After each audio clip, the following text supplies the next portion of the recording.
Good morning, everyone. If I am audible, you please write in the chat box.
Good morning, sir.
Firoza, Bharat sir, hello.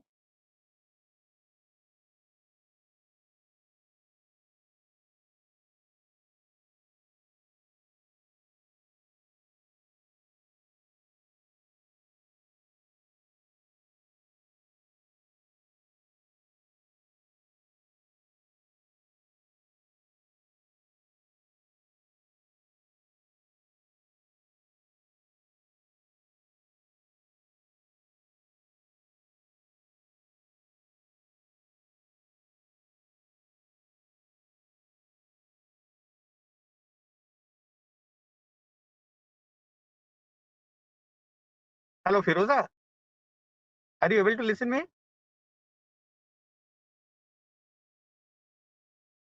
Yes, Bharat sir, am I audible to you? Yes, you are audible. Yes, Actually, sir. Pradhan sir is facing some problem in just plugin.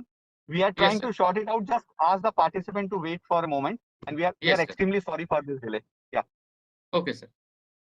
yeah. Thank you.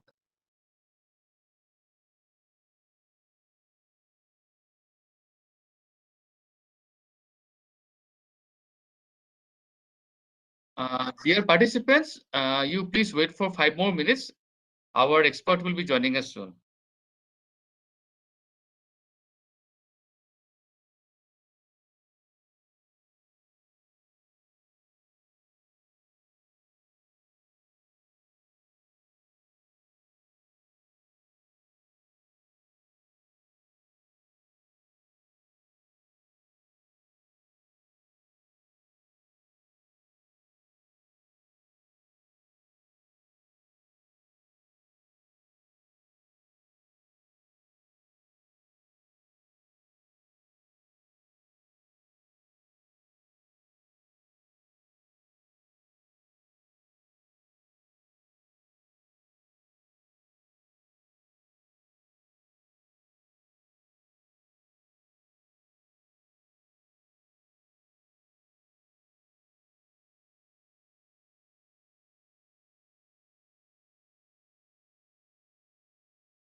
Good morning, everyone. Welcome to day 4 of this online faculty development program on machine learning application in signal processing and communication engineering, organized jointly with NIT Patna, MNIT Jaipur, IIT Jabalpur, IIT Roorkee, and NIT Warangal. Grahadar sir, am I audible to you?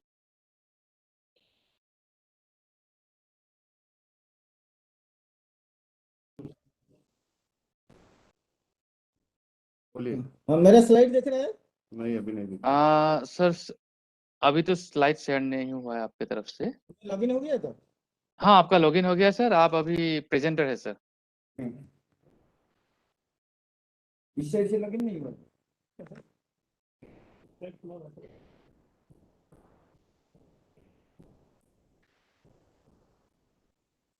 इसको share कीजिए ना, या तो अरे share. रुकिए रुकिए कर रहे हैं भाई, हमको भी पता है कि वहीं से शेयर होता है।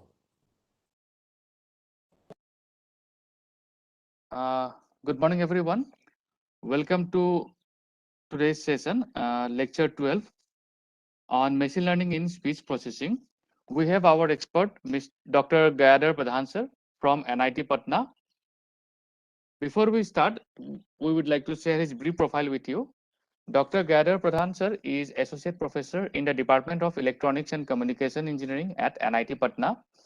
He completed his MTech and PhD from IIT Guwahati. He is currently a member of International Speech Communication Association (ISCA) and senior member IEEE. He has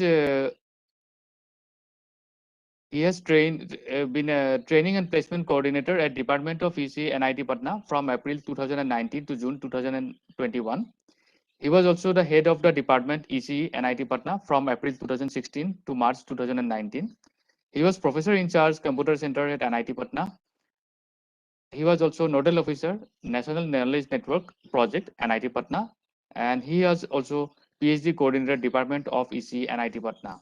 His expertise includes speech analysis, speech enhancement, speech recognition, keyword spotting, speaker and language recognition, biomedical signal processing, efficient hardware architectures for speech processing algorithm.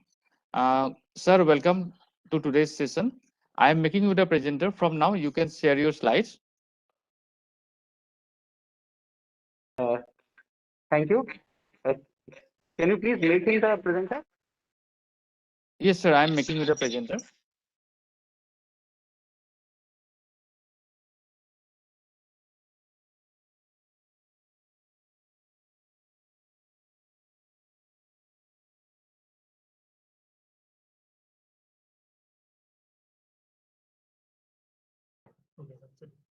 Are you able to see the slide? Yes, sir. It is visible. Machine learning for speech processing.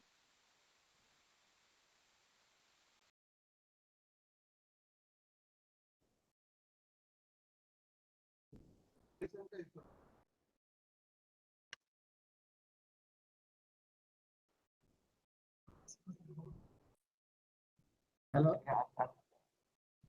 Hello, mute कैसे, unmute कैसे करेगा?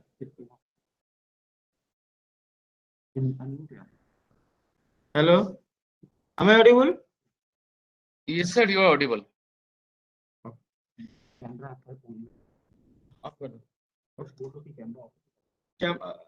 Camera मेरा of है? It is off, sir. Camera off, है, sir.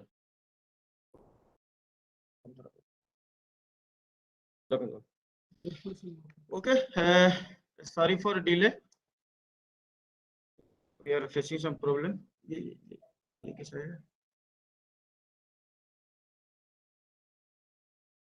Slide कैसे देखेंगे? Scrolling click करते हैं। So okay, we have lost some 10 minutes. So in this lecture, so we'll try to discuss. I'll first introduce the speech problem. Okay, what is the information source in speech? Okay, so then we'll understand a ASR system, that is the automatic speech recognition system, and we'll try to develop a ASR system using some machine learning approaches. Okay, so then we'll just see what is the impact of model selection on the ASR performance, okay, in different contexts. So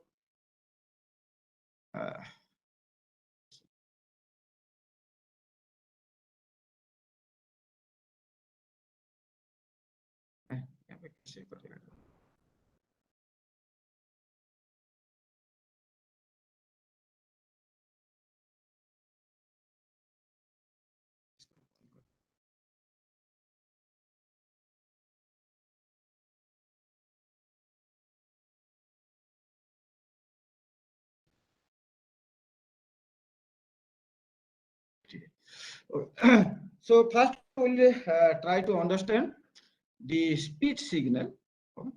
Speech is basically produced by exciting the vocal tract system. Vocal tract system means we can see the from the vocal fold to the lip, that is the system, okay, that we are exciting approximately by two type of excitation. One is impulse train, that is the vocal fold vibration that we are approximating through a impulse train, and one case we are just pushing some airs, that is the random noise generator, and that vocal tract structure that depends on how we are making that structure, that depends on which type of sound in it and in which context we are producing that thing. This vocal tract system is a physical system that varies from person to person, and the way we used to speak, accordingly the vocal tract regional structure will change. So if we mathematically model it, the speech, we can say the speech is the convolution of a time varying vocal tract system, because every time we are changing our vocal tract configuration, we are opening our mouth, we are closing, we are positioning our tongue, all those things in different positions. And this excitation, even though it is looking like a constant thing, but it will change with respect to time. So that means the speech is a correlated signal, and it is non-stationary in nature because the time varying nature of this impulse train, this excitation as well as vocal tract system. Speech is nothing, it is acoustic pressure variation. So if I measure the speech, if I'll see, if you have seen the speech, we can see the speech, it is a non-stationary signal. Okay, we'll try to read the speech. So it is the sentence carry. So this first sound unit is a noise-like thing. It is a call, it is a fricative. It is produced by the noise type of excitation that we have seen. And this is a vowel, E, H. This is some vowel, and this is a semi-vowel. And when two vowels will come together, we'll say it is a conjugate, it is a diphthong. Okay, and this is a nasal sound unit. In producing the nasal sound unit, we used to couple the nasal tract. Okay, so since speech is a non-stationary signal, random non-stationary signal, the modeling and processing of speech is a tough problem. Okay, it is not like text or image where that variation is not observed. Okay, so here the speech. So what we have to do? We have to process the speech in very short frames, that usually 20 millisecond to 30 millisecond. That 20 millisecond to 30 millisecond duration, if you take, you can view here the speech is nearly stationary. So we used to process the speech with 20 millisecond with a shift of 10 millisecond. That is the thumb rule. Okay, so 20 millisecond with 10 millisecond, if you process, that will say in a machine learning thing, it is a observation. That observation is a 20 millisecond frame. Okay, so this is the very basic. So if you look into the time frequency representation, this is a short frame of speech. Okay, it's a voice speech, some vowels. It's magnitude spectra. Magnitude spectra means it is the DFT magnitude spectrum. If you see that varies frequency with respect to magnitude with respect to frequency. The different frequency component is changing with. Okay, so frequency component magnitude in the different frequency range, you will see it is changing. So there you will see some formant resonance structures, because this vocal tract system, as I told, that system we are making some resonance and anti-resonance. The anti-resonance is giving the value and those things. And this is a noise type of sound. It is a fricative. I will say all those things. That spectrum is somewhat different. It is a decaying spectra. It is like that aspect we will try to capture while we'll apply some machine learning approach. So if we'll concatenate all such things, so my speech is there. This is the spectrogram. That means the time frequency representation. So every frame, if I'll compute a magnitude spectra, and if I'll stack it, I'll get a spectrum. Okay, so whenever we'll apply machine, why I'm saying all those things, whenever we'll apply machine learning algorithms, we cannot apply the machine learning algorithm to the speech signal. Okay, we have to make a representation, that is the frequency representation. What is the time frequency representation of speech, and that is the representation. From there, we'll start to try to model the speech signal, or we'll try to recognize the speech signal. So if we roughly say why I'll do the speech signal processing or speech applications for machine learning. So what are the information I can say in speech? The first information is the message. Okay, today we'll talk about this. Given the speech, my objective is I have to transcribe to its equivalent text. Okay. So suppose I am writing this speech recognition. If I utter this speech recognition, my system should transcribe it to the equivalent one, the speech recognition. So another information in speech is language, which language we are saying. If I'll work on that, I'll say language identification. Who is speaking? If I'll do on that, work on that, that is called speaker recognition. Who is speaking? We can identify the gender from the speech. We can analyze the different digit, diacritic, all those COVID, all those things using the speech also. Okay, we can evaluate the emotion condition of the speaker, whether he is happy, angry, etc. And the speech also contains the environmental effects. So whenever we'll talk about the speech recognition system or keyword spotting system, so we have to normalize the language information, the speaker information, gender information, health condition, everything we have to normalize. That is the challenge. Okay? Because speech contains many information. All those information should be normalized. Okay. So today we'll talk about the first application. Given a speech utterance, how we'll transcribe it to its equivalent word or equivalent sentence. Okay. So speech recognition, we know speech recognition nowadays, it is a hot cake. Okay. Every company is trying to work in the direction how a human machine interaction can be happened. Okay. So in day-to-day life also, we are using this Apple Siri, Google assisted voice commands, Amazon Alexa. All are the back end is the ASR systems. So if we understand this, so we can. So if we look into the architecture of a ASR system, what is the architecture? The architecture is given a input speech. Okay. First part will say it is the front end processing. As I have discussed, given a input speech, so I have to process in 20 millisecond, 10 millisecond block. So I have to make some feature representation.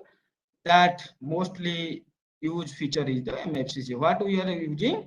We have input speech, we are framing, and we are applying DFT magnitude spectra. Then we are applying that DFT magnitude spectra we have seen in the last slide through a bank of male filter. That means these filters are not linearly separated. It is separated, the central frequency is separated in male scale. Then we are computing the energy, that frequency response of that filter, and multiplying with the magnitude response.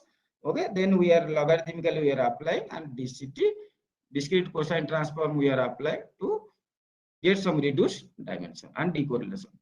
So this is the feature extraction block. This is the basically a signal processing block. Okay. After that, we have to model the acoustic representation. Okay. Then, given a test speech, that is speech signal, we used to use this acoustic model and will search the corresponding word. This is the basic. So what is the role of this language model? We'll see. The score is depend on the acoustic model score as well as language model score. Language model score means language model. What we are doing here, we have some frames. Those frames we are modeling to some observations. We are modeling to a phoneme. That phoneme we are concatenating to a word. That word we are concatenating and to form a meaningful sentence. So this lexicon, it is bridge between this acoustic model and the language model. Language model basically, if you know the text or language processing, this language model, given the word, some sequence of words, what is the probability of next word? So we normally used to use the n-gram language model. So given a sequence of words, what is the probability of next word? So we'll do it. We'll see in details how we'll do it. Okay. So we have discussed the acoustic model representation. The acoustic model basically it models the representation. Here, if I say briefly, in speech there are applications where sequential information is not required. Just like I'm doing a speaker recognition system, or I'm studying the health condition. That the sequence for how one frame is correlated with the next frame, that is not required. But in ASR system, that sequential information is required. If you know the Markov process, so here we are using the hidden Markov model, okay, for modeling the sequential information. The HMM states can be modeled by a GMM, by a Gaussian mixture model, or by a deep network, that may be a DNN, that may be LSTM, that may be bidirectional LSTM. We'll see some architectures how to model this. And the language model we have see the pronunciation dictionary. Dictionary means we'll see the dictionary how it will do. The dictionary will bridge between the phone model and the language model, acoustic scores and the language. We'll see it. Okay. So the performance of a ASR system, normally it is measured when we will develop a automatic speech recognition system. There we may do three type of errors. One is the substitution. One word is there, book, it is substituted by cook. So there is a substitution. Sometimes some words are there actually in the speech signal, it is deleted. And sometimes a word is actually not there in the speech signal, but machine is inserting that. So there are three types of error. So what error means how many words we have tested and how many what type of error we have done and we average it. So that is the word error. So what will affect the ASR performance? The speaking style first. That means whether I'm reading a speech or I'm spontaneously saying some sentence. So it will greatly affect the ASR performance. The speaker characteristics means we know the speaker, our vocal tract size, our speaking style, accent, everything will change. So that means if I have developed a system for a, let's say for an adult speaker, it may or may not work for a child speaker. Similarly, if I have not you, so that means these machine learning approaches, it depends on the variability between the training and the test data. Between the training and the test data. So if the variable is seen during training, so of course the ASR system will give a good performance. Okay. So the channel also background noise, and nowadays we are saying the large vocabulary containment. Okay. Recent days. So given millions of words like Google is doing, how can I translate? It is not a fixed set of words. So this task specific. So nowadays when the ASR task is there, people used to talk about some millions of words. So if you see the rough history of machine learning approaches for the development of ASR, we can see in 1960, 70, that 60s, the dynamic time warping. Okay, this is the temporal alignment of the feature vectors. So this type of things is applicable for isolated word recognition. So we have some words like dictionary words. So we are uttering something and it maps. So I'll say that 10 digits I'm recognizing. So for each digit, I have a model feature vector. So given a test feature vector, I will try to align it. So during that days, the dynamic time working. So on the use of hidden Markov model in 1970s, it dominate the dynamic time warping approach, and this was the great contribution to the ASI. This is the hidden Markov model. Then in 890s, the multi-layer perceptron and the neural network. So in those days, the neural network is used in different way, and nowadays the neural network is slightly modified. The concept is same. So whatever the neural network, deep neural network was saying, nowadays it is just a model. We'll see how it is modified, get modified. And in 1995, after the proposal of Douglas Reynolds, this Gaussian mixture model comes into picture, and people are saying this HMM is still there. The HMM states are modeled by GM Gaussian probability distributions. So nowadays, these HMM states are modeled by DNA and LSTM, all those things. Okay? So the concept is the HMM model the sequential information. The states of the HMM, it will be a probability distribution function that may be modeled by GMM or DNA or some other architecture.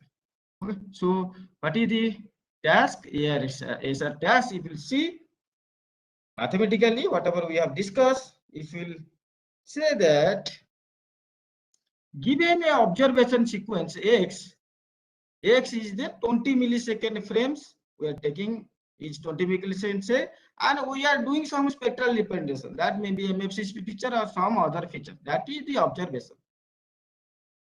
So we have to find out, given these observations, what is the possible word sequence.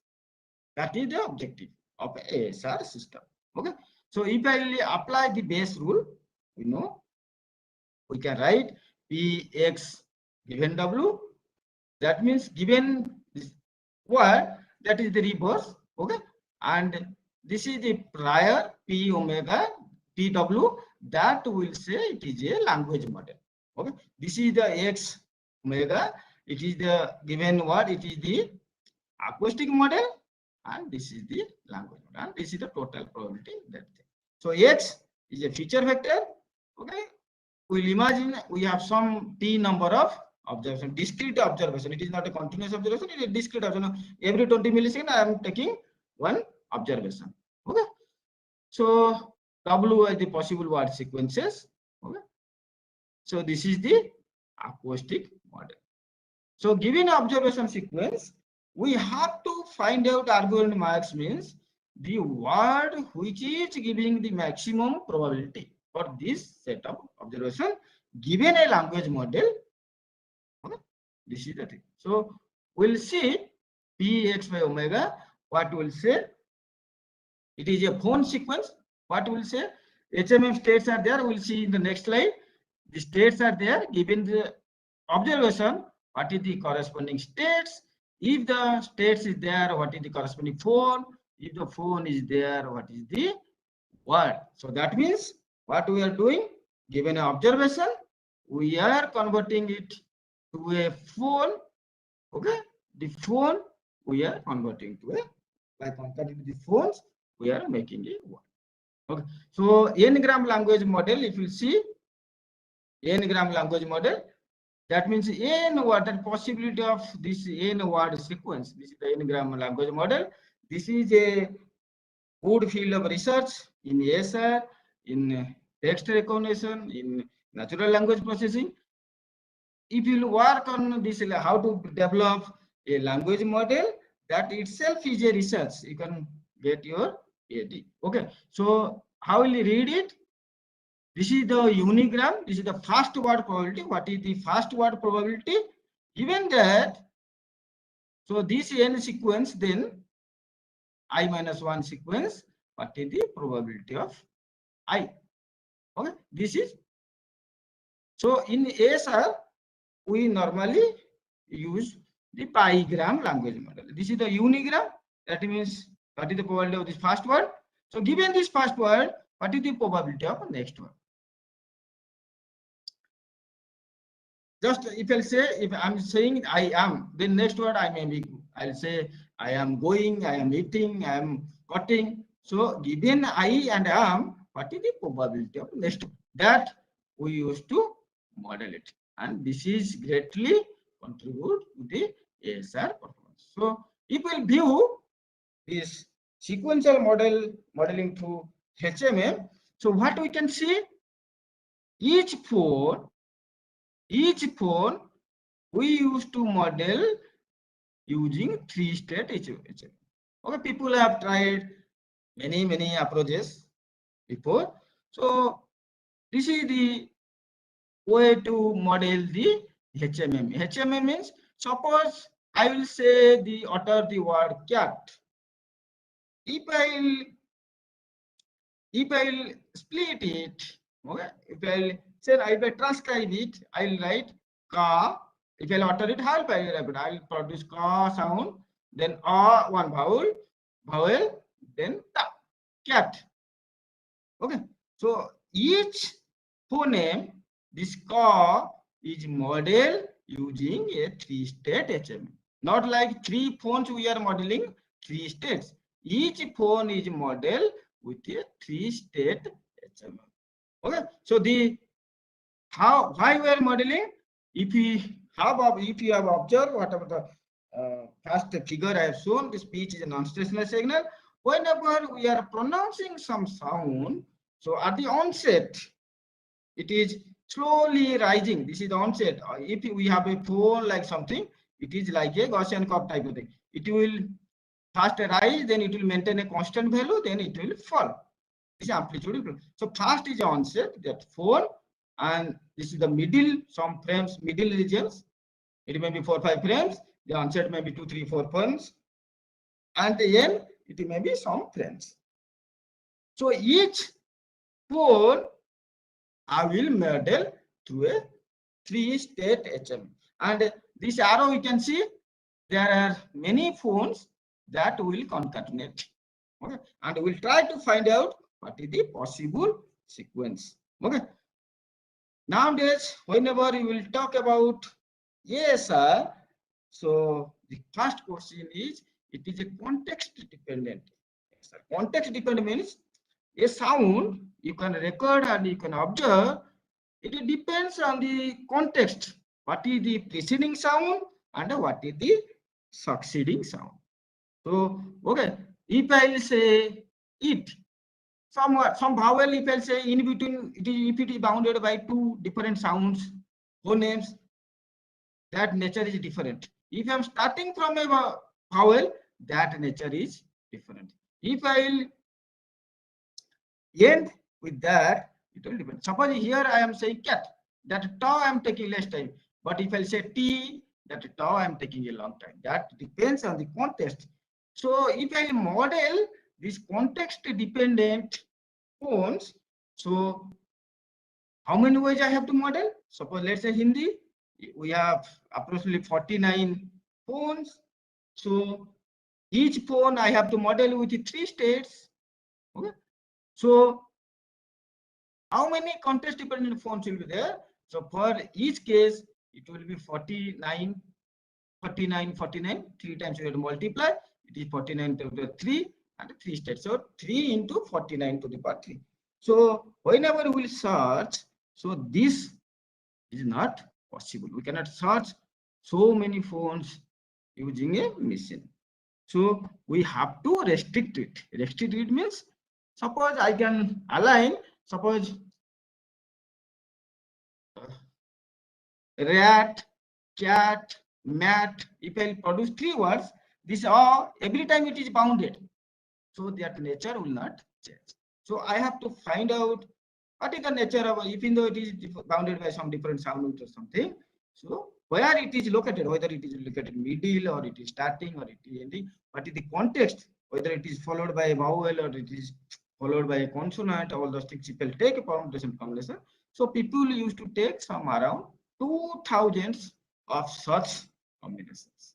Okay, so 2000 of such triphones, and in ASR terminology it is called as the xenons. So 2000 xenons we used to.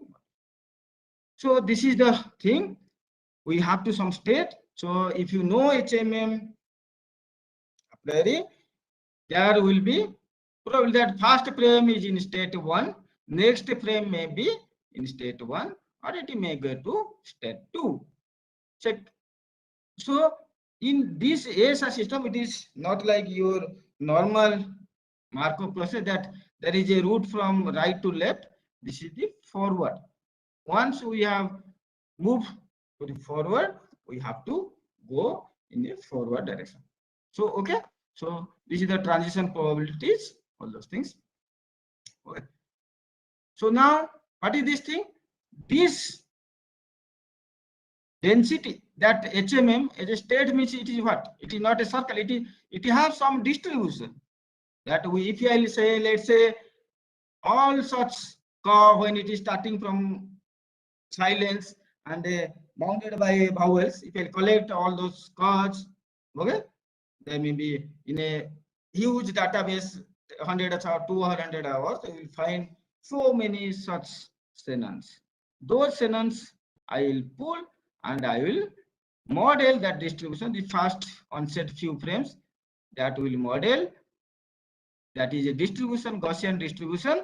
It is not like a single Gaussian, it is a mixture of Gaussians. Now normally we used to use some 64 size of 64 component. That means 64 means 64 words, and each mean is associated with a covariant matrix. Okay, so it is a covariance matrix, fully covariance matrix, and people are also working on that.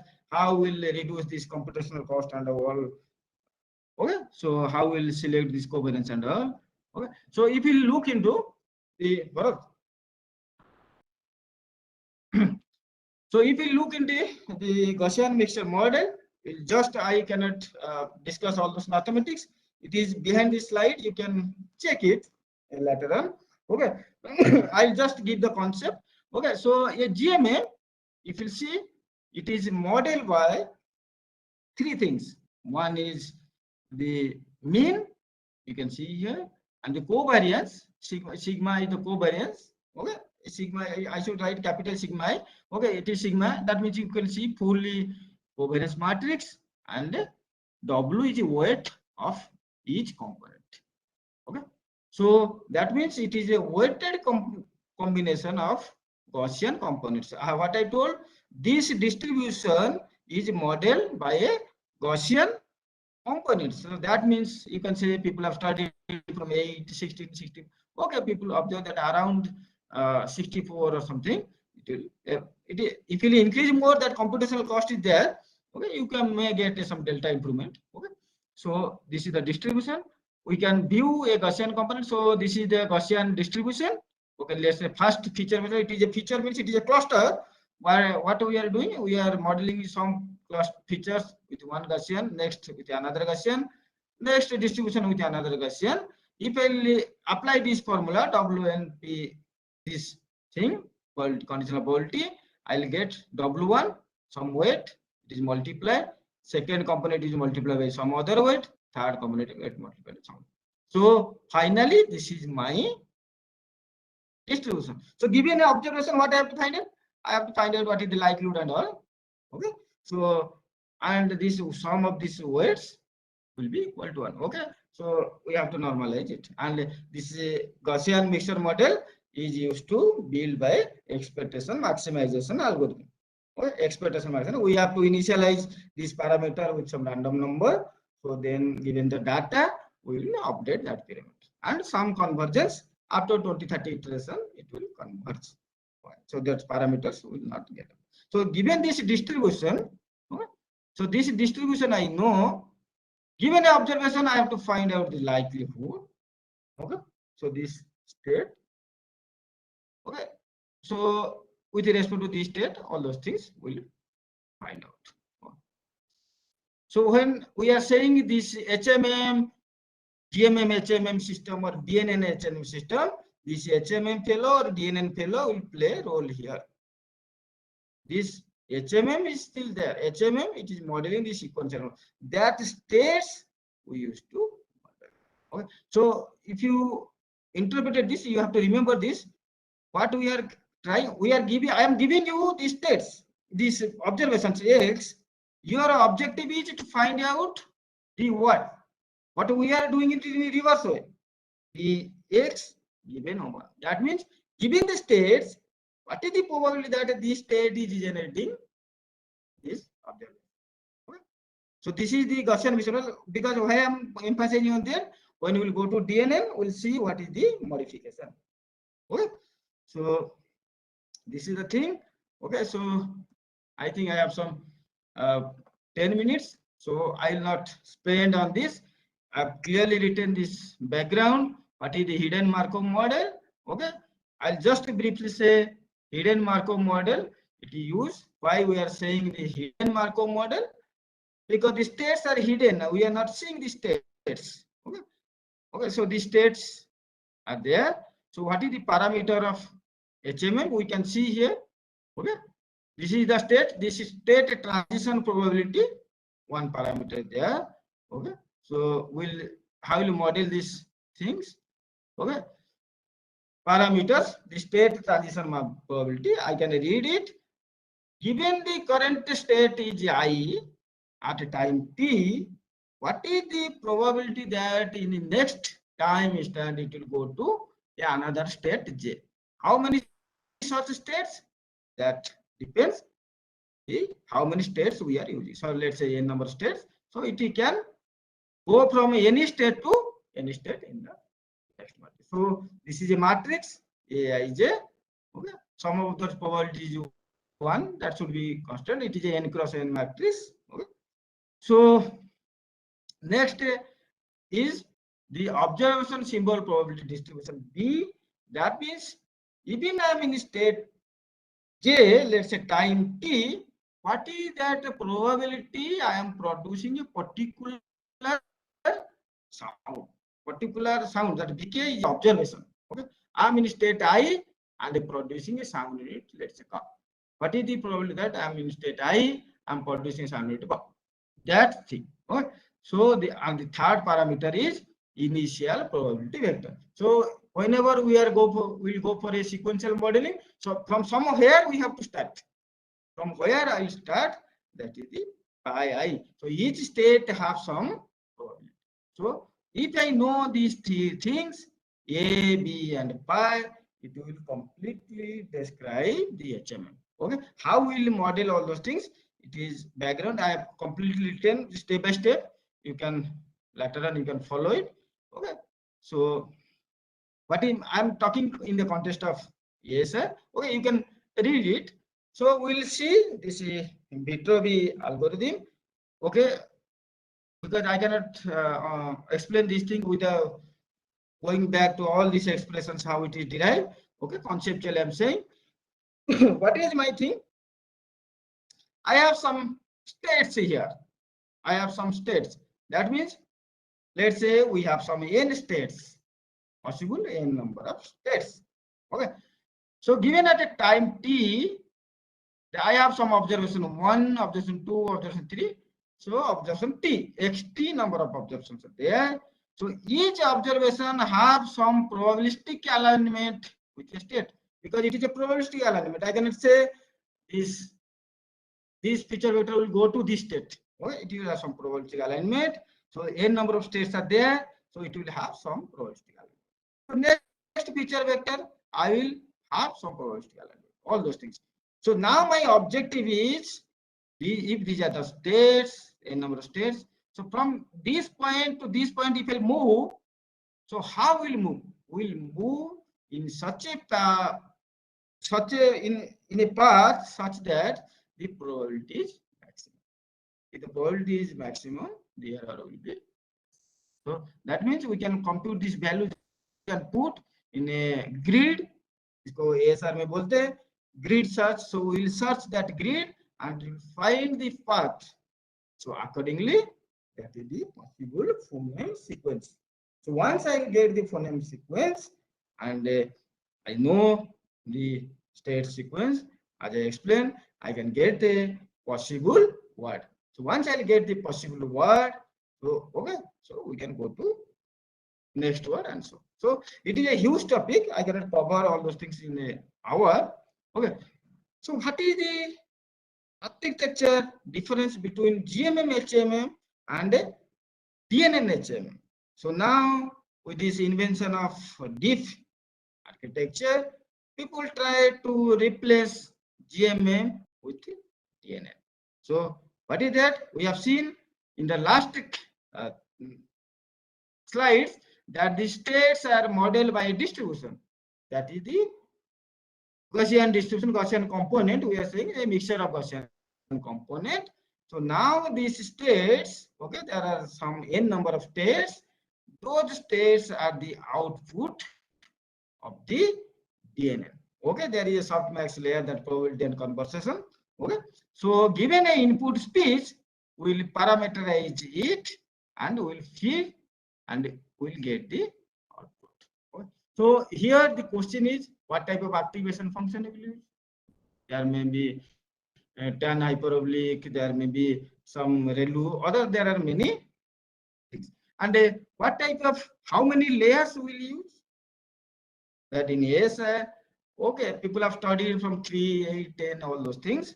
So we observe in our experiment, dependent data, if you have a huge amount of data, 8 to 10 layers, such layers.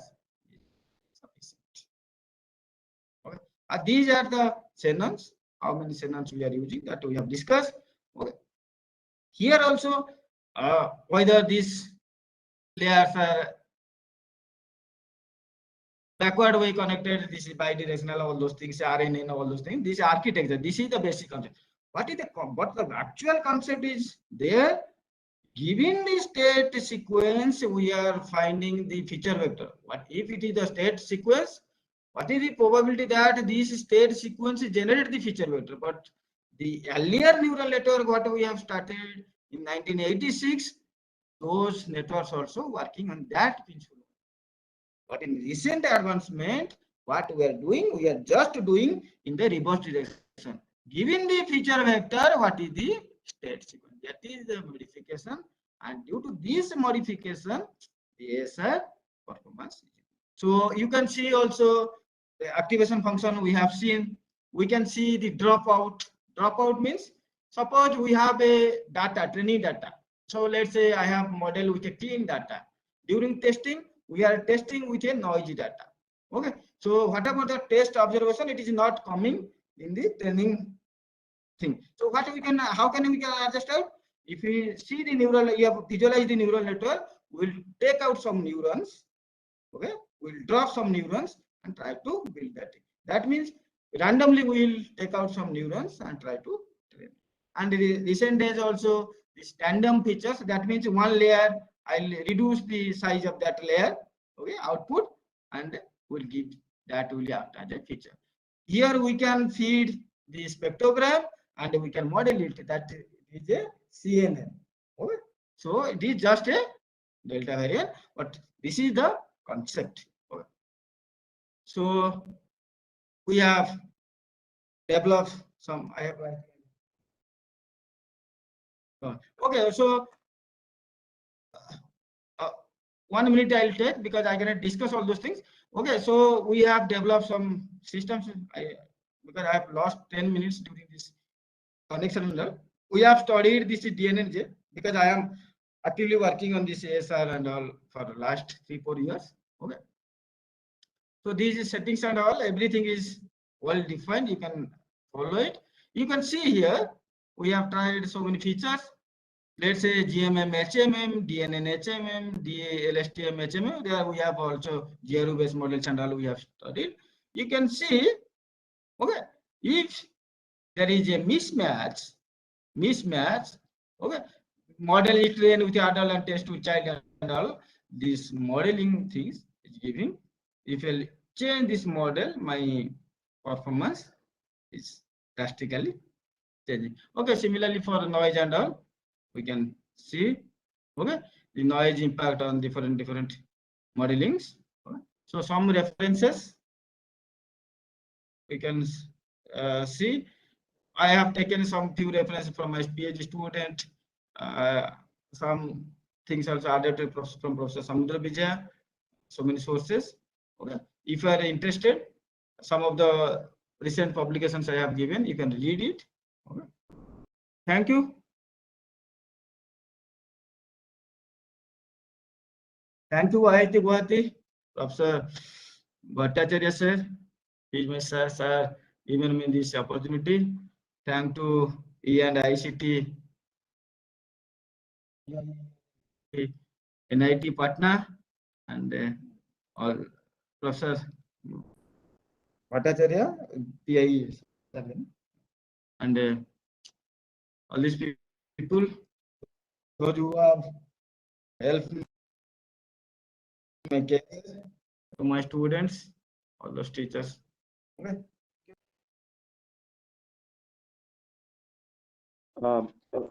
Thank you, Dr. Pradhan, for giving such a nice insight in the machine learning for speech processing. So now I'm asking the participants if suppose they have any queries or questions, they can ask it, and we are handing over to the IIT Guwahati.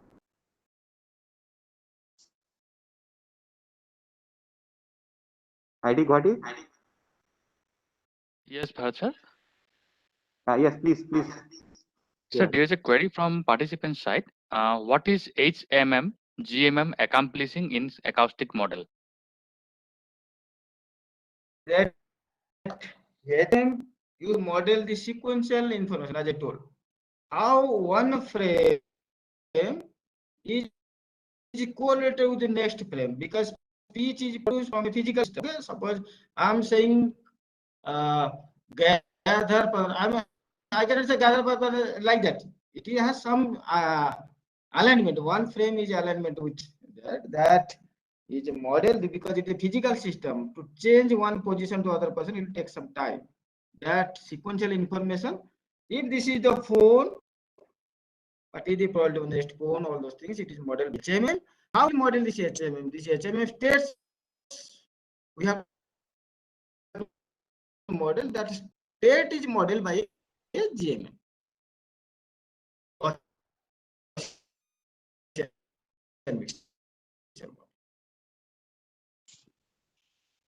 Any other questions from the participant side?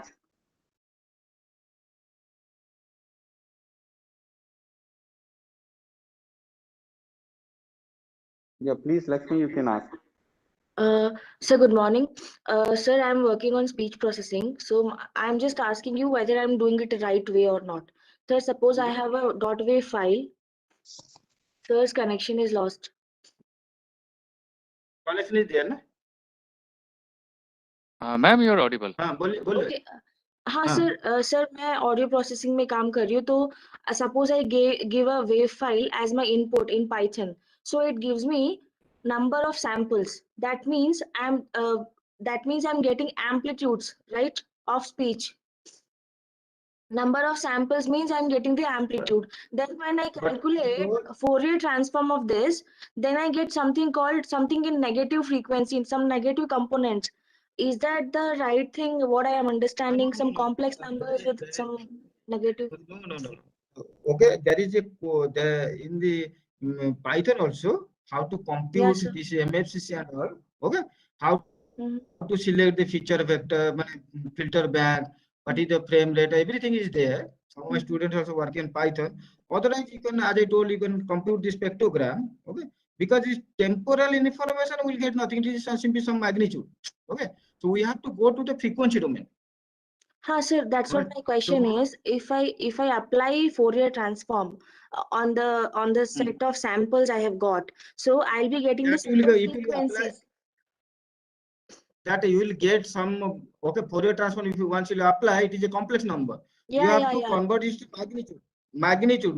You have to absolutely you have to do that. Once you Okay. will take the magnitude, Mm-hmm. magnitude, that spectrum I have shown you Okay. na, Uh-huh. that magnitude. Okay. Okay, that Yeah. magnitude spectra we have to Mhm. analyze. That spectra itself, if I learn those center, I'll keep it as a matrix, apply to network. That should be deep convoluted neural network. If I do, what I have to do, I have to place some filter, Mhm. these triangular filters. Note them somewhere. Mail. So your voice is not Hello? properly audible, sir. Where you are working? Hello. Sir, I'm working as a research scholar in Where you are DRDO. working? Sir, DRDO में research scholar हूँ मैं. There. Okay. ठीक है. Okay. Because the first things, broad things we cannot discuss in platform. You take my always ready, and I Sir, will you're not always, audible. I'm. happy to help Uh, you. Okay. So I will explain, because I cannot explain. Hello. Lakshmi. Actually, Yes. sir is telling that he will provide, he will very happy to help you out. Not a problem. He will share the email in the slides as well as the number. So the people, those who are having any problem, they can always contact to us, and we will happy to reply and answer all the queries. I hope, Lakshmi, you are getting my voice. IIT Guwahati. Yes, sir. Yes, please update Lakshmi about this. Okay, sir. Sorry, I Lakshmi cannot madam? answer him. She can call me, okay, anytime, okay, whatever help, okay, even after 15 days also, if she want to take some help from me, some course, I will always share, okay, it's not a matter.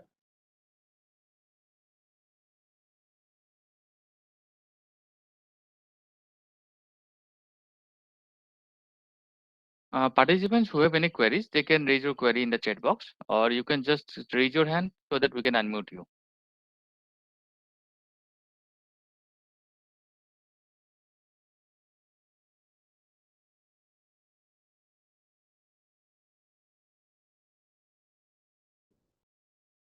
Hello, Krishna. Thank you. Hello. Yes. Hello. Yes, please. Hello. Yes, you are audible. And is there, he's asking some question. Hello.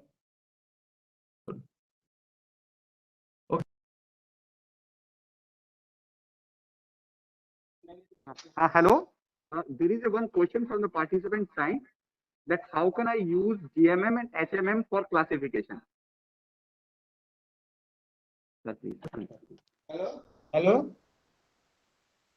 Hello. Am I audible? Okay. So whatever we have discussed, it is a classifier only. Here we are classifying the phones. Okay. GMM also we can use.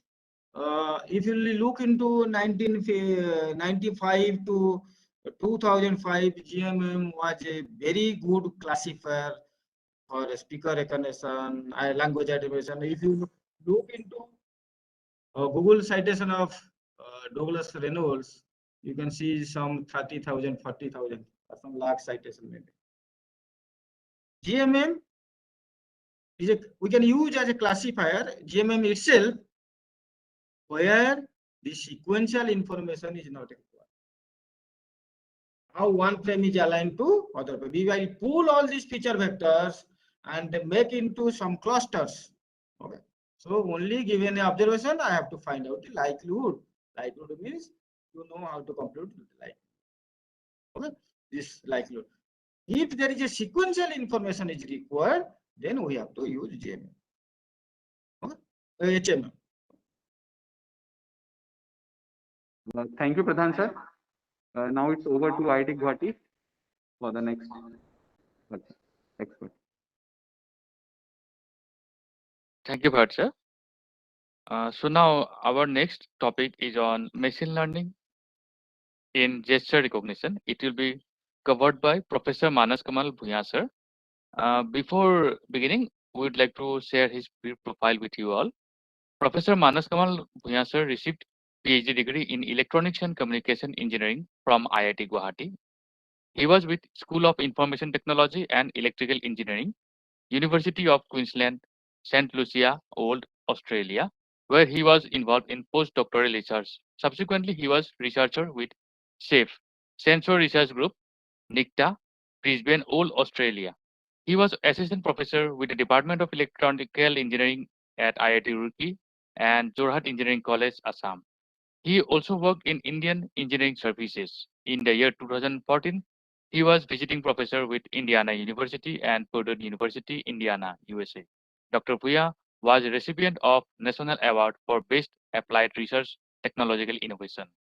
He was, which was presented by Honorable President of India in the year 2012. The prestigious Fulbright Nehru Academic and Professional Excellence Fellowship and Voice Cast Fellowship. He is an IEEE senior member. He is currently professor in the Department of Electronics and Electrical Engineering, IIT Guwahati, and associate dean of Infrastructure Planning and Management, IIT Guwahati. He is also currently working as visiting professor, Department of Computer Science, Kyoto University in Japan.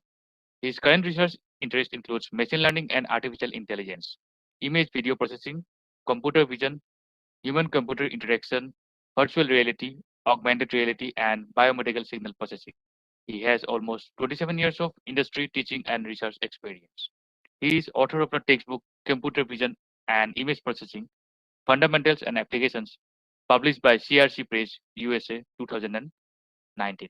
Let's invite Professor Manas Kamal Bhuya, sir. Okay, so good Uh, morning. Good morning, sir. So I need to share my PPT. How can I do this? Sir, you are the presenter now. You can share your presentation.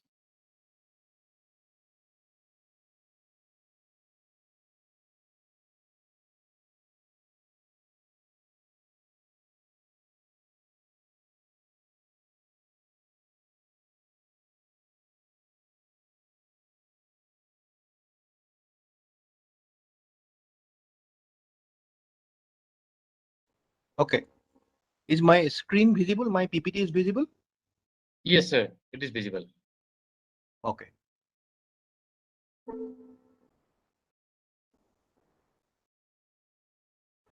Good morning, all the participants.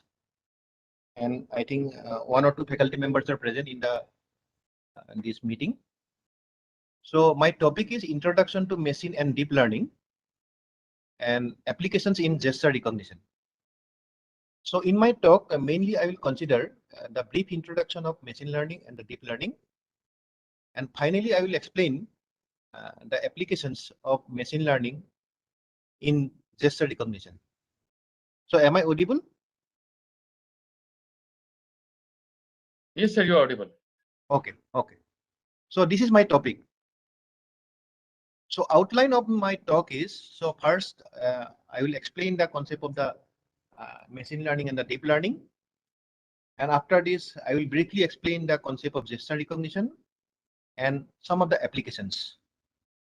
And already I am 20 minutes late, so I will continue up to 12:20. So that is my plan. So these are my research area. So one is computer vision, one is image and video processing, and the machine learning and human computer interactions. So these are my research areas. So based on this, first I will explain the basic concept of machine and the deep learning. And after this, I will explain the concept of human-computer interaction, that is the gesture recognition. So the first one is the definition of computer vision. So if you see this definition, the formal definition, building machines that see, that means the machine can interact with the world. And in this case, in case of a computer vision system, input is digital images and videos. And I can say it is a complement of biological vision, the modeling biological perception. So I can say it is a complement of biological vision. So input is images and the videos. So this is the formal definition of computer vision. And if you see these block diagrams, one is the human visual system, another one is the computer vision system. So both are very similar. So in case of the human visual system, we have eyes, we have two eyes, we can see objects, we can see anything. And after this, we do processing in our brain. And after this, we take intelligent decisions. Similarly, in case of the computer vision, we have two cameras or maybe one camera or maybe multiple cameras for image acquisition or maybe the video acquisition. After this, we have image processing algorithms. It is mainly for improving the visual quality of the images or maybe the videos. So we can improve the visual quality of the images. We can improve the visual quality of the videos. And that is nothing but the pre-processing. And after this, we have to apply the machine learning algorithms, artificial intelligence algorithms for decision making. So if you compare these two block diagrams, they are very similar, very identical. One is the human visual system, another one is the computer vision system. So for computer vision system, you can see that one important component is machine learning, pattern recognition, and the artificial intelligence. That is for decision making. And if you see the pre-processing, mainly the image acquisition is the first step. And after this, we have to do pre-processing, that is the image processing. And after this, we have to apply the machine learning algorithms. So you can see the distinction between computer vision, image processing, and computer graphics. In case of the computer vision, my input is image and output is interpretation. The interpretation of the image, the interpretation of videos. So I can say it is image analysis, image interpretations, scene understanding. That is the definition of computer vision. In case of the image processing, my input is image and output is also image. So suppose if I can give one example. Suppose if I want to remove noises in an image, or if I want to improve the visual quality of an image, my input is image and output will be the better quality image. That is image processing. So input is image and output is also image. And if I see the computer graphics, in computer graphics, my input is a model. Suppose if I consider a model, so from the model, I have to generate the image. I have to generate the video.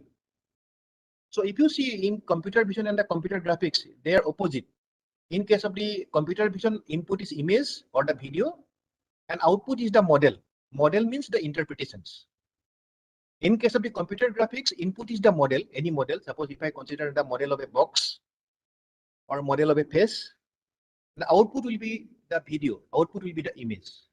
That is computer graphics. So here you can see the distinction between computer vision, image processing, and computer graphics. And there are many applications of computer visions. You can see like in multimedia, there are many applications. Video surveillance, there are many applications. Biomedical image processing, there are many applications. 3D reconstruction, visual navigation, augmented reality, optical character recognition. Even in case of the visual, the 3D games, also human-computer interactions, image segmentation, inspection of industrial components, robotics. So there are many applications in computer, many applications of computer vision. So here I have shown some of the applications. So in case of the computer vision, that is nothing but the image analysis. If you see, the first one is the input is the image. After this, we have to do the pre-processing, that is the image processing we have to do. And after this, we have to extract features, because this is the object recognition or the image recognition. So I have to extract features. So here I have shown the Fisher vector. The Fisher vector is this: x1, x2, xn. These are the elements of the Fisher vector. These are the elements. And after this, we have to do the classification. So for this, we have to apply machine learning algorithms. So already you know this one. One is the artificial intelligence. Another one is the machine learning. Machine learning is a subset of artificial intelligence. And another one is the deep learning. Deep learning is a subset of machine learning. So in case of the machine learning, mainly we consider statistical machine learning. And another machine learning is the syntactic machine learning. So that is the description of a particular pattern. So mostly we use the statistical machine learning algorithms. And one machine learning is the syntactic machine learning. That is nothing but the description of a particular pattern. And also another one is the subcomputing based machine learning. So maybe we can consider fuzzy logic, artificial neural networks, or maybe the genetic algorithms, the genetic programmings. So we may consider this for machine learning. So machine learning, I can classify like this. One is the statistical machine learning. Another one is the syntactic machine learning. And another one is the subcomputing based, or I can say it is a bio-inspired computing. The inspiration from the biology. So this is, I can say it's a bio-inspired computing. So I can consider fuzzy logic, maybe artificial neural network, genetic algorithm, genetic programming. Like this, we can consider many algorithms. The deep learning is a subset of machine learning. So mainly it is the advanced version of artificial neural network. In case of the artificial neural network, there are many disadvantages. So that we have to consider. And so I can say that deep learning is a subset of artificial intelligence, artificial neural network. So it is a subset of machine learning. So there are many applications of machine perception. So some applications like the speech recognition, fingerprint identification, optical character recognition, in biomedical also DNA sequence identification, biomedical image processing, biomedical signal processing. So you know all these applications. And this is one typical block diagram of a machine learning system. So we have patterns. So we have to do measurement. Some measurement we have to do. So I'll be getting the measured value, and that is called the Fisher extraction. And in the last class, one speaker explained about the concept of the Fisher selection. So the Fisher selection means we have to select the most informative features and also the most discriminative features. So that is why the Fisher selection is important. So all the features are not important for a particular classification problem, because if we have the limited number of training samples, but if I select, if the dimension of the Fisher vector is very, very high, that will not improve the accuracy, the recognition accuracy. And that is called a curse of dimensionality. So if I have the limited number of training samples, then better not to consider so many features. So that is why the Fisher selection is important. And after this, we have the Fisher vector X. And after this, we have the classifier. So in the classifier, if I consider, we can consider database and the rules. And we can do the decision making. This is the decision making, that is the classification. And we may consider the hard decision. For hard decision, we can consider classical set, or maybe we can consider the fuzzy decision. So decision boundary will be soft decision boundary between classes. So if I consider two classes, the decision boundary will be the soft decision boundary. That means there is a possibility that a particular sample may belong to another class. There is a possibility. But in case of the hard decision, there is no possibility. In case of the fuzzy decision, in the case of the fuzzy decision, there is a possibility that in a particular sample may belong to another class. And that possibility is determined by the membership grade in fuzzy logic. So that is the fuzzy decision. So one is the hard decision, another one is the fuzzy decision. So if you see this block diagram, this is a figure. I am explaining the concept of the pattern classification. What is pattern classification? So here you can see I have classes, class Wi, class Wj, class Wk. These are called the class membership space. And after this, I have the pattern space, the P1, P2, P3, P4. P1 and P4 corresponding to the class Wi, P2 corresponding to the class Wj, P3 corresponding to the class Wk. And corresponding to these patterns, I have the measurement. The measurement is M1, M2, M3. So corresponding to the pattern P1, the measurement is M1. Corresponding to the pattern P2, the measurement is M2. Corresponding to the pattern P3, the measurement is M1. And again, you can see the corresponding to the pattern P1, the measurement is M1. That means the measurement M1 for the two patterns, the pattern is P1 and P3. So P1 will give the measurement M1 and P3 will give the measurement M1. P2 will give the measurement M2 and the P4 gives the measurement M3. So this is a mapping from the, this is the mapping from the class to pattern space and from the pattern space to the measurement space. Now in this case, the pattern recognition problem I can consider like this. From the measurement, I have to determine the class, the corresponding class. So measurement M1, M2, M3, I know the measurements. So from the measurement, I have to determine the corresponding class. But the problem is difficult. Why it is difficult? The problem is difficult? The pattern classification problem is difficult. Had it been one-to-one mapping, the pattern classification problem would have been very, very easy. But this is not one-to-one mapping. If you see, this is not a one-to-one mapping. So I have to do invert mapping. Invert mapping means from the measurement, I have to determine the corresponding class. So that invert mapping is called, this process is called a pattern classification. The measurement is available. From the measurement, I have to determine the corresponding class. But the problem is difficult because this is not one-to-one mapping. That is the problem is quite difficult. And statistically, I can write like this, the probability Wj given X. That means I have to determine the probability of a particular class given the Fisher vector. The X is the Fisher vector that I have to determine. Okay, so I have to determine. Now in this case, there are one concept, and that is the concept of the supervised learning and the unsupervised learning. In case of the supervised learning, we have the training samples corresponding to all the classes. Suppose I have the training data set D1 corresponding to the class W1. I have another training data set that is D2 corresponding to the class W2. The training data set D1 is not for W2. The training data set D1 is only for the class W1. That is the label data set. And within this training data set D1, I have the samples. The samples are X1, X2, X3. These are the samples. The samples are available. So I want to say the training data set D1 only for the class W1. The training data set D2, that is for the class W2. Training data set D3, that is for the class W3.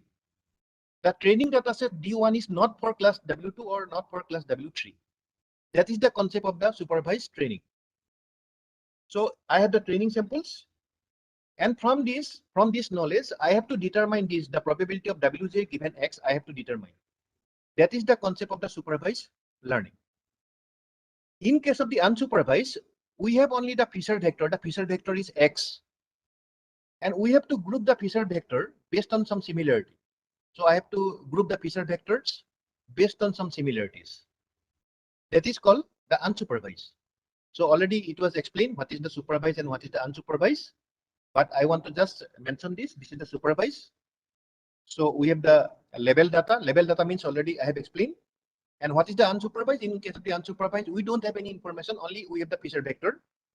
And we have to group all the Fisher vectors based on some similarity. And this diagram, I can show what is the meaning of the pattern classification. So from the measurement, I have to determine the corresponding class that I have to determine. So this is the concept, the patterns we have to consider. And after this, we have to do the measurement. And after this, we have to consider Fisher extraction, Fisher selection. And after this, we have to consider classifier. That classification we have to consider. So we can consider the supervised learning or supervised training.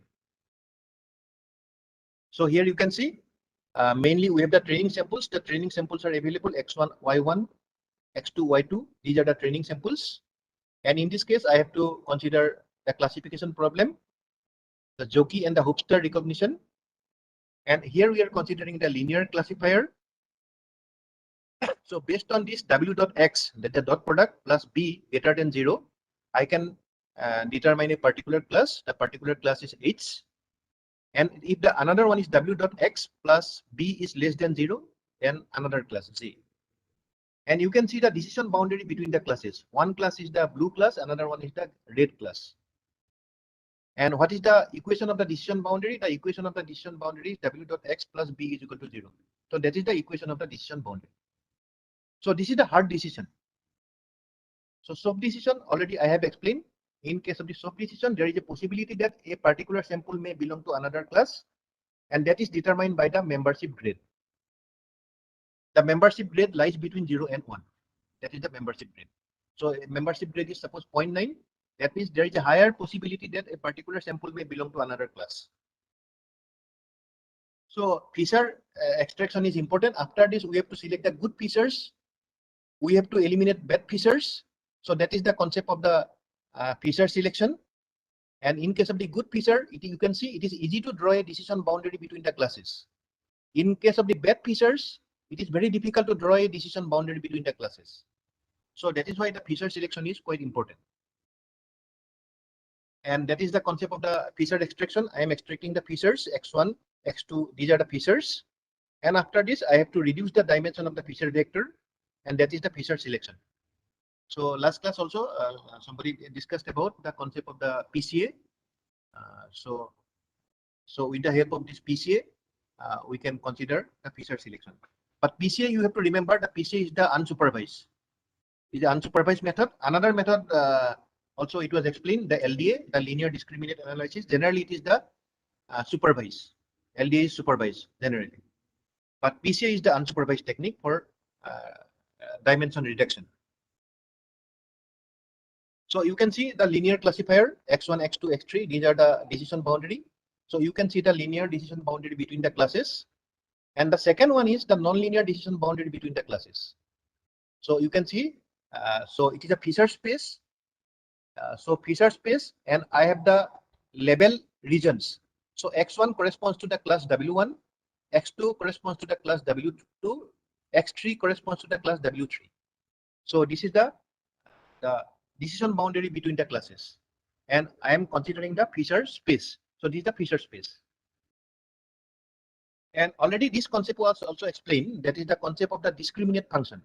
So z1, z2, zc, these are the discriminant function, and the input is the feature vector.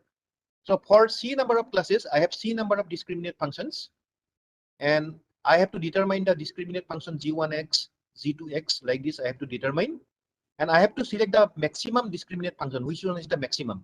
And based on this, I can determine the class, which class corresponding to a particular feature vector that I have to determine. So the maximum discriminant function I have to determine. So this is the representation of classifier. And also this is in case of the Bayesian decision theory. So one concept is how to take a decision. Decision means the classification decision. So for this, you have to consider the probability of error. That is one measure. Another one is the risks. Risks of taking a particular decision, that also you can mathematically determine. One is the probability of error. Another one is the risks of taking a particular decision. So this Bayes rule, I am telling this one. The probability of Wj given x, that is the posterior probability, is equal to probability of x, the x is the feature vector, Wj is the class. So likelihood into prior divided by evidence. So this is the Bayes rule. So you can decide based on this condition, if the probability W1 given x is greater than probability W2 x, then you can decide the W1. Otherwise, you can decide the class W2. Like this, you can take a decision. So in the Bayes rule, you can see this likelihood. Likelihood is basically the probability of x given Wj. That is called the class conditional density. This is called the class conditional density. So this information is sometimes available. The density is available. Okay. That means the feature, suppose we have the training data set, the training samples are available, and the density from is known. So suppose if I consider the Gaussian density, in case of the Gaussian density, this density from is known because the training samples are available. Now, one problem is I have to determine the parameters, the value of the parameters. So suppose in case of the Gaussian density, I have two parameters. One is the mean, another one is the variance. And if I consider the high dimensional case, I have to consider the mean vector and the covariance matrix that I have to determine. This is called the parametric representation, the parametric form. That means the density of the likelihood function, that is the class conditional density, is known. the probability of X given Wj, that is known. The density from is known. But I have to determine, I have to estimate the parameters. So one is the mean vector, another one is the covariance matrix. So that I can determine by using two popular techniques. There are many techniques, but the popular technique is one is the maximum likelihood estimation, ML estimation, and another one is the Bayesian estimation. So the concept is very similar, both the cases. I will not explain. But in case of the Bayesian estimation, the problem is the computational complexity. But it is more accurate as compared to maximum likelihood estimation. But in case of the Bayesian estimation, we have to determine one multidimensional integration we have to determine. So that is why sometimes we have to apply Monte Carlo simulation. So one simulation is there, Monte Carlo simulation, for determining the multidimensional integration. So I am not explaining this concept, but these two techniques are very popular. One is the maximum likelihood estimation, another one is the Bayesian estimation to determine the parameters. So in case of the Gaussian distribution, I have two parameters. One is the mean vector, another one is the covariance matrix. And sometimes this density from is not available. We do not know about the density, the probability of X given Wj. So that information is not available. So we have to estimate density, and that is called a non-parametric estimation. That is called a non-parametric estimation. So there are two popular techniques, and there are many techniques, of course. One is the Parjan window technique, and another one is the K nearest neighbor technique. So with the help of these two techniques, we can determine the density. So I am also not explaining this one, what is the Parjan window, another one is the K nearest neighbor technique, because within 1 hour it is very difficult to explain this concept. So this concept is the non-parametric estimation. One is the parametric estimation, another one is the non-parametric estimation. So you can see the Parjan window technique and the K nearest neighbor technique to determine the density, to estimate the density. So one is the parametric estimation, another one is the non-parametric estimation. So in case of the PR framework, the pattern recognition framework, we have the training samples, we have the testing samples. And after this, I have already explained about the concept of the supervised learning. And we have to recognize unknown test samples. So some of the examples, like in face recognition, there are many applications of machine learning. Even in the biometrics also, like fingerprint recognition, there are many applications of machine learning. And there are some popular machine learning techniques, the space of machine learning methods. I'm not going to explain this one, supervised and unsupervised, and the reinforcement. In case of the supervised, we can consider the regression, decision tree, random forest, classification like KNN trees, logistic regression, support vector machine we can consider, and unsupervised like the PCS, singular value decomposition, the K-means clustering. So like this we can consider. And the reinforcement learning, the concept is something like this. That means the reinforcement concept is something like this. So suppose if I want to play chess, so my goal is to win the game. The goal is the winning the game. So one particular move, that is not important. The group of moves, the group of actions are more important. So that means one particular action is not much important. The group of actions are more important because I have to achieve my goal. I have to reach my goal. So that is the concept of the reinforcement learning.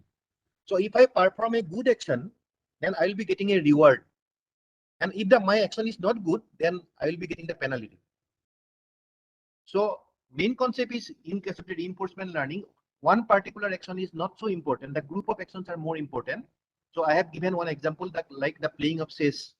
So one particular move is not important. The group of moves are that is more important because the goal is I have to win the game. So corresponding to a particular good action, I will be getting the reward. So that is the concept of the reinforcement learning. And here you can see the training, how to do the training. First one is the level data is available, machine learning algorithms are available, level data. So I have the learn model, and after this I can do the prediction. That is nothing but the testing. So first I have to do the training, and after this I have to do the testing. So these are the cases. One is the supervised.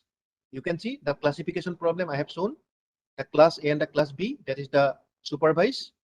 And also the regression. Regression means the fitting of a line or fitting of a curve between the sample points. So I have the sample points, and I have to fit a line or I have to fit a curve between the sample points. And the clustering is basically the unsupervised. And a reinforcement learning already I have explained. So unsupervised already I have explained. So I have to group the feature vectors based on some similarity. And what is the clustering? The clustering is you can, the main concept is we have to consider the inter-class similarity and also the law of inter-class similarity. So I have to find a similarity. So like this, I have to find a similarity between this. So maybe we can consider some Euclidean distance. Like this, you can see between these two fingerprints, I am finding the similarities, and based on this, I can find a similarity score. And based on this, I can do the grouping. And the clustering is subjective. The clustering is subjective. You can see first I am considering the family, one family, the grouping of a family. Another one is the school employees. You can see one is the grouping is the females, another one is the males. So that is why I can say the clustering is subjective. So I have to find the similarity. But sometimes you can see this is the supervised learning. Already I have explained. And this is the unsupervised learning. This is the clustering algorithm. And again, I am showing the same thing. That's just the unsupervised learning. That is the grouping. So I have to find the similarity between the feature vectors. But finding the similarity is also difficult sometimes. So suppose in this image, two images, in case of the image processing, finding the similarity is also very difficult. So this is one example. So why it is difficult in case of the image processing? So finding the similarity between these two images. Reinforcement learning, the concept already I have explained that is one particular action is not important. The group of actions are more important, and corresponding to a particular action, good action, I will be getting a reward. So that is the concept of the reinforcement learning. And one concept is the semi-supervised learning. That is also very important in case of the some applications like biomedical image processing. So in case of the semi-supervised learning, typically a small amount of label data is available with a large amount of unlabeled data. That is mostly applicable in case of the biomedical image processing. So it is very difficult to get the label data. So that is why a small amount of label data is available with a large amount of unlabeled data. So that we can consider, and that is called the semi-supervised learning. So one application in biomedical applications, it is very difficult to get the label data. So I can collect a small amount of label data with a large amount of unlabeled data, and that is called the semi-supervised learning. And regression already I have explained, that is the fitting of a curve between the sample points. And this is a classifier. So you can see the decision boundary between the classes.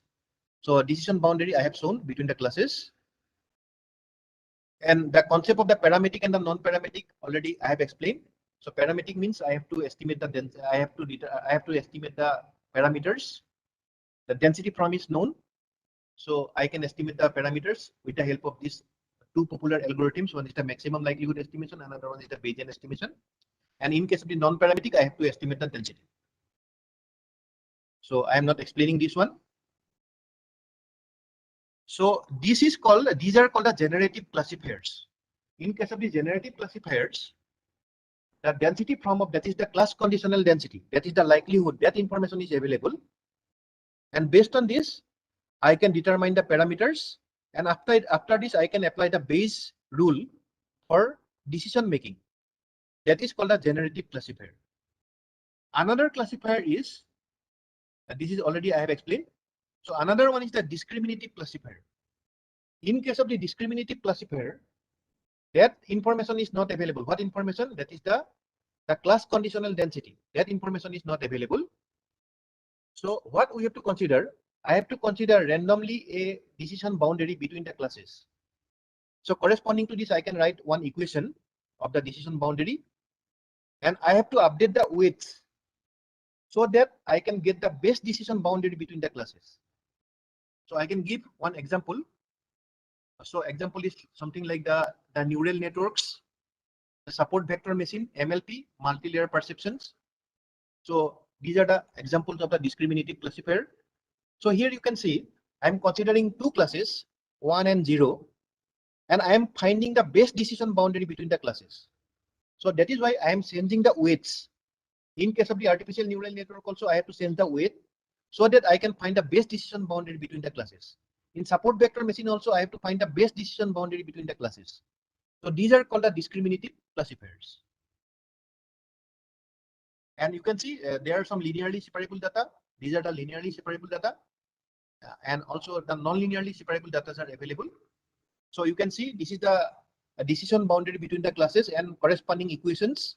So W1 x1 W2 x2 plus B is greater than 0. That is the equation corresponding to the class, the red class. W1 x1 plus W2 x2 plus B less than 0. That is the corresponding to another class. So these are the linearly separable data. And the equation of the line is, this is the equation of the line. And also we have the non-linearly separable data that is also available. And for non-linearly separable data, that also it was explained the Kovar's theorem. So suppose the samples are not linearly separable in low dimension, so I have to do some transformation so that this data can be projected into high dimensional space. So in the low dimensional space, it is not linearly separable, but in the high dimensional space, it is linearly separable. So this is the Kovar's theorem. You can see here, in the low dimensional space, it is not linearly separable, but in the high dimensional space, it is separable. That is the concept of the Kovar's theorem. And the concept of the overfitting, underfitting, that also it is explained. So corresponding to the high bias, the error is maximum during the testing, and also it is maximum for the training. In case of the overfitting, that is the high variance, the error is minimum in case of the training, but error is maximum during the testing. So we have to consider a good compromise so that the error is moderate in case of the training. The error is moderate in case of the testing also. So that is why we have to consider this one, the underfitting and the overfitting. And so this is the summary, the supervised learning, unsupervised learning, semi-supervised learning, and the reinforcement learning. Okay. So for dimensionally reduction, already it was explained, that is the concept of the PCA. So that is also the unsupervised. Now let us consider the bio-inspired computing that already I have explained. So we can consider fuzzy logic, artificial neural networks, genetic algorithm, and the genetic programming. So that we can consider. And in case of the artificial neural networks, the main concept is the biological nervous system. So this is a biological nervous system. I think yesterday there was a class of artificial neural networks, so I am not going to explain this one. So main concept is, you can see the dendrites collect the signal from the cell body, and all the signals are sum up. And if the sum signal is greater than a particular threshold, then I'll be getting a signal, and the signal is transmitted via axon. So I'm repeating this. The signals from the cell body are collected by dendrites, and all the signals are sum up.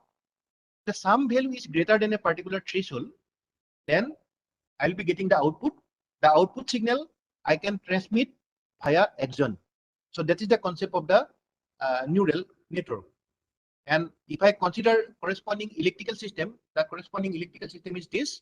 The signal is S1, S2. These are the signals. W, W2, W. These are the connecting weights. So first I have to do the summation. Summation I have to do. And after this, the sum signal is compared with the threshold.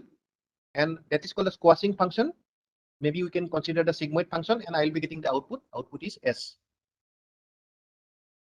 So in case of the artificial neural network also, we have the supervised learning and the unsupervised learning.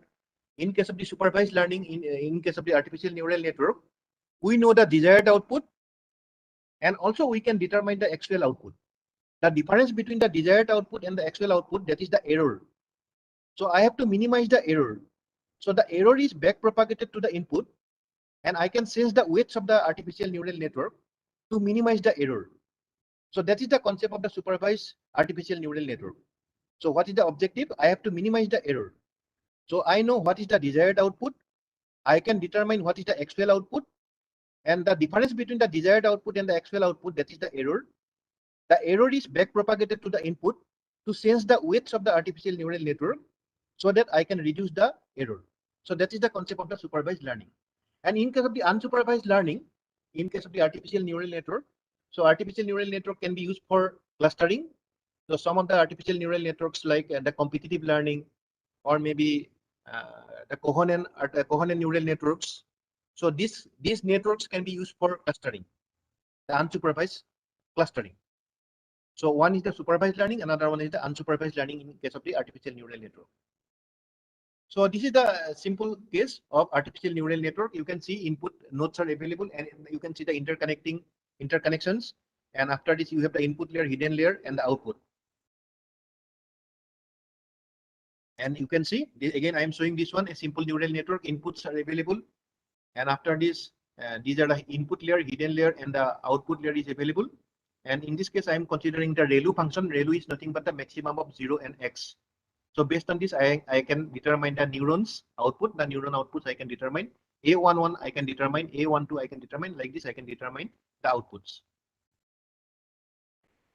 And the training already I have explained. The training of the artificial neural network, that is, I have to back propagate the error so that I have to minimize the error. So that is called the back propagation. So my objective is I have to minimize the error. So that is the concept of the training.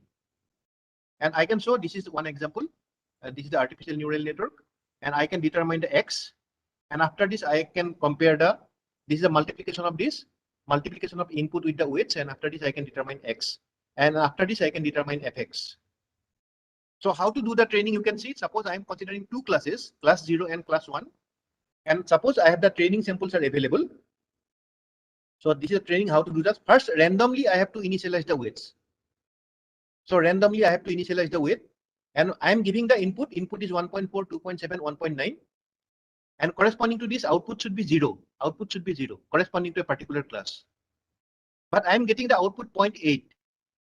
The desired output is 0, but I am getting 0.8. So that is why I have to minimize the error. So error is 0.8. The desired is 0, but I am getting 0.8. So I have to adjust the weights of the artificial neural network. So this is the adjustment. After this, I am giving another input, the 6.4, 2.8, 1.7. I'm giving, and corresponding to this, output should be 1, but I'm getting 0.9.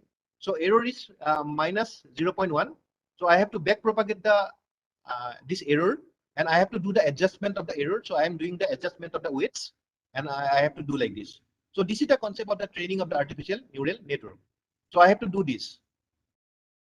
And if I do this, I will be getting a nonlinear decision boundary.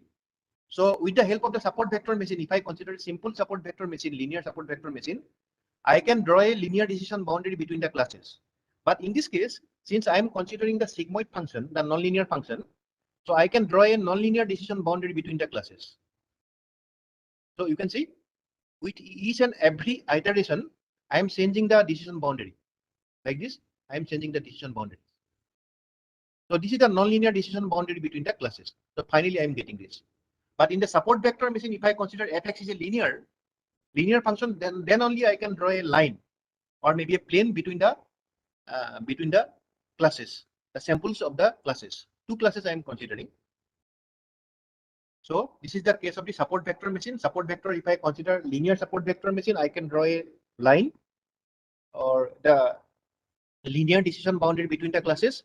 If I consider neural network nonlinear function, if I consider, then I can consider a nonlinear decision boundary.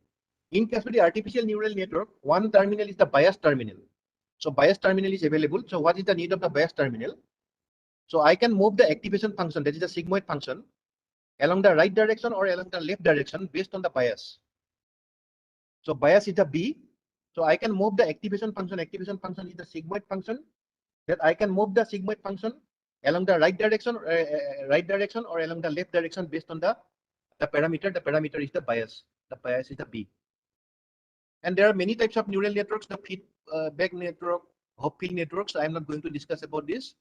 Competitive network is mainly the competition between the neurons.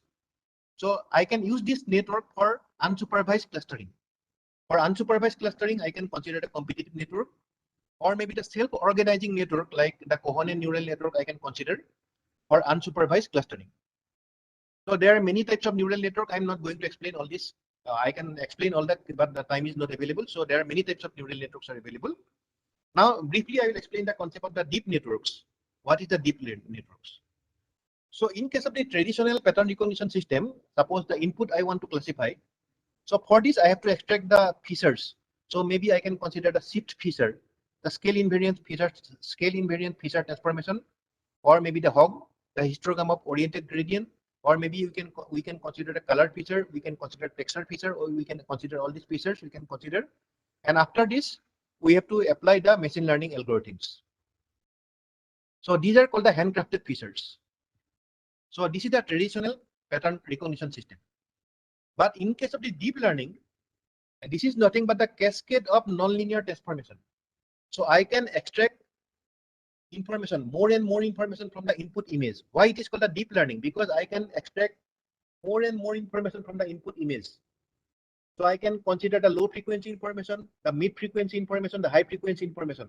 So all this information I can extract from the input signal or maybe the input image. So if I consider a signal, from the signal also I can extract all the information, the low frequency information, high frequency information, all this information I can extract. So that is why the maximum information I can extract from the input signal, from the input image. So that is why it is a cascade of nonlinear transformation. And why it is called a deep? Because it is the deep. I am extracting more and more information from the input image. So this is the hierarchical model is deep, the deep model we are considering. So you can see the distinction between the machine learning and the deep learning. So in case of the machine learning, we have to extract features. After this, we have to do the classification. And in case of the deep learning, already I have explained. So no need to extract the features. So together we can extract the features and we can do the classification. So simultaneously we can extract the features and we can do the classification. Both. Here you can see that from the input image, I can extract the low frequency information, the mid frequency information, and the high frequency information. So high frequency information means the edges and the boundaries, or maybe the high frequency information in the image. The low frequency information we can extract from the image, that is nothing but the general appearance of the image, that is the gray level information. And like this, all this information I can extract from the input image with the help of the deep learning. So just I have to go very quickly because I have to cover the gesture recognition part. So you can compare the deep learning and the machine learning. In case of the deep learning, the requirement of the large data, but deep learning provides high accuracy, takes longer to train. Generally, we need the GPU, and we have some techniques for training of the hyperparameters. So hyperparameter tuning, that is also one important. In case of the deep learning, we have different methods. But in case of the machine learning, limited tuning capabilities. So this is the distinction between deep learning and the machine learning. And the same thing already I have shown, the input image is available. We can consider the handcrafted features. And after this, we can apply the machine learning algorithms. This is the traditional machine learning approach. And in case of the deep learning, already I have explained. So we can extract the low level features, the mid level features, high level features, and after this, we can do the classification. So what is the problem of the artificial neural network? So if I consider here the number of parameters in case of the artificial neural network. So this is a simple artificial neural network. We have the input layer, hidden layer, and the output layer. So if you see the interconnections between these, so how many parameters you can see? 4 into 4 plus 4 plus 1. So this number of parameters I have to tune. Okay. The number of parameters in the artificial neural network. And if I consider one image, suppose 400 into 400 into 3. 3 means the RGB image we are considering, the red component, green component, and the blue component. So 3 components we are considering. So you can see for this image, it is x1 to x480000. This is the input vector. And you can see the interconnections. And in this case, you have to train how many parameters? Approximately 230 billion parameters we have to train. That is the problem of the traditional artificial neural network. That is the problem of the traditional artificial neural network. And if I consider only 1000 interconnections, then also it is 480 million parameters I have to train. So that is the problem of the artificial neural network. So now I want to reduce the number of parameters with the help of the convolution neural network.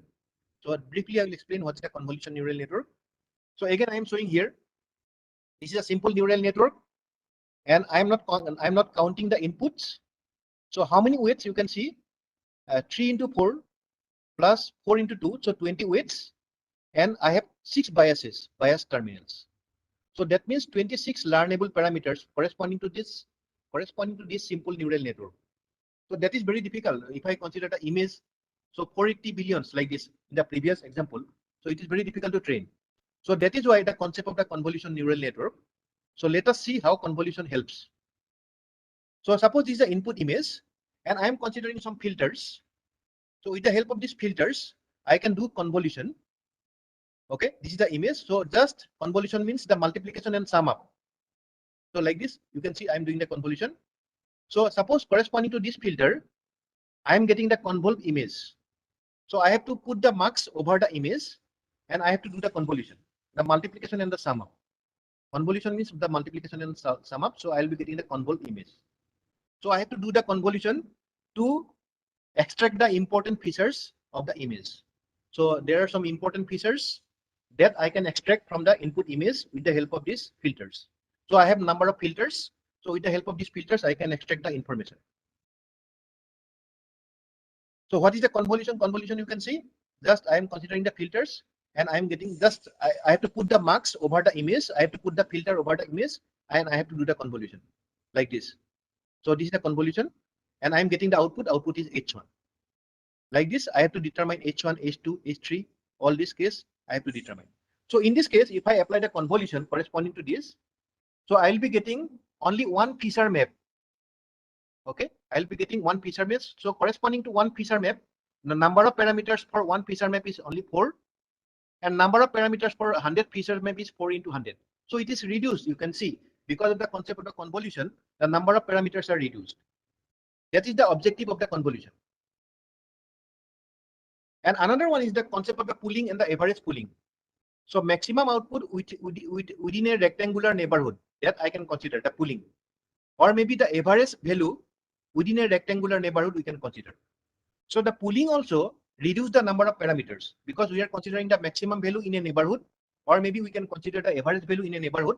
So that is why the number of parameters is also reduced because of the pooling. So here you can see we are considering a max pooling.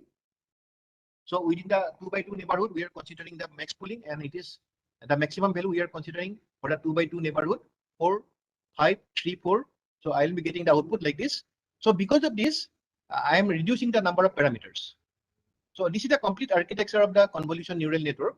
So one is the filter. The filter is the number of filters we can consider, and also we are considering the max pooling, and finally we are considering one fully connected neural network for classification. So we can do the classification, but objective is how to reduce the number of parameters. So this is a convolution. This concept already I have shown. So this convolution, you can see this convolution is going on with the help of filters. So I am getting the convolve features. So convolution we have to do like this. So I am not explaining this convolution, how to do the convolution. And max pooling also we are considering like this, the maximum value within a neighborhood. So that we are considering the max pooling. Now this convolution, this is a convolution. So 6x6 image is considered. I have the number of filters, filter 1, filter 2, filter 3, like this. We are considering all the filters. So if you see the filter 1, I have the diagonal columns 1, 1, 1. So that means we can extract the diagonal information with the help of the filter 1. In the filter 2, I have the vertical lines, vertical 1, 1, 1. So the vertical, this information I can extract with the help of the filter 2. And also stride means one concept is the stride. So how many pixels by which the window is moved?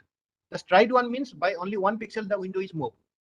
So with the help of this parameter also, I can reduce the number of parameters.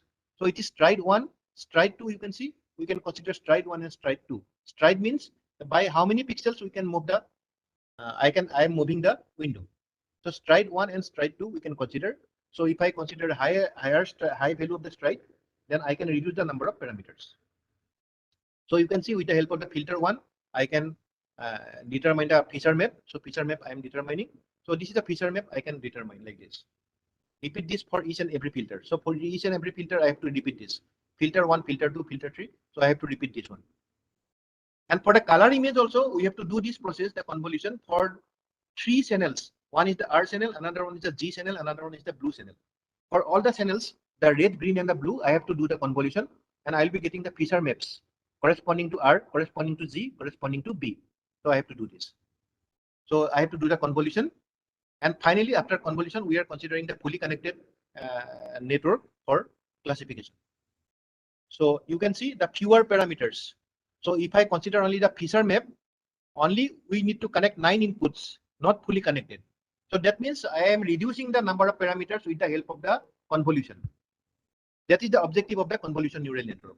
And you can see if I only consider the shared weight, I can even reduce the number of parameters. I can do the sharing of the weights. Then I can reduce the number of parameters. So that is the objective of the convolution. So this is the block diagram of the complete CNN, convolution neural network. Image is available, convolution, max pooling, convolution, max pooling. I can do number of times, convolution and the max pooling. And after this, I have to convert this one into the 1D vector. Flattening means the 1D vector. And after this, I can consider the fully connected feed-forward network for classification. This max pooling already I have shown the maximum value within a particular neighborhood I have to determine.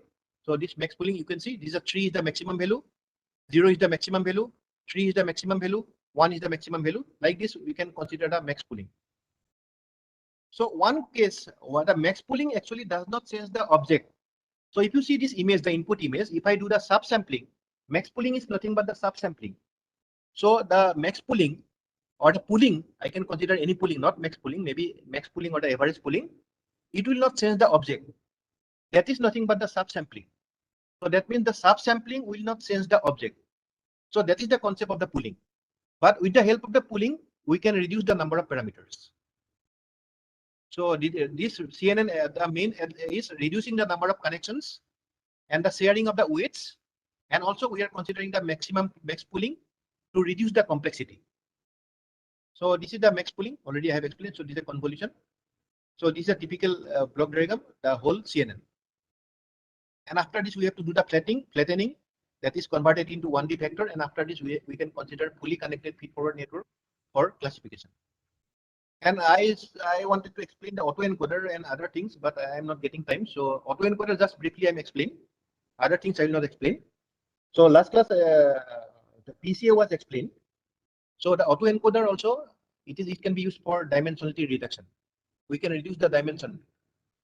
So one part is the encoder, another part is the decoder. You can see one part is the encoder, another one is the decoder. This is nothing but the efficient representation of the input data. So if you see the second one, input image is available, but there are some unnecessary information, like the specular reflection is available, and the image is rotated, noise is also present. That information is not important. So that is why the efficient representation of the input data, that is the autoencoder, the main principle of the efficient representation of the input data. So if you see the reconstructed output, you can see that specularity is not there. The image is aligned, properly aligned. The noise is removed. So that is why in case of the autoencoder, we have two components. One is the encoder, another one is the decoder. Encoder is basically for the compression. And after this, we have to consider a decoder for the reconstruction. So there are many types of autoencoders. I am not going to explain. So I can give this autoencoder can be used for generating the false images. So you can see I'm considering the input image, noise image, and after this we can consider the generative model to extract, to generate some images. So here you can see the noisy input image is available. We are considering the encoder. What is the most important information? Information is only the two. The noise is not important information. So that is why I can say it is an efficient representation of the input image. So encoder is available and the compressed representation of the input image. And after this, we are considering the decoder for the reconstruction.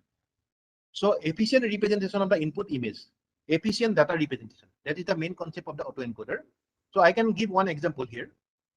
So if you see these two sequences, one is the 40, 20, 70, 27, 25, 36, 81 like this. And another one is the long sequence. So which one is easy to remember? So the second one, it looks like the first one is easy to remember because it's very short. Hello? Hello? Hello? Okay. So first one, it looks like the first one is easy to remember. Hello? But the second one is actually it is easy to remember. So how to remember the second sequence? So even numbers are followed by their half and odd numbers are followed by their triples plus 1. So if I remember this rule, So with the help of this rule, I can remember the second sequence. The first sequence is actually, it is difficult. But if I see, it looks like the first sequence is very short and it is easy to remember. That is called the internal representation of the input data. The internal representation of the input data. So that is the technique of the chess players. The chess players can easily remember the position of the pieces because they know the internal representation of the input data. That is called the efficient data representation with the help of the autoencoder. So the expert chess player, they can easily understand this. So this is the concept of the autoencoder. So I'm not going to explain all these things. And I also wanted to explain about the GAN, adversarial networks. I will not explain. And also I wanted to explain recurrent neural network. I will not explain this one. So directly I will explain now the gesture recognition. What is gesture recognition? So gesture means, the definition is movement of limb or the body as an expression of thought or feeling. This is the Oxford Dictionary definition. So there are some applications of the gestures like replacement of mouse and the keyboard. So with the help of the gestures, we can interact with the computer. We can interact with the computer. We can interact with the system. Pointing gestures like the interaction with the robotic interactions. Virtual environment, no physical contact with computer, and communicate at a distance. So there are many applications of human-computer interface with using gestures. So one application is, you can see the data globes. So I have to wear the data globes and it is connected to the computer. So the sensors are available.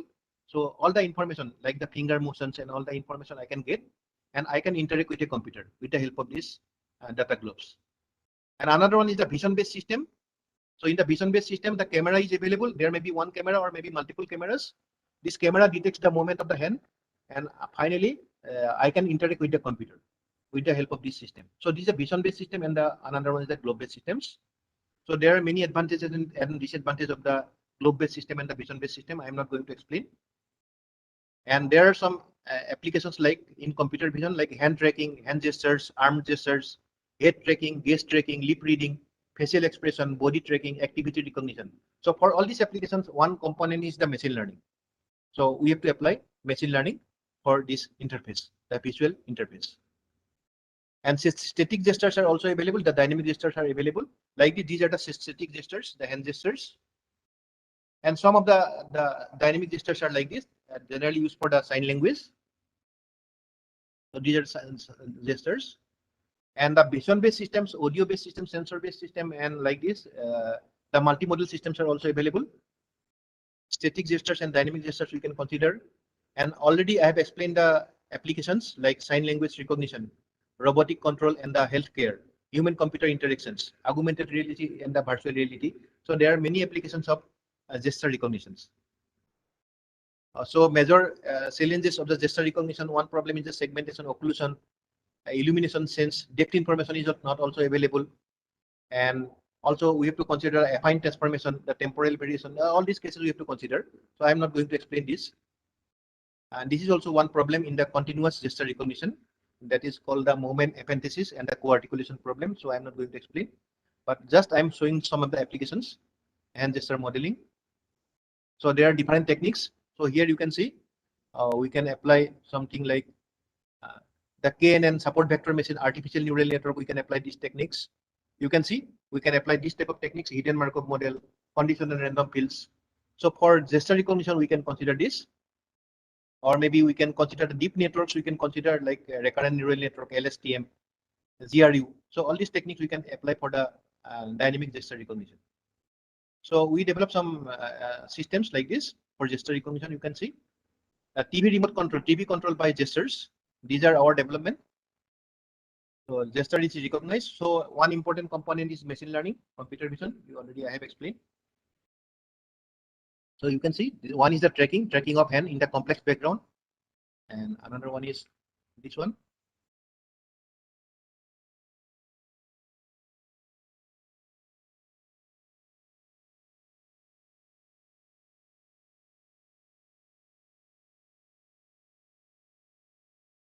Hello.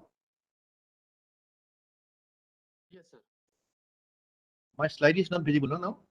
Yes, sir. Now it is visible. Okay. So like this, we develop some systems. This is also, I am not showing, this is the dynamic gesture recognition.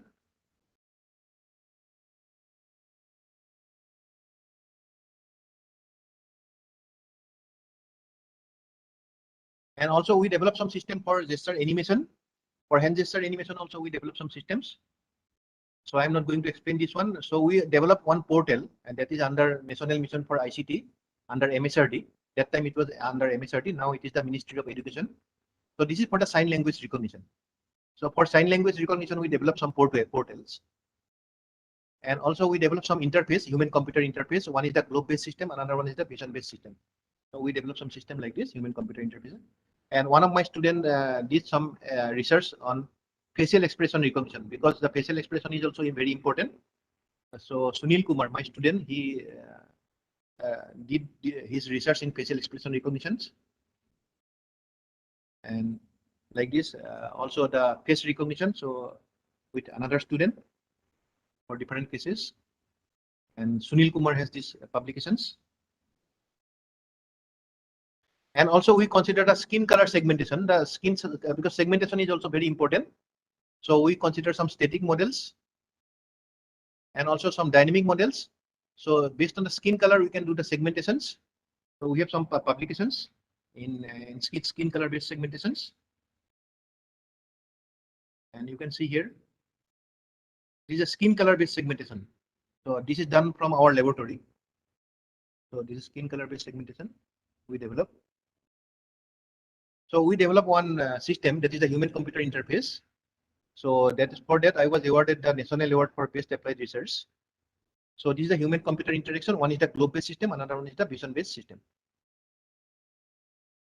So this is my award for this work, because I have been working for last 18 years, gesture recognition. And reference is one of my book that is published. It is CRC Press.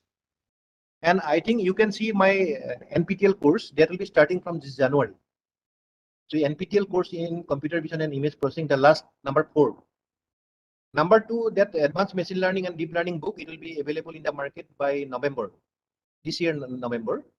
The first book is already available, the CRC Press. The second book will be available by November in the market. And the fourth one is the course will be running from 24th January 2022. So I think you can enroll my course and you can see this course. And this is my book on computer vision and image processing, fundamentals and applications. So thank you. So if you have any questions, because already I have covered, I have taken more than 3 minutes, because I have to complete within 12:20, so it is okay now. Biplav, is it okay?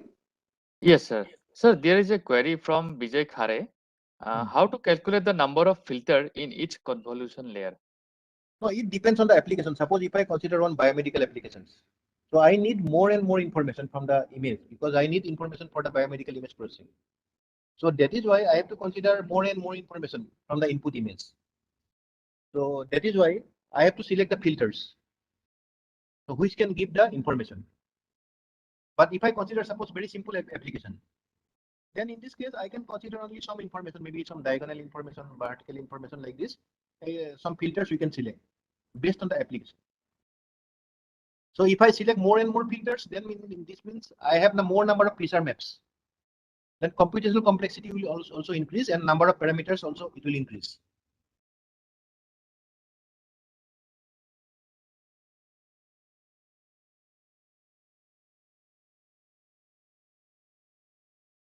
Okay, any other questions?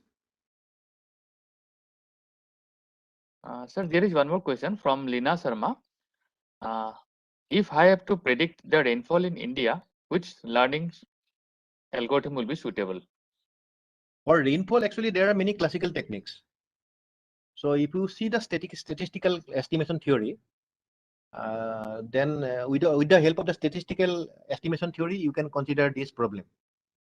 Otherwise, the advanced techniques like these data mining techniques are also available, or maybe the deep learning techniques are also available. You can consider, like in statistical modeling, like ARMA model is available, AR model is available. So these type of models you can consider. SORMA model is also available. SORMA model is also available.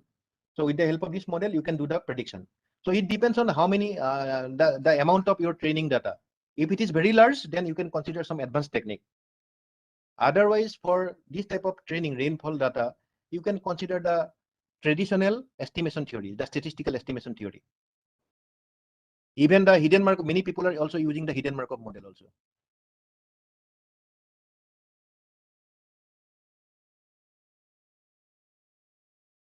So my question, so if you have questions, then you can ask me in my NPTEL course. Just enroll this course and need not enroll for the examination. I am not forcing you to enroll for the examination, but for the attending the course, you may enroll. And regarding my book, I have shown my book, and I am not doing the advertisement. This is not for the advertisement, just I am giving the information.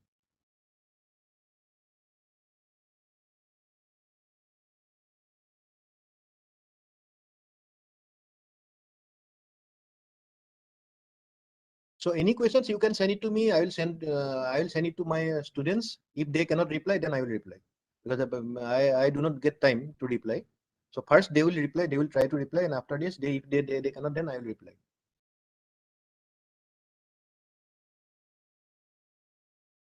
Okay, any questions from Biplab? Biplab? No more questions, sir, till now. Okay, okay. So I could not Thanks. see my set box, actually. I could not see. Yes, sir. So if any queries come, we will mail you, sir, from our end also. The problem is within 1 hour, it is very difficult to finish all the things. Yes, sir. So that is the problem. So last part, actually, I was very quick. Otherwise, it is okay. Yes, sir. Okay. Thank you, sir. Okay. For giving us the time. So we are moving towards the next session, lecture number 14. It will be taken by Dr. Varun Bajaj, sir, and our topic is on machine learning in biomedical signals. Before we start, we would like to share a brief profile of Varun, sir, with you all. Dr. Varun Bajaj is working as associate professor in the discipline of electronics and communication engineering at Indian Institute of Information Technology, Design and Manufacturing, Jabalpur, India, since July 2021. He worked as assistant professor in IIITM Jabalpur from March 2014 to July 2021. He is an associate editor of IEEE Sensor Journal and subject editor in chief of IET Electronic Letters. He served as subject editor of IET Electronic Letters from November 2018 to June 2020. He is senior member of IEEE June 2020, MIEEE 1620, and also contributing as active technical reviewer of leading international journals of IEEE, IET, and elsewhere. He has 138 publications, which includes 88 journal papers, 31 conference papers, 9 books, and 10 book chapters. The citation impact of his publication is around 3,430. H index of 31 and I-10 index of 74. Google Scholar, November 2021. He has guided 7 PhD scholars, out of which 4 have completed and 3 are in process, and 7 MTech scholars. He has been listed in the world's top 2% researchers scientists by Stanford University, USA in October 2021. He has worked on research projects funded by DST and CSIR. He is recipient of various reputed national and international awards. His research interests include biomedical signal processing, artificial intelligence in healthcare, brain-computer interface, pattern recognition, ECG signal processing. On behalf of IICT Academy, I welcome Varun Bajaj, sir. Dr. Varun, sir, am I audible to you? Yes, Sir, I made you the presenter. Just a minute, I am sharing my screen. Is this visible? Yes, sir, it is coming. Thank you, sir. Thank you. So, very good afternoon to all of you. Today, first of all, I would like to thanks to IIT Guwahati for giving me this opportunity.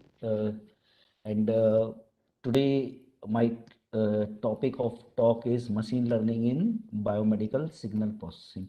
So before starting my talk, the content of this talk is, first we will talk about what is the health need of healthcare system, then what is the benefits of machine learning, then how we can develop non-invasive biomedical systems, then some of the examples of biomedical signals, then what work we have done. So I will try to cover machine learning as well as deep learning, how we can apply for biomedical system development, then some results, conclusion and references.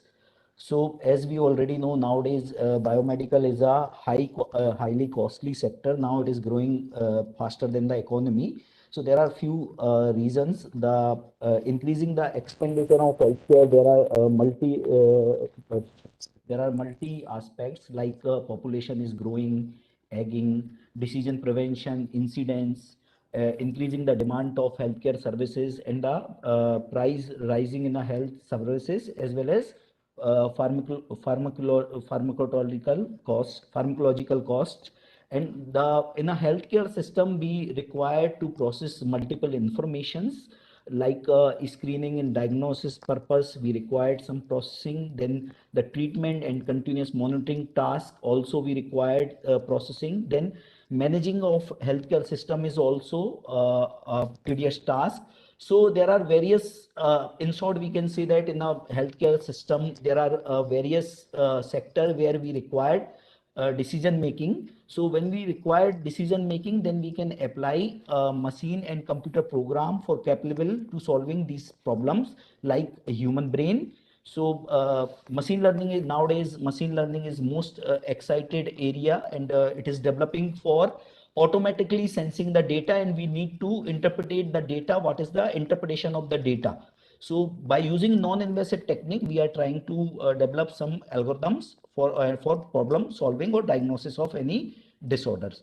So advantage of machine is it's a retain the information, it's a become smarter over the time.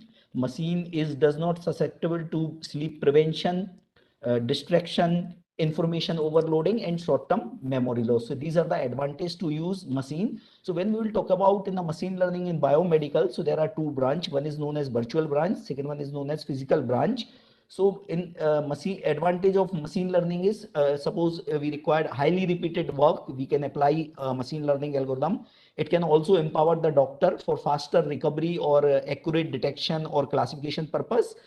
It also solved the staffing or medical facility problem. It can manage time waiting, automatic rescheduling. So this way, in these problem can be solved by machine learning algorithm. When we will talk about the virtual branch, so machine learning basically come under the virtual branch, where we required to use sometime we required unsupervised learning, sometime we required supervised learning. Supervised learning we use for classification and prediction algorithm, and third is the reinforcement learning. So what is the benefit of if we talk about the benefit of machine learning? So clinical decision, we can take a better clinical decision. It can replace the judgment of different areas like radiology, some other where we require trained professionals. So machine learning technique can be used. So that is the benefit to use machine learning technique. And it is also using a machine learning technique, we can update recent information by using information get it from the journals, textbook or clinical practices. So we can modify that machine learning technique based on the information. It also available 24/7 availability of expert, early detection is possible. So these are the few benefits I have listed using machine learning. Then we will talk about the physical object. So physical object means medical devices, sophisticated robot, which can people are using in the robotic surgery. So this is a different branch which can come under the physical branch of machine learning in biomedical. When we will talk about the non-invasive biomedical system, so basically 4 different type of practices. One is diagnosis, then we can go for prognosis, then treatment, then prevention. So for this, if we talk about the basic block diagram, so we require data acquisition system. So for this, what problem you want to solve, for this purpose you need to acquire the data. So the data should be having a variability, then you can develop the correct algorithm. Otherwise sometimes the data is not have a variability, then it may be difficult. It will it will work for all the region and all the ages of the person. Another one is signal processing. So when we will talk about the signal processing, so signal processing have different type of So when we'll talk about the signal processing task, so signal processing, there are different type of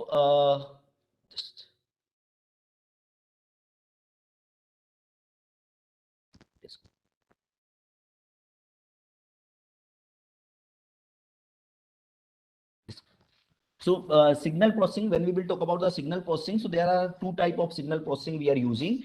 One, we are using a decomposition technique where we will decompose our data into a different bands, and we will try to find out which particular band having a that activity in particular band, which particular band is responsible for acquiring this activity, which particular band having a changes for solving this particular problem. Then we will go for features extraction. So which particular features we need. So like these are the handcrafted features. So we need to select which particular band, which particular features is useful. So by using Kruskal-Wallis test, we can identify which particular band or which particular features is responsible, having a discrimination capability to diagnose that particular disease. And then these feature set we can give as an input to any machine learning algorithm. So like these are the till now these are the signal processing technique which is available. So most of the technique suffering the problem of selection of correct basis functions. So when you are changing the basis function, then your result may be change. But empirical mode decomposition method is adaptive method which does not require any selection of basis functions. So here I will take one example so that we can understand how we can develop some system. So like human brain is highly complex and non-linear system. So EEG measures the electrical activity of the brain, which can use for the identification of pathological and physiological states of human brain. But EEG, the quantitative analysis of EEG is very challenging because it has irregular nature, complex nature, and the frequency is varying with respect to time. It does not have any stationary pattern. It does not have any pattern. So the non-stationarity is in the EEG signal. So visual scanning of EEG signal is time consuming, maybe inaccurate, it's a complex, it's also a subject judgment, human error, and it is also performed by the trained professional. So we required some features which can be required some features extraction technique which can accurately identify the changes, what are the changes for in that particular disease that we can identify by using different type of signal processing technique. So like here I have used EEG data sets. So if we are going for pathological data, so in India it is very difficult to find out the pathological data. So what we have done, we have find out the data from the PhysioNet. PhysioNet is PhysioNet ATM, from where you can extract the data for pathological condition, or some other persons, some other hospitals also available a pathological database. Physiological database we can make it, but pathological data we cannot acquire. The same problem, because the hospital and engineering both do not have any collaboration. So that is a problem for acquiring pathological data. So here I have taken a data from different this data set we have taken. Like in this data set, Z, O, N, F, and S, there are 5 different type of subsets. So Z belonging to EEG signal from the eyes open condition. O belongs to the signal which is EEG signal which having a eyes closed condition. N or F is belonging to the seizure free class. Here we are trying to find out try to develop the system for identification of epileptic seizure. Epileptic seizure is basically one neurological disorder which comes unexpected electrical disturbance of the brain. So the N of F is the group from where the person previously having a seizure, but right now they do not have any seizure. That time they are acquiring the data. And S class is belonging to the class when the person having a seizure, that time they are acquiring the signal. So this data set available online. So we have in each class, we have 100 signals, single channel EEG data. The duration of the signal is 23.6 second, and 128 channel amplifier system they have used, common reference they have used, and the sampling frequency was is 173.61. What I have done, I have combined all these 4 classes into a one group, which is Z, O, N, and F. So these are known as non-seizure class, and S belongs to the seizure class. My work, we need to develop a method which can be automatically classify or diagnose the seizure. So what I have done, I have applied empirical mode decomposition because it's an adaptive method, data dependent method. It does not require any condition about the stationarity and linearity, and it provides a narrowband AM/FM component. So, and it's also modulated by AM/FM component. So, IMFs is the subband, narrowband signals. So the condition to extract these IMF in a complete data set, the number of extrema and number of zero crossing must be same or differ at most by 1, and the mean value of envelope defined by the local maxima and local minima is 0. So after the decomposition, you can represent your signal into a addition of all the IMFs plus residue. So residue is basically a mono component. So based on that, we can decompose a signal into a different band. So here this is the signal and it is divided into a different frequency band like IM1 to IMF8, and this is the residue. So here you can see that the IMF1 is the high frequency component as compared to other IMF. So when the IMF is increasing, then your frequency will be decreasing. So IMF8 is a low frequency component. Now the question is, which particular band, which particular IMF will provide you better classification accuracy? Which band have capability to diagnose epileptic seizure? So what we need to do, we need to, now these IMFs are real signals. So what we need to do, we need to convert these IMF into an analytic representation of IMF, where we can find out AT⁵ of all IMF. Once you have analytic IMF, then I have extracted features which is known as beta AM, beta FM, bandwidth due to amplitude modulation, bandwidth due to frequency modulation. These two features I have extracted. I have extracted so many features, but these two features are working very fine, and physiologically we can understand how the amplitude is varying in case of seizure, how the frequency is varying in case of seizure. So that's why I have chosen these two features, and two features we can easily visualize in a classification technique. As the previous lecture, I have Professor Bhuyan already discussed about the SVM, which is support vector machine. So here I have used LSSVM, which is least square support vector machine. So first, how we will identify which particular IMFs and which particular features is responsible and which we can use for diagnosis or classification purpose. So if you can see this, this is known as Kruskal-Wallis test, which will give you the idea whether these features are useful or not. So here you can see that the first 4 IMF having a significant discrimination in these two classes.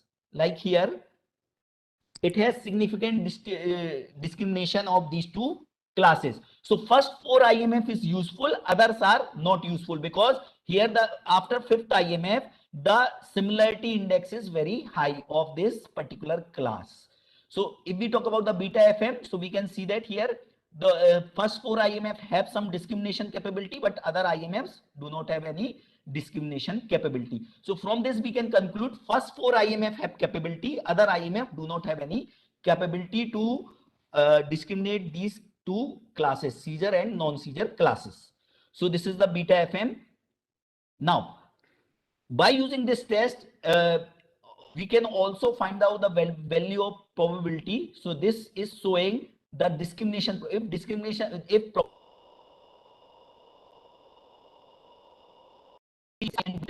have a capability to discriminate these two different classes. So if the probability is less than 0.5, then this features and band you can use as an input to that particular classifier. So here we can conclude that the first 4 IMF, beta AM, beta FM, we can use as a features to any machine learning technique. But first IMF 5 to 8 having a probability is higher, means it does not have any discrimination capability. So as the least square support vector machine, so if you talk about the least support vector machine, so least square support vector machine, there is an input set, there is an output training set. So here beta AM, beta FM, two features we have extracted. So these two features from all the subset, all the signals we will extract, then this is known as training sets. Okay. Then this problem is 2-class classification problem. So in LSSVM classifier, we need to give output training set. So we need to define the seizure class as a 1 and non-seizure class as a -1. You can define any one of the class as a 1 and as a -1. So now here you need to select kernel parameter. So kernel parameter, as already the last session sir discussed, if your data linearly, it is have a capability to linearly classify. then your features is perfect. But in a real situation, you cannot have a data which can linearly classify your data or signals, your feature set. So we require non-linear kernel function, and we need to select appropriate parameter also of this kernel function. So in my study, I have used polynomial kernel function, where L is the degree of polynomial. So we have given polynomial as a input. Then we have checked what will be by using performance parameter. We have checked what is the accuracy we are getting. Then we have done with RBF, where sigma is the controlling bit of RBF kernel. Then we have developed two different kernel function: Mexican head wavelet kernel function and Morley wavelet kernel function. Then these are the parameter which is known as classification performance parameter, like sensitivity, specificity, and accuracy, which we can find out by confusing matrix. So now here, this is the result. So like polynomial kernel, when the kernel pair L is 5, means degree is 5, that time IMF1 is given this accuracy 95.5 to 96%. Why this variation is? Because we have used 10 cross validation. In a 10 cross validation, 9 part we use for training, 1 part we can use for testing. So this thing repeat in a 10 time. So here we have representing minimum accuracy, what minimum accuracy we are getting and what maximum accuracy we are getting. Now RBF kernel, we are getting highest accuracy is 98 to 99.5. Now Morley wavelet kernel, second IMF, is given a better classification accuracy, which is 99.5 to 100. So this way we can conclude that Morley wavelet kernel of LSSBM classifier with IMF2 providing better classification accuracy. So this is receiver operating characteristics, which will give you the idea whether your model is perfectly trained or not. So this is known as hyperplane, because in my case, I have only two features. So that's why we are able to visualize that hyperplane. If it is more than, if it is going to, for classification purpose, it is going in the multi-dimensional hyperplane, then it is very difficult to plot and it is very difficult to understand the phenomena. In my case, I have only two features. So that's why we are able to identify hyperplane, how the hyperplane is looking. Then we have compared this work with some other papers. Then this paper we have published in IEEE Transaction. And so this way we can develop the system for diagnosis purpose. Like here we have identify whether how much accuracy to for seizure EEG signal and how much accuracy for non-seizure EEG signal. So here this system we can use for detection of or classification of epileptic seizure. Another work, I already told, there are two things in a signal processing. One is the decomposition. So we already seen the example of decomposition. Now another, we can represent our signal into a different time frequency representation. So what we have done, this is the physiological study. For physiological study, we have developed our own database. So we have done some experiment, like we have shown some video. Then for 4 different emotion, we have acquiring EEG signals. Then this is our system where we have taken a 20 healthy subjects which previously do not have any neurological disorder. So our result will be the EEG will not affect. Then the age of the group is 22 to 25 year. Then we have used audio video stimuli. Then the sampling frequency was 256 hertz of our system. Then we have recorded each signal is for 20-second recording. Then the frontal and temporal regions show the better response to the stimuli. That from previous work we have proved that. Then in this work we have used, this is our setup. In this particular work, these 16 channel we have used. So this is bipolar montage based on the 10-20 configuration. We have acquired these signals, which is available online for research purpose. So by visual scanning, we cannot say that which particular signal is belonging to which particular class. So like why I'm taking these 4? Because when we are going for AB model, there is a one AB model which represent the emotions into a different quadrant. So these signals are these particular classes are come in the different quadrant of AB model. So that's why we have chosen these 4 different classes of signal. Now what we have done, first we have done pre-processing. In pre-processing we have applied band pass filter. Then we have applied SPWBD. Why SPWBD? Because this signal is this signal is varying with respect to time. So if we will convert like CNN, there are two type of CNN. One is the 1D CNN, another one is the 2D CNN. So what we have done by using SPWBD, which is time frequency representation, there are some other time frequency representation also available like STFT, continuous wavelet transform, but STFT and continuous wavelet transform, we need to select some basis function. But SPWBD use autocorrelation function, means signal is modeled by its shifted version, so we does not require any external basis function. That's why we have used SPWBD. And another thing, SPWBD is bilinear time frequency representation. So what we have done, we have converted our signal into a one-dimensional to two-dimensional. Two-dimensional means time frequency representation. Previously, I already proved it. This time frequency representation we can use as an image. Clear? So it's like a color image. Clear? So you can see when we are converting, this is one example I have taken, one example of each class. Here we have different type of time frequency representation of all classes. You can see here sad, happy, relaxed, means we can say that there is some component which we can classify, which having a different phenomena in these classes. So what we have done now, after that, these we have used as an input to different type of CNN model like LXNet, VGG16, ResNet50, and we also developed our own configurable convolutional neural network. This work we have published in IEEE Transaction of Neural Network and Learning System recently in 2020. And this is able to classify your 4 different classes: fear, healthy, relax, and sad. So like in our configuration, in our model, we have used 4 convolutional layer and 2 fully connected layer and 1 softmax layer.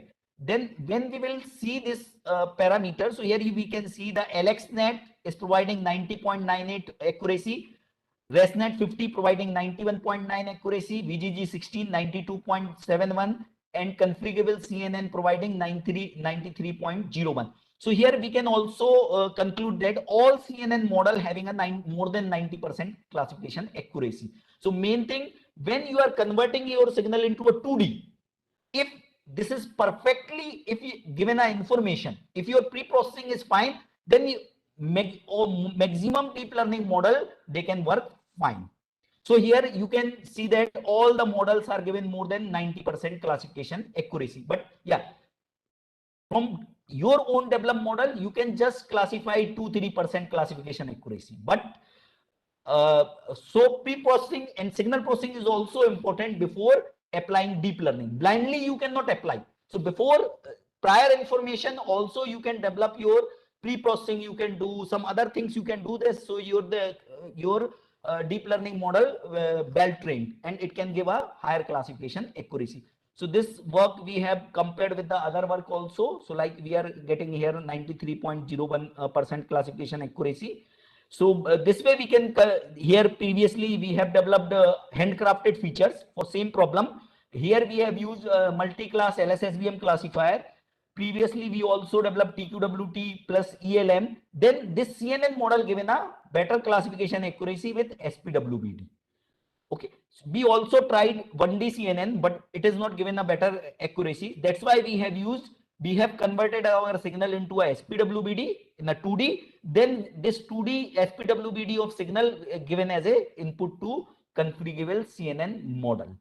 So in a conclusion, we can say that signal processing technique can improve the accuracy and efficiency of any healthcare system. There is a limitless prediction about the revolution of improving the quality of healthcare and dramatically reduce the healthcare cost.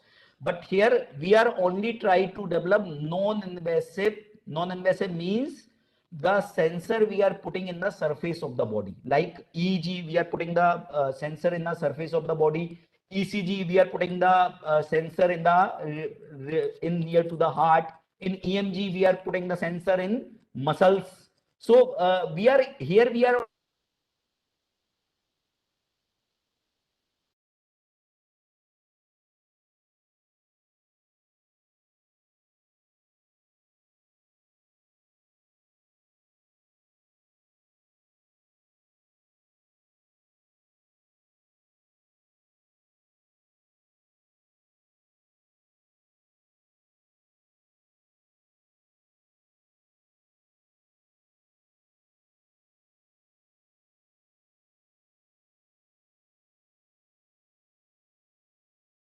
Otherwise, it is very difficult.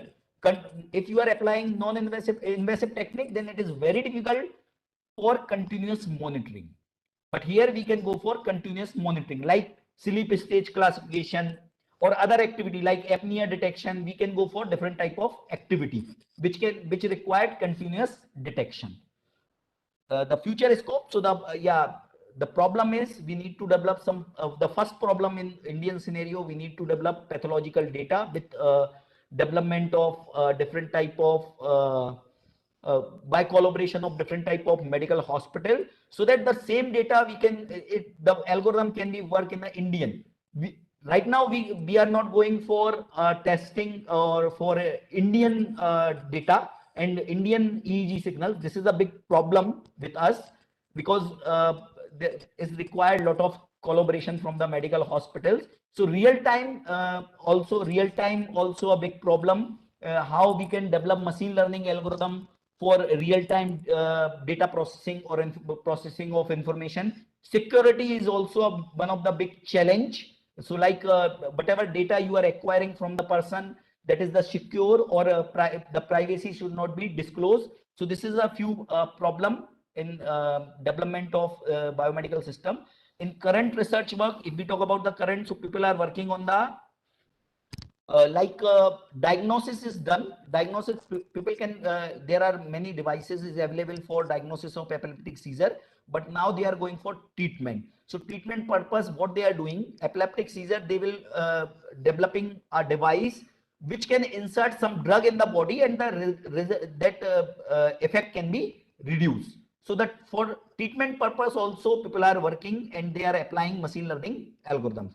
Classification of sleep stages. So sleep scoring is a big problem. It is a multi-class classification problem. In a sleep, there are 83 type of neurological disorder.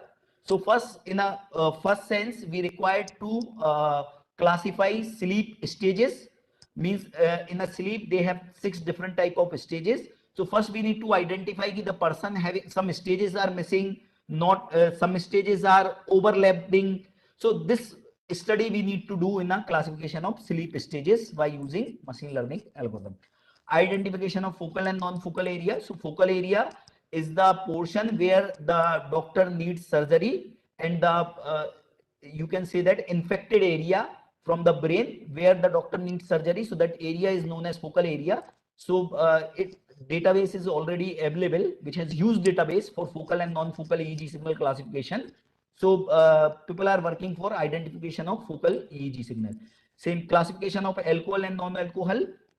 So right now, whatever method technique we are using, that is based on the smelling, which can be easily influenced. So people are trying to develop non-invasive weights.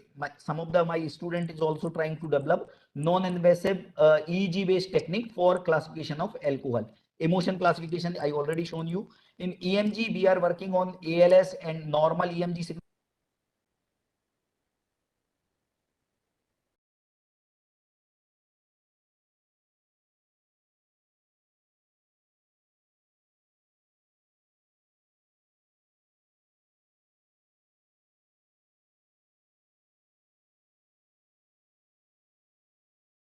Hello. Yes, Varun sir, you're audible. Yeah. If anybody have question, then they can ask. I have done.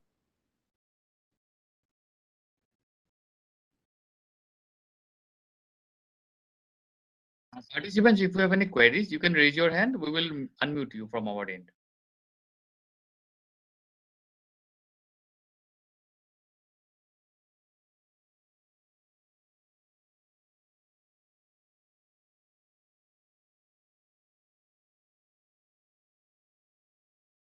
Yeah. So for best features, we have to go for trial and error method, or you can go for Kruskal-Wallis test that I have already shown you. So from each subband,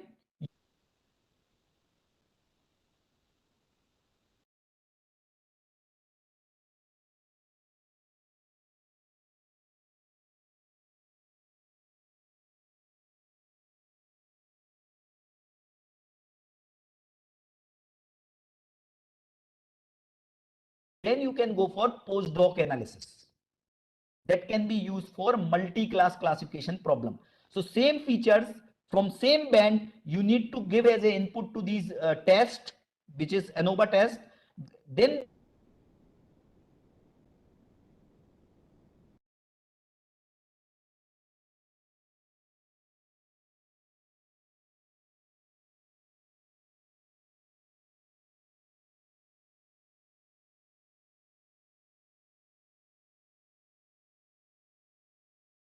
Then it is not given an information how much variation in the envelope. So here I have not tell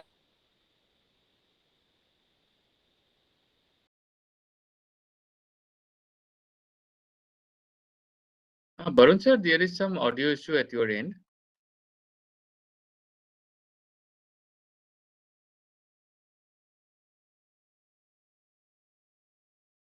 using these features.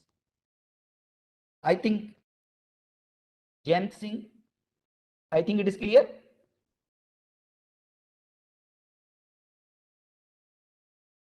If any other question,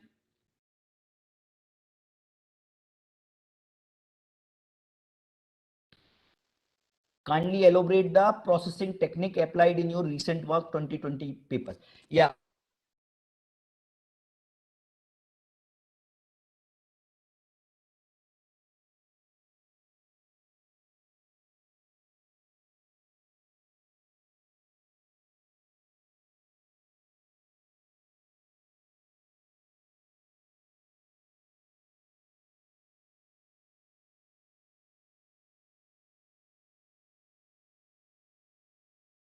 Smoothed pseudo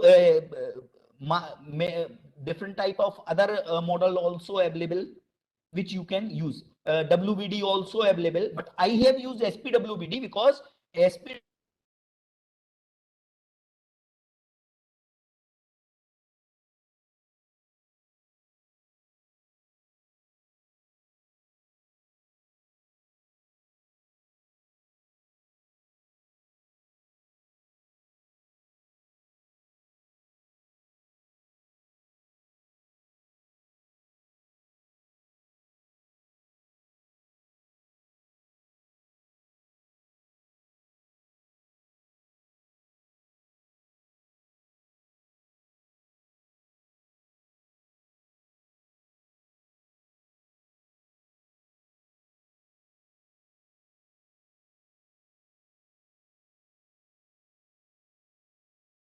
this depend on the data set, like it's depend on the problem to problem.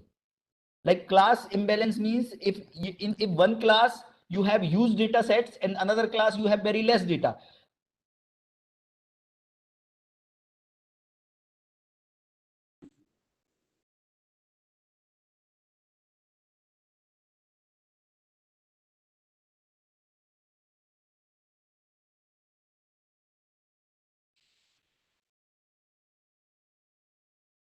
Could be used for processing a single channel EEG data. Yeah, you can use my one paper which is published in computer methods program in biomedicine. We have proposed one parameter which is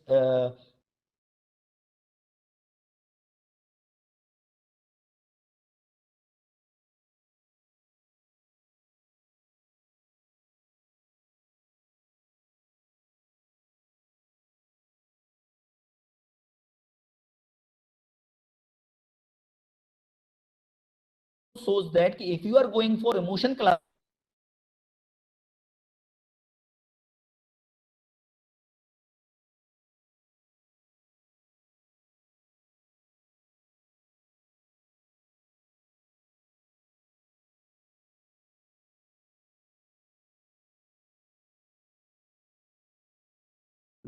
if you are going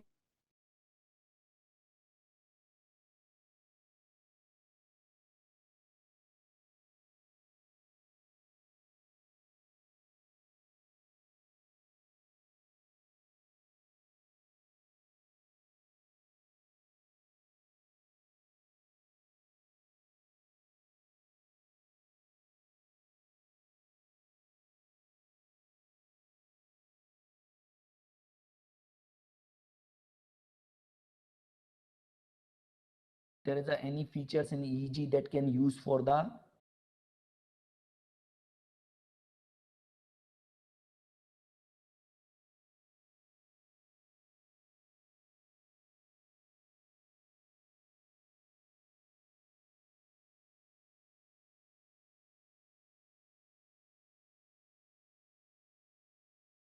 do by easily by some other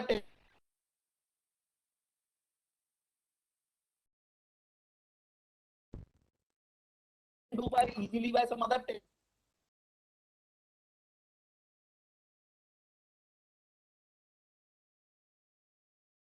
easily by some other thing you cannot connect from the brain.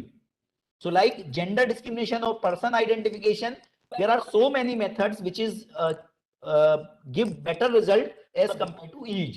Like gender discrimination or person identification, there are so many methods which is give better result as compared to EEG. Like gender discrimination, person identification, there are so many methods which is give better result as compared to EEG. Hello, gender discrimination is not coming. There are so many.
Hello, Varun sir, you are not audible.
Hello. Yes, sir, you are audible now. Yeah, yeah. If anybody have question, then yeah, they can ask or they can write in the chat box. Yes, sir, you are audible now. Yeah, yeah. If anybody have question, then yeah, they can ask or they can write in the chat box. Yes, sir, you are audible now. Yeah, yeah. If anybody have question, then yeah, they can ask or they can write in the chat box. Yes, sir, you are audible now. Yeah, yeah. If anybody have question, then yeah, they can ask. They can write in the chat box. Sir, there is a question from Raktim Acharya. Yeah, yeah. If anybody have question, then yeah, they can ask. They can write in the chat box. Sir, there is a question from Raktim Acharya. Yeah, yeah. Hello. If you have question, then yeah, they can ask. Yes, Anurag Verma has asked Sir, how to handle the class imbalance problem between the seizure and normal EEG signal. So for this, we have applied 10 cross validation. Sir, How to handle the class imbalance problem between the seizure and normal EEG signal. So for this, we have applied 10 cross validation. Sir, How to handle the class imbalance problem between the seizure and normal EEG signal. So for this, we have applied 10 cross validation. Sir, How to handle the class imbalance problem between the seizure and normal EEG signal. So for this, we have applied 10 cross validation. How to handle overfit.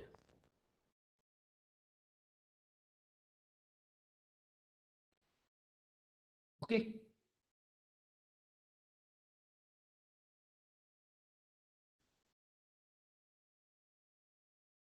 Okay.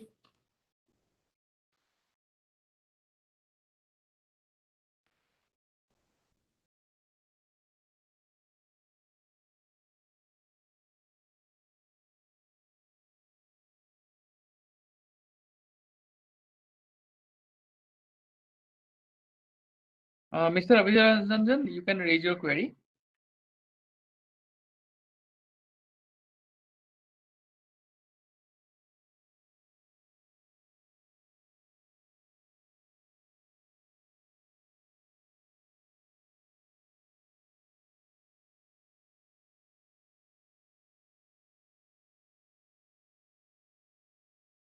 Am I audible, Varun sir? Hello, Varun sir? Hello. Yeah, audible. Yeah, I think there is no more questions, so now we can close it. Okay, sir. So we can go for a break now, and then we will rejoin at 1:30 p.m. Please be on Yeah. time. Thank you, Varun sir, and thank you all participants. Hello, sir.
Good afternoon, everyone.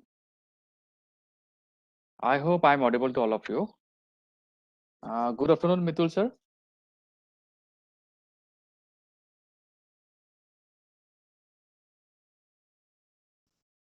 Sir, now you are audible.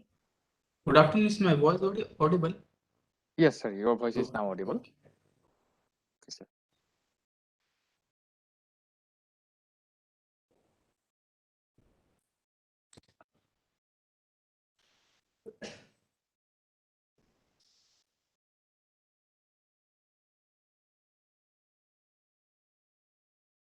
Good afternoon, everyone.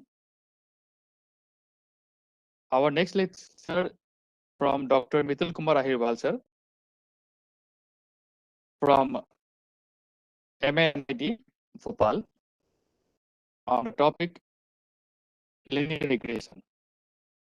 Before starting, we would like to share his brief profile with you. Dr. Mitul Kumar Ahirwal sir, currently working as Assistant Professor in Department of Computer Science and Engineering, Maulana Azad, NIT Bhopal. He completed his PhD degree from IIT Jabalpur in 2014. He has more than 5 years of experience in teaching and research. His area of specialization include artificial intelligence, soft computing, evolutionary intelligence, biomedical signal and image processing. He has published 2 books, one book on computational intelligence and biomedical signal processing, and another on basics of Unix environment and system calls. He is an active reviewer of Elsevier, IEEE, Springer journals. He has completed 2 research projects funded by Science and Engineering Research Board SCRB and other funded by Cognitive Science Research Initiative CSRI. He has organized more than 10 workshops and faculty development programs and delivered more than 20 expert lecture talks. He is currently member of IEEE, International Association of Engineers, Indian Academy of Neuroscience, and Soft Computing Research Society. He was awarded Early Career Research Award by SCRB in the year 2017. Welcome, Mitul sir. I made you the presenter. Now,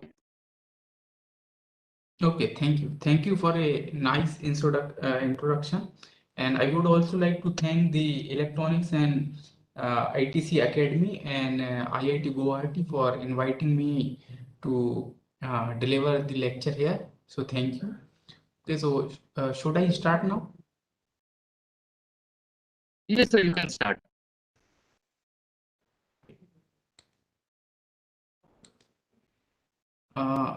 Please allow me to share my screen because here share button is not active.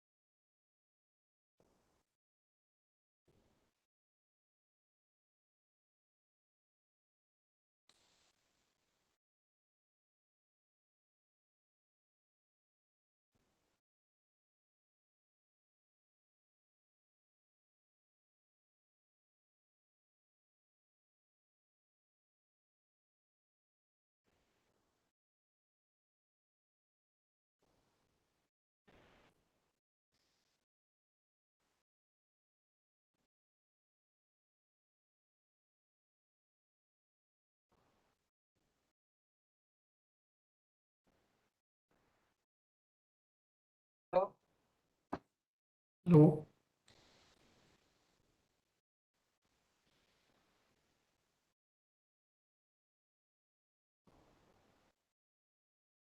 No, actually here share button is not active.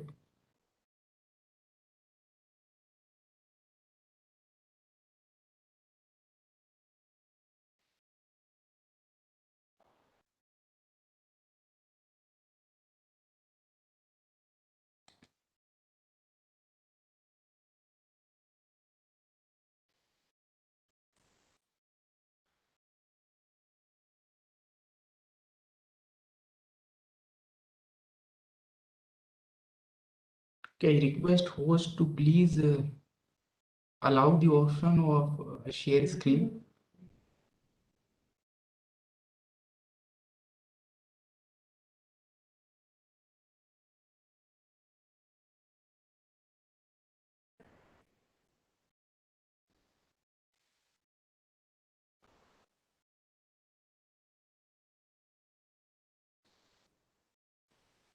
Okay, now is my screen visible? Yes, sir, it is visible, sir. Okay, thank you. Okay, so now here in this lecture, we have to discuss about the linear regression. And as we all know that it is a very basic technique that from where the we can say the entire machine learning starts. Okay, so this lecture going to be very means at the basic level, and rather than discussing the mathematics or the background directly with just brushing up the some basics, directly we will come to the point where we can start the type of, you can say, implementation. What are the inside going inside this linear regression? Okay, so as we all know that this topic or the word linear regression, okay, belong to the uh, machine learning, as well as also initially it is belonging to the field of statistics also. Okay, so linear regression is just used to understand the relation between input and output numerical variable.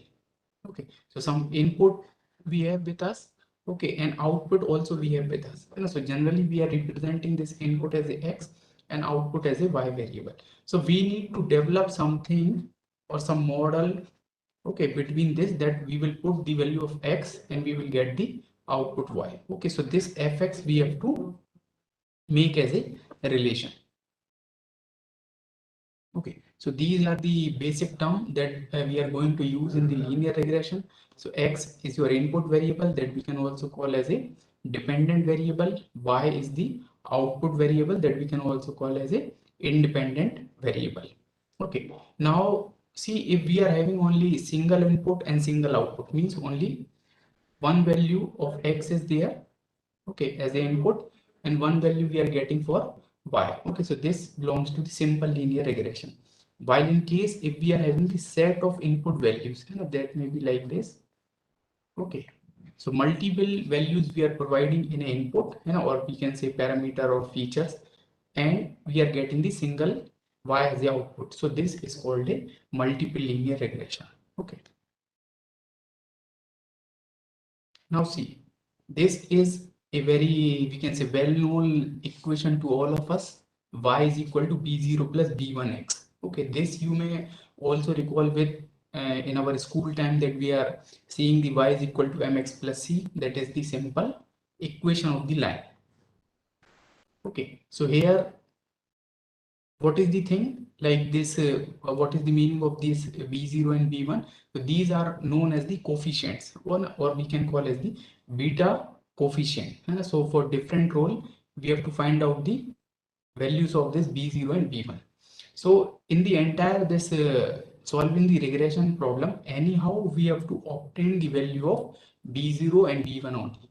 Okay, because x we already have as the input data, and y is also there, that we can use as the actual data, or the thing that we want to predict. So x and y we already have, just we need to calculate or find out the value of b0 and b1. Okay, these are known as the beta coefficient, where b0 is playing a role of bias. Okay, so in a very layman approach, if we understand that b0 is used to move up or down in a 2D plot, you can also treat it as the equation of line. This I have already told, that equation simply y is equal to mx plus c. So what role here c is playing, the same role is played by the b0. Okay, so this is the bias, and the additional input variable line become plain. This lines means, say, when we are having only single variable x.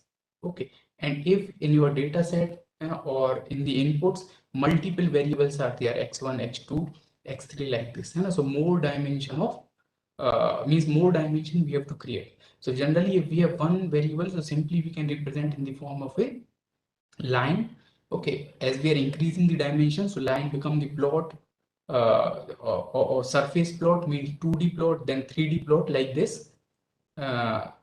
It goes increasing with the dimensions.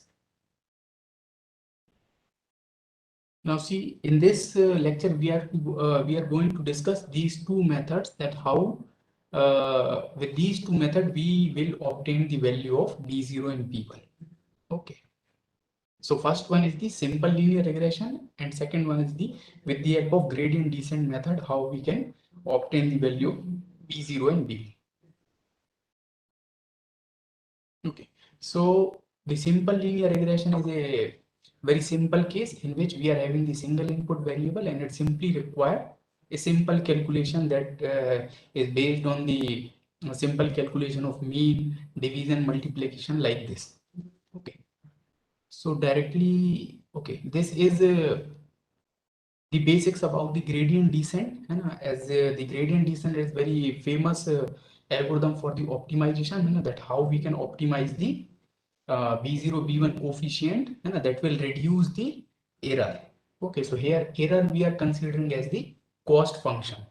Okay, so this is the optimization method, and the cost or the error we have to reduce by tuning the value of B0 and B1. And for that purpose, we are using this gradient descent method.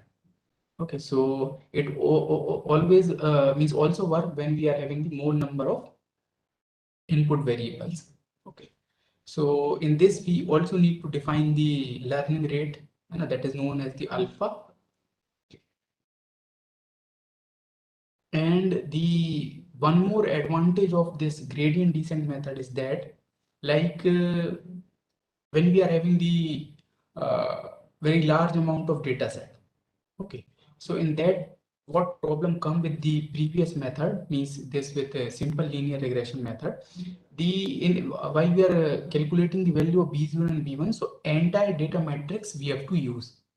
Okay, while in case of gradient descent method, step by step we have to tune the value of B0 and B1, so we can take one sample at a time from our database, do some calculation, then update the weights or the B0 and B1. Then again we have to take the second sample, again we will do some calculation and update the weights. Okay, so in this there is no such requirement that the entire data we have to put into the memory. Okay, so this is the one more advantage. So we have to know bother about the size of the data or the number of the sample. Okay, because one sample we are processing at a time, while in previous case entire data we have to process in a single equation. Now see, these are you can say some basic tips or things that we have to remember before applying the linear regression or any kind of machine learning algorithm to our database. Okay, so basically in this lecture we are talking about the linear regression. So this simple assumption we are taking that our data is having the linear nature only. Okay, so beforehand we have to make analysis about the data, that which type of nature is in the your data. So if your data is following the non-linear type of nature and you are applying the linear model to that particular data, so you will not get the good result. So this we are just taking as the assumption that whatever we are working, so that nature of the data is also linear. Okay, then removal of noise means we have to identify some outlier samples that are going out of the you can say normal range of the variables, so that we can declare as the outlier, and we can discard those values if you are having the enough size of your database. Okay, then removing collinearity means when we are having, say, multiple input variables, say x1, x2, x3, x4, like this. Okay, and each are having the several instances. So removing collinearity means we have to check the correlation between each and every pair of these variables. Okay, so see, if we are finding that your x1 and x2 are having the, say, about 90% correlation, means more or less same information is repeated twice. Okay, so any one variable we can simply eliminate. So this will reduce the number of variable in your model. Okay, so this we have to check. Otherwise, what happen? The data is redundant, so you are not able to get good result. Okay, or it will unnecessarily create the means require the more processing. Okay, and the rescaling is about the normalization of these variable, because generally when we are recording these variable, okay, so their range may vary. So to fix these variable range, and say normally we want to fix the range between 0 to 1, so we can apply the normalization technique. Okay, so range become same for all the variables. Okay, now here is a very basic example, okay, that how we can do the prediction. So here you can see this equation is same, y is equal to b0 plus b1x. Okay, so this is just a example I am taking, that we are predicting the weight of a person by giving the input height values. Means we are measuring the height of the person, giving into the model, and we can predict the weight of the person. Okay, so here b0 and b1 we have to find out, and height is already there, and weight we have to predict. Okay, so this is the bias coefficient we have already seen. b1 is the coefficient for the height variable. Okay, now see, this is just an example, like we are taking the value of b0 0.1 and b1 0.5. Now here just we are assuming by any method we have calculated these values. Okay, just to complete this example. Okay, so see, simple, we are taking the input value, that is x, and here we are writing as the height, and say it is 182 centimeter. Okay, and now see, when we are putting all these things into this equation, so this is your b0, this is your b1, and this is your height. So you will get this 91.9 kg. Okay, these units we can discard for calculation purpose, and because this just mean for the interpretation of the weights or the different means weights, and or to know the length or height. Okay, so this is a simple example, just means I am giving the feel, that how we can put or utilize the linear regression in our daily life. Okay, now here see, I have taken one sample database. Okay, so here these are the few values of x, 1, 2, 4, 3, 5, and these are the output values y, 1, 3, 3, 2, and 5. Okay, so see, if we will plot x versus y. Okay, so on x-axis we are plotting the x value, on y-axis we are putting the y values. So these are these data point. Okay, this first data point is 1, 1, second is 2, 3, then third one is this 4, 3, then 3, 2, and last one is 5, 5. Okay, so see, in regression, what we are trying to do, in linear regression, what we are trying to do, we have to make a line, which will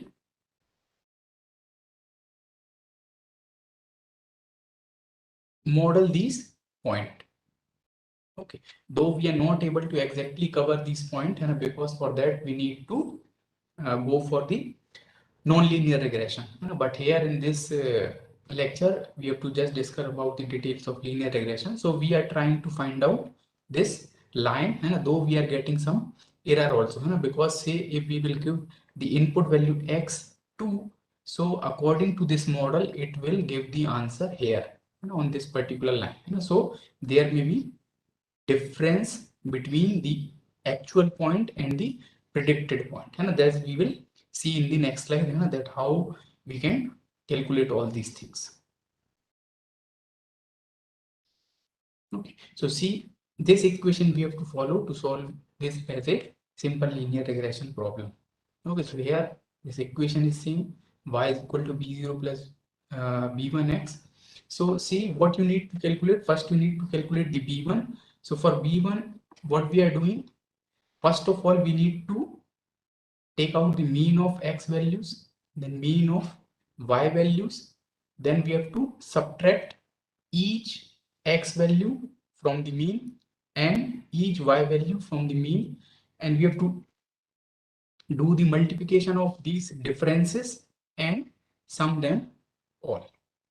Okay, and this is to be divided by the difference of each x variable value and mean of x. Then we have to take the square and then we have to do the summation. Okay, so in this way we can calculate the value of b0 and sorry, for b1 and for b0. How we have to calculate? And once we have get the value of this b1, so simply we have to multiply it with mean of x, and we have to make the difference from the mean of y. Okay, so here I am just means giving you 2 or 3 minutes and to just means if anybody calculate, just reply me that what you will get the value of b0 and b1. Okay, only 5 points are there that you have to calculate. Okay, so I am just waiting for 2 minutes. If you are having the notebook, then solve and reply me.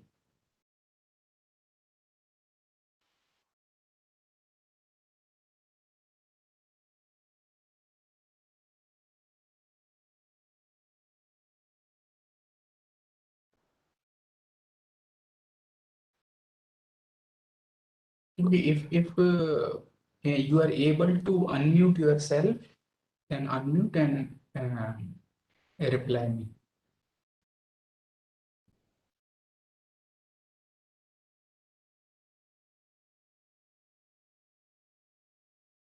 Okay, because see, I'm trying to see where the chat is.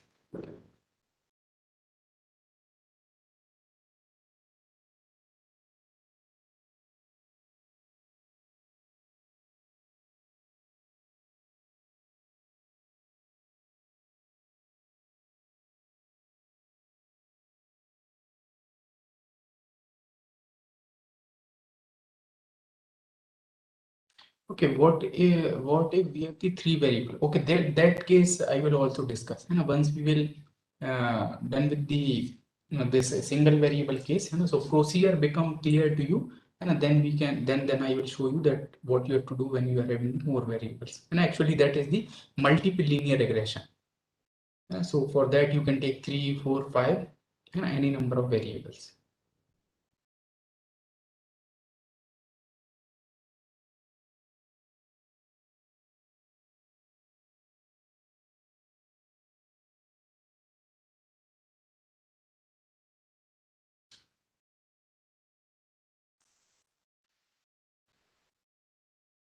Okay, so anyone who solved this?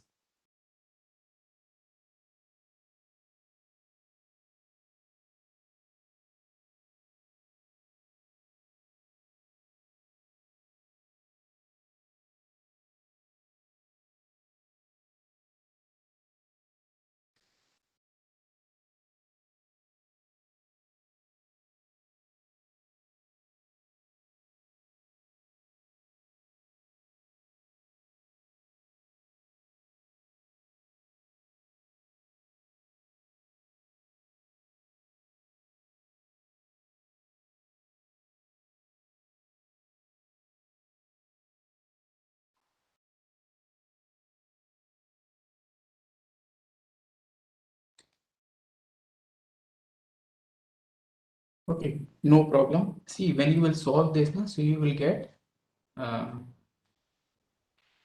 this as the answer. And the value of B0 you will get 0.4, and the value of B1 you will get the 0.8. Okay, so in this you can simply put the X value and you will get the Y value out. Okay. So now see. Okay, someone is replying B is equal to 0.8. Again, you will check and the value of B0 you will get 0.4. Okay, but okay, it is a good try. Okay, so see now what we have to do, we have to make a prediction. Okay, these value we have to give as the input. Okay, and this actually here it is not a y, but we have to take or note it down as a p. P means predicted value of y. Okay, p means predicted value of y. So these things we have to predict by giving the input value x as 1, 2, 4, 3, and 5. So now see, when you are giving this into a model, okay, so you will get the p values s when you will get x is equal to 1. So you will get 1.2, then 2, then 3.6, then 2.8, and then 4.4. Okay, so now just we have to check that what are the previous y values. So 1, 3, 3, 2, 5. Okay, so 1, 3, 3, 2, 5. Okay, these are the original y values. Okay, so you can easily see that there is the difference between the predicted value and y value. So this we have to say as this is a error in the model. Okay, in visualization we have also seen that whatever line we will draw, so that will not give the exact output. So that's why in each sample we are getting the some error. Okay. So see, after this, for the evaluation of your linear regression model, you can simply use either you can use the mean square error, or you can use the root mean square error. Okay, so here is the simple thing, and we are calculating the difference between the each and every prediction and the original value. We are doing the square, making the summation, dividing it by n, and we are taking the root. So this is the root mean square value of previous data by which over which we are trying to fit in the linear model. Okay, so this is the, you can say, simple procedure that you have to follow in case if you are applying the simple linear regression technique. Okay, so now see, we will discuss about the gradient descent method and how we can utilize this method to get the value of B0 and B1. And our objective is same. Anyhow, we have to obtain the value of B0 and B1. So if you are getting the value of B0 and B1 means you are done with the model. Okay. So see here one new notation is there, that is W. Okay. So W you will face in each and every machine learning application, mostly in artificial neural network and deep learning. So this W is nothing but the set of these coefficient. Okay, so say more number of variable you are having as an input, so more number of coefficient you have to take. So collectively we are calling is as a W. And you can also understand that in case of neural network, when we are working with the different neurons, okay, so for each neuron, same step we have to follow. Means you can consider each neuron as a you can say separate body that is performing the regression. It may be the linear regression or the non-linear regression, but almost same procedure is repeated at each and every neuron of the artificial neural network. That's why when you will see the structure of neural network, so more or less they are doing the same thing, taking the input X, multiplying with the weight W, and then they are doing the summation, and at the last they are adding one bias coefficient. Okay, so same type of procedure there we have to follow. Okay, so see in this, what we have to do, weight we have to update by taking the, here we can write this is the new or updated weight and this is the old or the current weight, minus alpha into delta. Here delta is your error that we are calculating between the your predicted value and the output value. Alpha is the learning rate. Okay, and this W is nothing but the set of this B0 and B1. Okay, the mathematical derivation and more about the gradient descent method you can read from the any book, because it is very famous technique.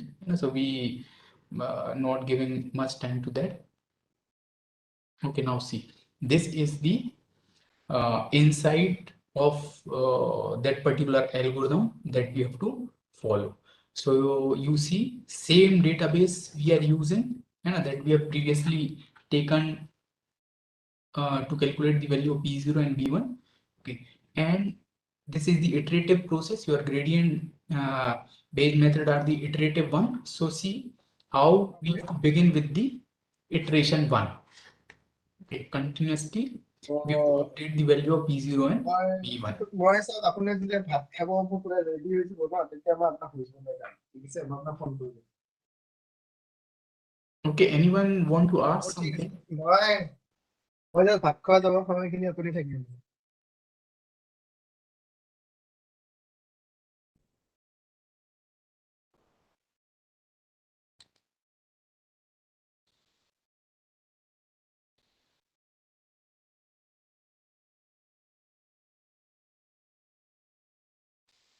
Hello, anyone want to ask something?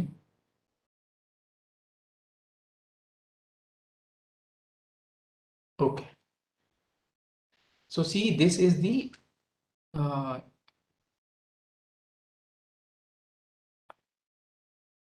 iteration number 1. Okay. So in iteration number 1, we are simply assigning the value of B0 and B1 as 0 and 0. Okay. Now see, the step 1 is first we have to do the prediction. Okay, whatever are the value of B0 and B1, simply we have to use that and do the prediction. So that's why this P is there. Okay, this is the predicted value, and this is your B0 and this is your B1. Okay, and this is this we are taking this X1.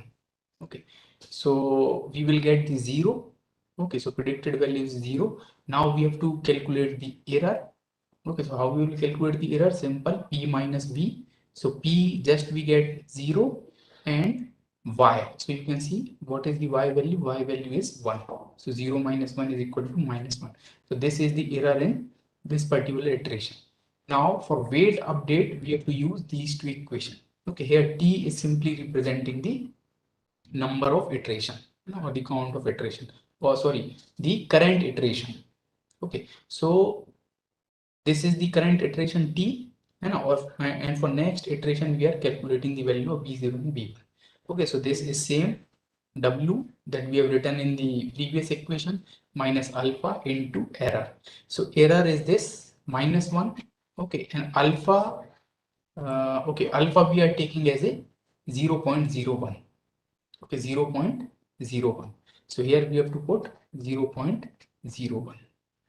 Okay, so when we will put all these things into these two equations, okay, so we will get the updated values. So here you can see now at the end of this particular iteration, the value of B0 is 0.01 and the value of B1 is 0.01. So it means value get updated. Now same we have to do for the second iteration also. The only difference is that now we have to calculate with updated value of B0 and B1, and here we will take the second value of X. Okay, so these are the value of B0, B1, and this is the X. So this is the predicted value 0.03. Again we have to calculate the error. So P minus Y, so this 0.03 minus 3, this 3 comes from here, this Y value. So we will get the error minus 2.97. Again, we have to use the weight update equation. Alpha remains the same. Okay, so when we will put all the things in these two equations, so you will get the updated value of B0 and B1. So now you are getting the value 0.0397 and 0.069. Okay, these are the updated value after the iteration number 2. Again, means in third step we have to follow the same thing. Okay, so at the end, these are the value for the iteration number 3. In iteration number 3, you will get these values, okay, 0.0665 and 0.1767. Okay. Now see, the same process we have to repeat for multiple times. Say if we will repeat the entire process for 12 samples, means how many samples we are having? We are having the 5 number of samples. And up to third iteration, this is the value. Then for fourth and fifth, again we have to repeat the same thing. Now, if we are repeating this process over the all the samples, so that is known as the epoch. Okay, means we have done with the single epoch of the database. Our database consists of the 5 samples and we have covered all the 5 samples. So further, if we want to reduce the error, means we are not satisfied with the error. So what we have to do, we have to repeat the one more epoch. So again, we have to start with the sample number 1, 2, 3 like this. So that is the second epoch. So in a similar way, we can repeat. So this is the meaning of the word the epoch. Means multiple time we are iterating the entire database. Okay. So we can do the plotting for 10 epochs, 20 epochs, to observe that how your error will drop down. Okay, so this is just you can say the one example that I will show you, also show you in that how you will implement and do this analysis. Okay, so say if we are iterating the your iteration for the 20 times, okay, means 4 complete epochs we are doing, because in database we are having the 5 samples. Okay, so if we will repeat it for 4 times, so we have to iterate for 20 times. Okay, and then we can plot these 20 values of error to identify that our error is going down or not. Okay, and at the last we can find out the final value of B0 and B1, and then we can calculate the root mean square value and compare with the previous method. Okay, so this is a complete flow, and now here you can see that this is the case of multiple linear regression. Okay, so here you can see multiple variables are there, x1, x2, okay, up to xp. For each variable, we are having these beta coefficient, beta 0, beta 1, beta 2 like this, and some error we can also, mean in some of the model, they can also put some error value, because we know that we are not able to generate a 100% correct model. Okay, so this is again one example, that how we can treat, say, real world examples, say mile traveled, okay, and number of deliveries. So 2 data we are having, okay, and then we will product something that is the travel time. Okay, so this we can solve by putting these x value into this model. Okay, and see more or less for this now, when you want to update the value of, say, b0. Okay, so previous b0 you have to use minus alpha, okay, at the same equation that we have used, into your error.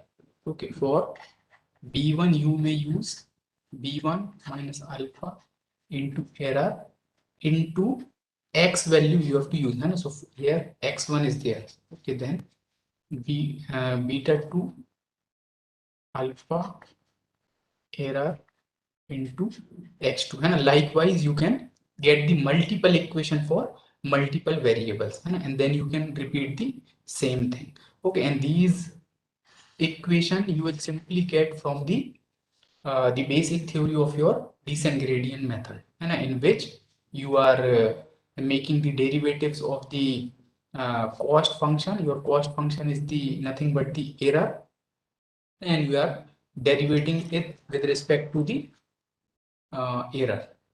Okay, just give me 1 minute.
Okay, so see now, you need to implement all these things from the scratch, because see many varieties of libraries are there supported by the Python language, which you can easily get the function inbuilt function for these method, but you need to know that what inside functionality is there inside these algorithm, then you are only able to improve these algorithms. Okay.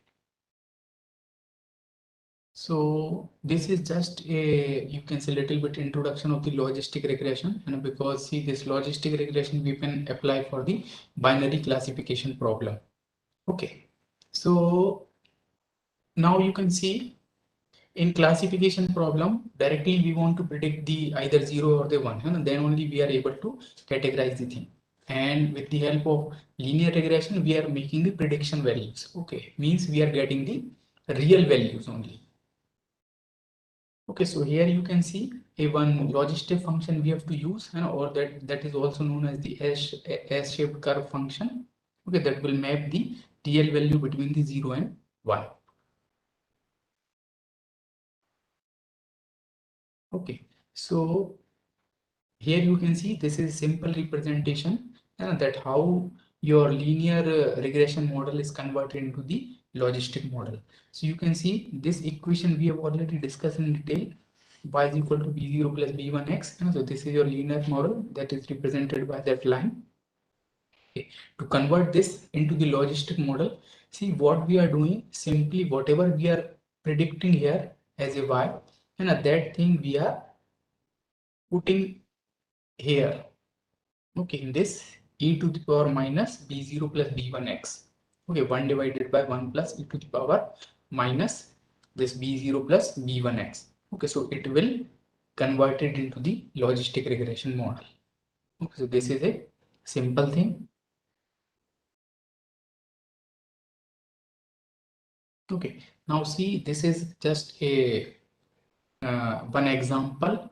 Okay, in which see the plot of population is there, and in each year we are recording down the population and plotting in this plot. Okay, so see if we have to predict the growth of the population in the successive years, so what we have to do, see many type of models we can use. Okay, so if you want to fit with a linear method, so you can use this is a simple equation, y is equal to a plus bx. So a is nothing but a change name, but the concept remains the same, b0 and b1.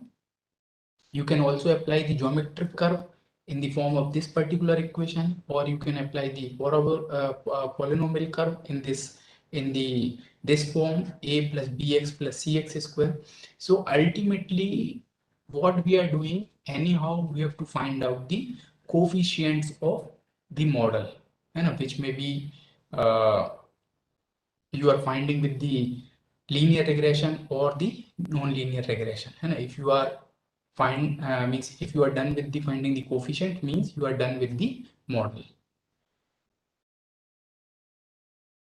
Okay, so see, this is the data, and means some actual data we have for the model development purpose, and for year 2010, 20, and 30 we have to predict. Okay. So you can see actual data is missing here, and these are the projection, or we can say prediction. Okay, with this much amount of data, we are building the model. Okay, and these new value we are predicting. Okay, now here you can see when we are using the linear regression, okay, over the same data. So you can see there is a little curve in that particular data, but we are trying to fit in the model with a straight line. So that's why you can see there is some difference over the actual values also. Next, you can see this is the prediction from the geometric curve. So you can see it is a little bit more closer. Okay, and it is the result of your parabolic curve. So it is further more closer to the actual data point. So according to the nature of data, we have to select, and either we have to go with the linear, geometrical, or the polynomial equation. Okay, so here you can see your problem remains the same, and means anyhow you have to find out this f relation between the x and y variable. Okay, so see different type of means one more name is famous, like the curve fitting equations. Okay, so different type of equations are there. Linear we have discussed. Okay, and say this is your degree 2 equation. Okay, then your geometric regression, exponential, linear rational, logarithmic, hyperbolic rational. So different type of models you can use to fit your data. And the objective is same. Anyhow, you have to find out the coefficient of these models. Okay, and once you are done with the model, so the simple thing that we have calculated is your root mean square error or MEC square. But you can also find out these performance parameter also. So this is called as the coefficient of determination R square. Okay, and adjusted R square. So these two parameters you can evaluate to show the goodness of your model. Okay, so here you can see simple, you have to calculate the sum of square errors, that is known as the SSE, and sum of square about the mean, that is known as SSM. So this thing you have to calculate, and here you can see this y is nothing but the your predicted one, and this y is the mean of all the your predicted values. Okay, so that's why it is sum of error, and it is the sum of square about the mean. Okay, and this adjusted R square is you can find out with the in this formula. You have to also use the value of coefficient of determination and number of samples in your database and number of, sorry, it is regressor. Number of regressor means number of coefficients that you are using to build your model. Okay, so these are the two famous parameters that we can use to show the goodness of our model.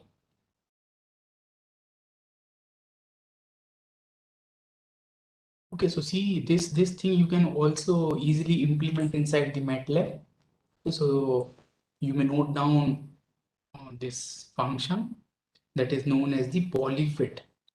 Okay, in this you have to pass three things: the input data, okay, the target data, and the order.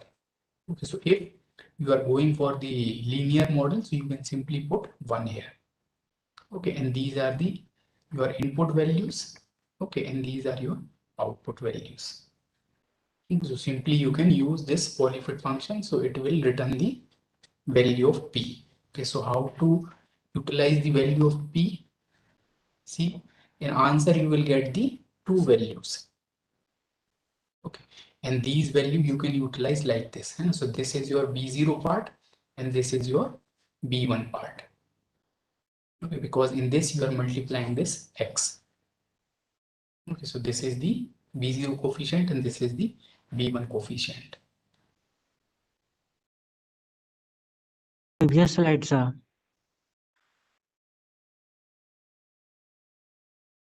Okay, so see, this is a simple separation of these p value as in the variable a and b. Okay, so in this way you can build your model. Okay, so y model, or we can say y predicted, you can use. Here we are putting the value of a, and here we are putting the value of b, and x you can give as a input. Okay, and this plot model is simply you are plotting the data as well as plotting the y means predicted value, just to check whether they are perfectly overlapping or not overlapping. Okay, this is one more exercise you can try.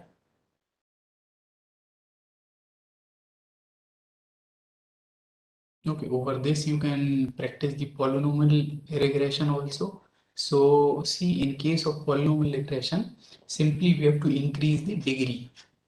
So say here we are taking the n is equal to 2. Okay, so this n goes here.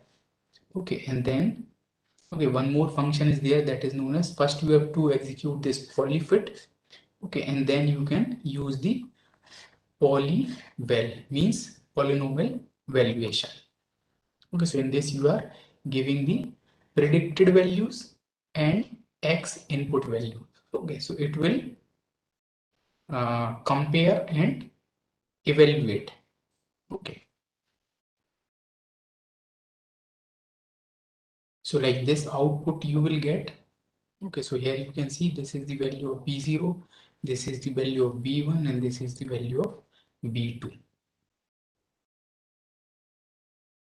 Okay, and in this case, here you are passing the value x because you are having only the x1 variable, and here you are passing the square term.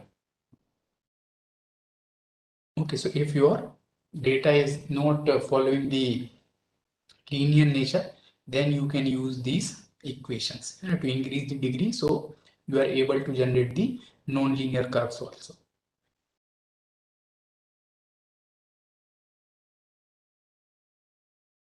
Okay, these are few more examples over which you can practice.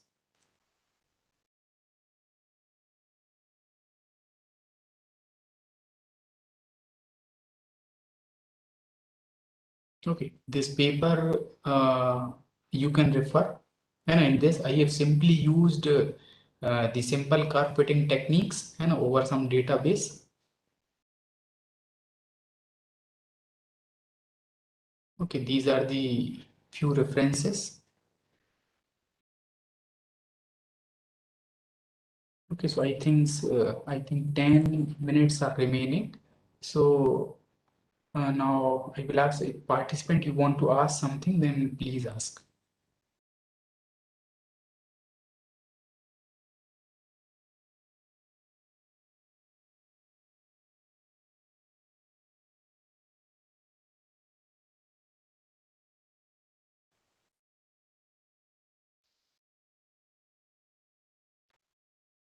Sir, in linear regression, Yes. so we have one variable, x only, Yes. and the order is 2, 3, 4. Yes. Means, see, you can also, if you will use the, say, third order polynomial, so one more term you have to put here, and that will be, say, x cube, and one more variable you will get from this function. And here input variable is single input variable is there. Only we are increasing the degree of the equation. So polyfit is the model. Yes. Means polynomial equation we are using. So it will give you curve something like this. Say if you are using the simple equation of line, so that will give you like this. And if you use the polynomial equation, so you will get curve something like this as per your input data points. So sir, x and y both are known. Now our model will give y predicted. Yes. Once input is already known to you, and I say x is already known to you, and that is your input data. Okay, and y is already known to you, and because that is the requirement of your supervised learning technique. Because you have to train your model that when you are giving something, some value of x, so what will be the value of y. And in the similar way, multiple, you can say, samples are there. So some y values are known to you, and say some when new value of x will come, so you are able to predict the value of y like this. Okay, say I will again go back to the slide and explain you. See here, these value are known to us. Okay, if we will go give the input x, so we will get the y. Okay, but once we have derive this line with the linear regression.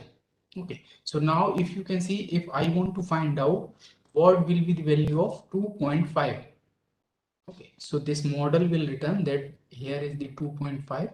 Okay, so simply this model will return this value. So this value is like again, it is 2.5 something. Okay, if I want to predict, say, what is the value of 0.5?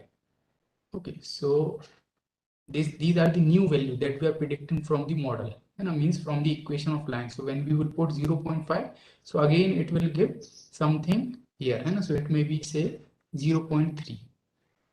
So this is the entire case. Some database you are having by which you are creating the equation line or any type of model, and after that you can predict the new values. Now it is clear? Yes, sir. Okay.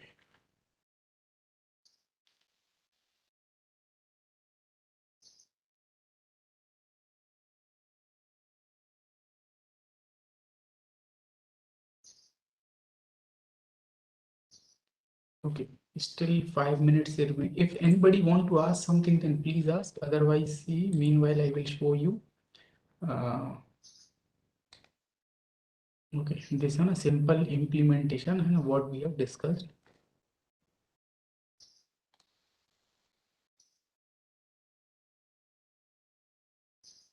Okay, so first just I will show you the code of the first calculation that we have done.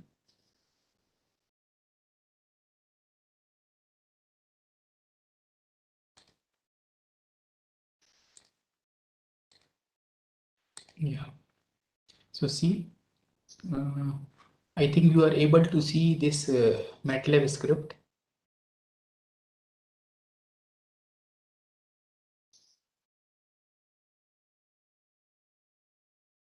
Okay, so here you can see this is the X and Y variable we have stored.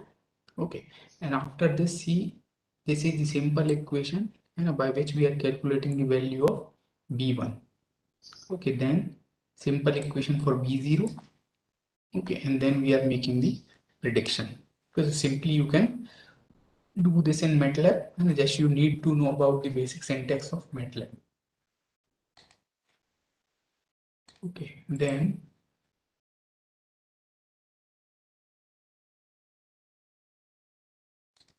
see, this is the implementation of your gradient based method, and again input is there.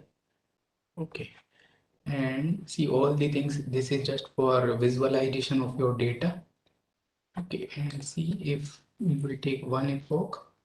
Okay, and see these are the two simple equations that we are using in this slide. Okay, so this is the prediction. Okay, this is the calculation of error, and this is the weight updation of B0 and B1. Okay, and then we will print just to visualize. Okay, so now see if I will run this for 1, 2, 3, 4, 5, 6, and 6 samples are there.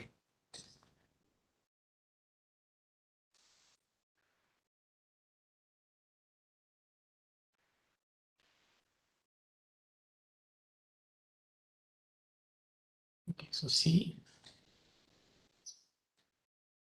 this. These are the visualization of your data points, values of X and values of Y. And see, this is the iteration versus error. Okay, so 5 iteration we have completed because we are having the 5 samples. So see, this is the curve of error. So you can see now in this particular case, error is increasing. Okay, error is increasing. Okay, so now see again, we will run it.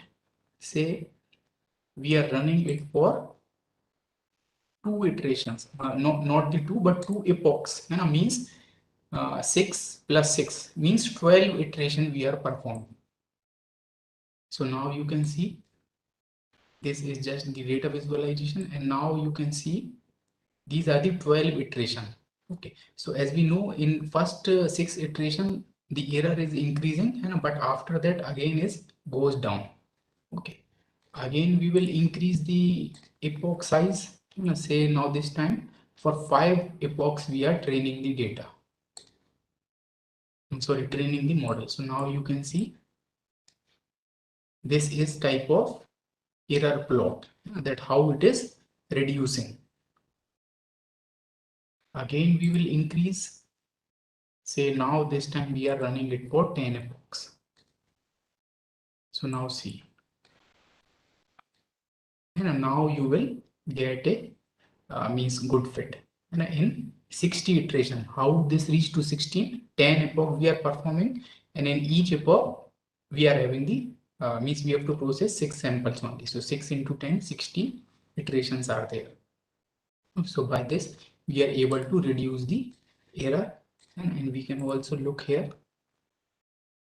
See, this is the iteration number 1. Okay, then this is the value of B0 coefficient. This is the value of B1 coefficient, and this is the error value. Okay, and this is the final predicted value. So you can see if we will follow the error, so -2, -2, -4, -6, -8, -8, and again it will drop down to -1, -1, then -3, then -4, -6, -5. Again it will drop down -1, -1, -2, and finally it reaches to, if you will see in between this 0. Means -0.05, then -1, and -0.36. Okay, and this is the final root mean square value. Okay, so this is a simple, you can say, demonstration to observe the things that are going inside the linear regression. Okay, so if you want to ask something, then please ask.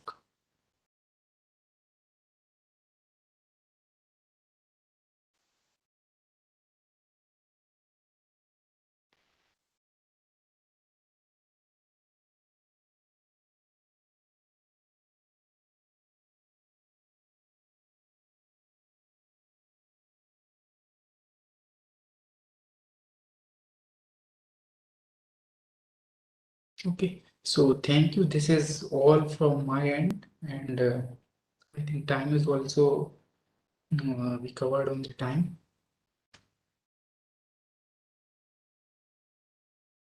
So Thank you, Mitul sir. updation for the B0, beta 1, beta 2.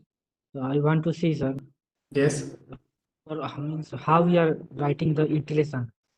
Means for that number of epochs, the beta value will be updated, like gradient descent, beta 1 minus alpha times x is See, equal to new beta 1. yes, these are the same equation that we have discussed in the slides.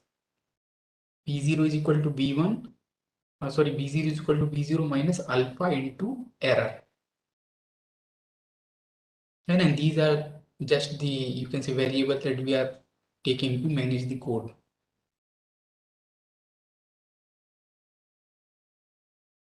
Same procedure that we have seen in the slide, same procedure we have to follow. Even if you will solve the same example, you can also realize that how your error value is going down.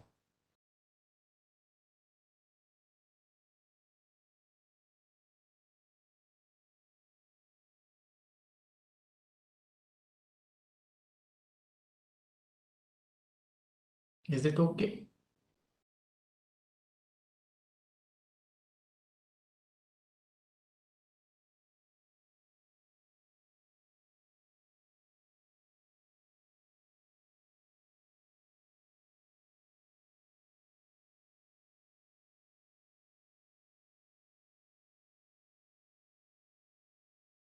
Okay, thank you. Thank you, sir. And now it is time for hands-on session. Dr. Agredip Roy sir will take the hands-on session. Agredip sir, am I audible to you? Yes.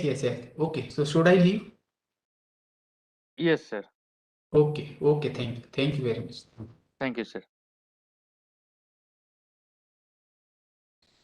Hello, am I audible, Mr. Viplab? Yes, sir.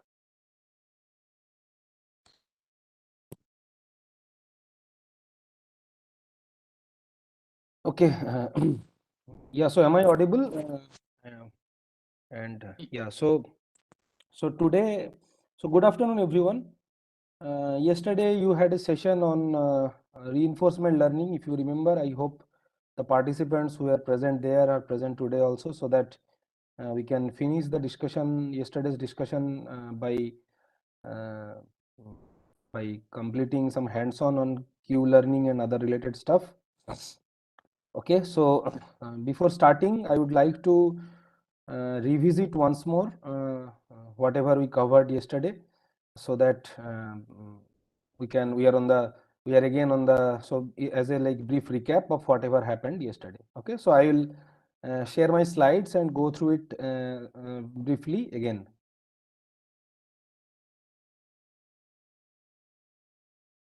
Okay, is it visible? My screen is visible? Yes, it is visible. Okay. Okay, so okay, so I am skipping the video of the football automated football match that we showed yesterday, developed by Google research team.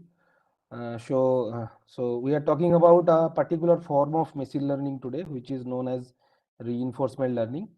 Okay, so reinforcement learning is has some applications in these areas like movie recommendation system and the medication system, and it has find its history in the area of gambling and casino play, where there are like multiple slot machines and people want to know which slot machine gives him higher reward.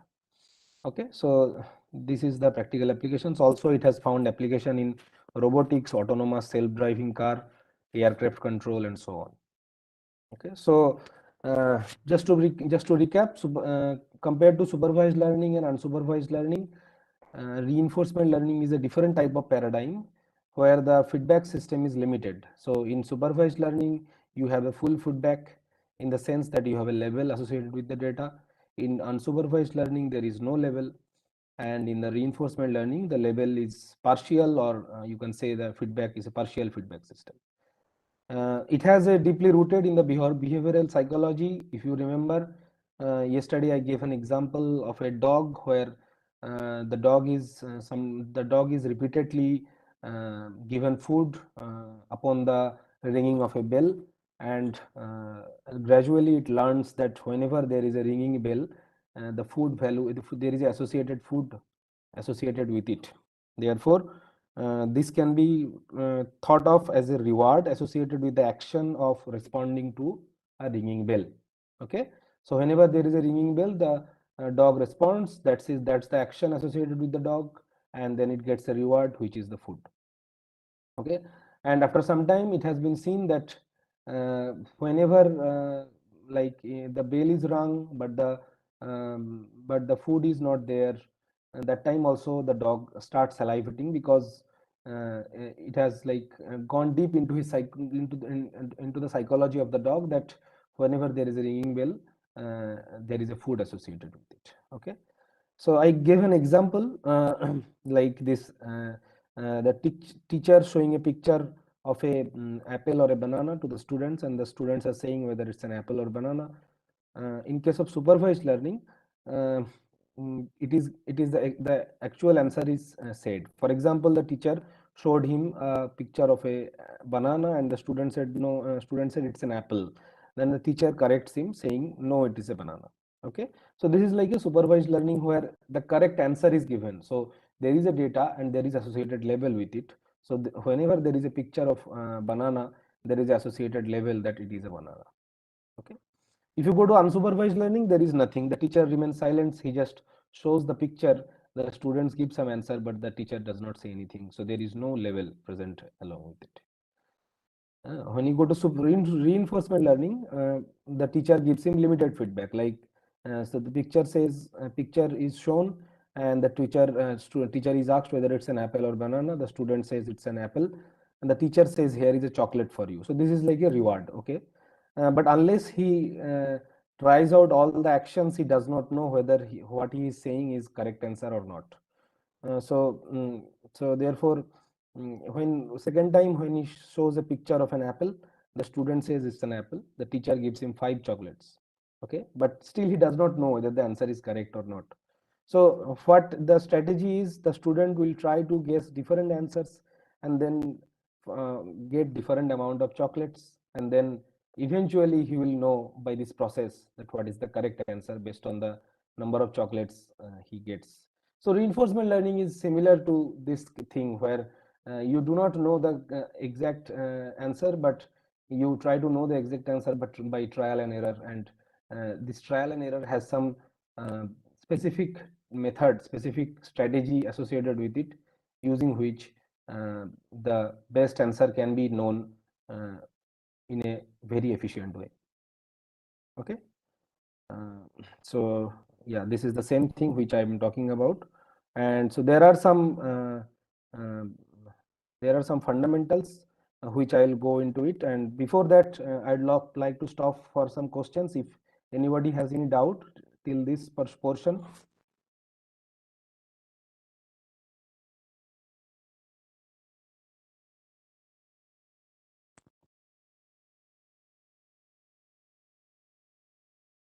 Is there anything in the chat? Let's see.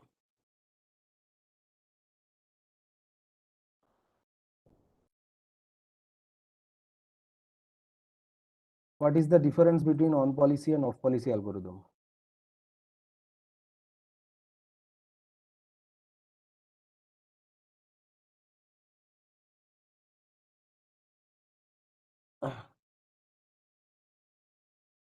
Just a second. I'll go to chat. I have a doubt, sir. Okay. So what is the difference between off policy and on policy algorithm? How is it different from game theory? Okay. So off policy and on policy algorithm, I will answer this question after some time because this will be a part of the demonstration. So Narasimhan, I will answer your question after some time. Okay. Nitika asks, how is it different from game theory? Okay, in game theory there are multiple agents. Okay, so in game theory what happens is that there are multiple agents and each agent tries to maximize its own utility in a distributed manner. Okay, but here it is a centralized thing. What I am talking about is a single agent. It does it in a centralized manner so that the utility is maximized for the overall system. Okay, so game theory is a distributed approach where there are many agents and each agent behaves in a selfish manner. Here it's a centralized agent, a single agent who wants to maximize the utility of the entire network, not thinking about any particular user. Okay, so for example, if I consider scenario where there is a, for example, there is a Wi-Fi base station and there are many users who wants to play a game with each other. Each user will try to maximize the throughput or the MBPS he is getting. Okay, but if I think of an MDP model, then there will be a controller in the Wi-Fi access point, and the controller will take care of every users and it try to maximize the total system throughput or total MBPS of the entire network rather than considering a single user. Okay, so does it answer your question, Nitika? You can respond in the chat if you have any other doubt. Okay, so next question is from Manish. Sir, can we apply RL algorithm in wireless communication? Yes. If you, I will not answer much about it. Yes, but it can be applied. It has been applied also. There are some survey papers based on this, and I would request you to refer to tomorrow's session. Tomorrow 11 AM there will be a session on RL algorithm for resource allocation in wireless communication where I will talk about it in detail. Okay, so please, if you are interested, you can attend that session tomorrow. Yeah, Narasimhan, model based model free RL. Okay, so this also will come in the upcoming slides. So you have two questions. One is on policy, off policy. Another is model based, model free. Those things I will come. Both the things I will answer in upcoming slides. Okay. So let's go back to the slides again.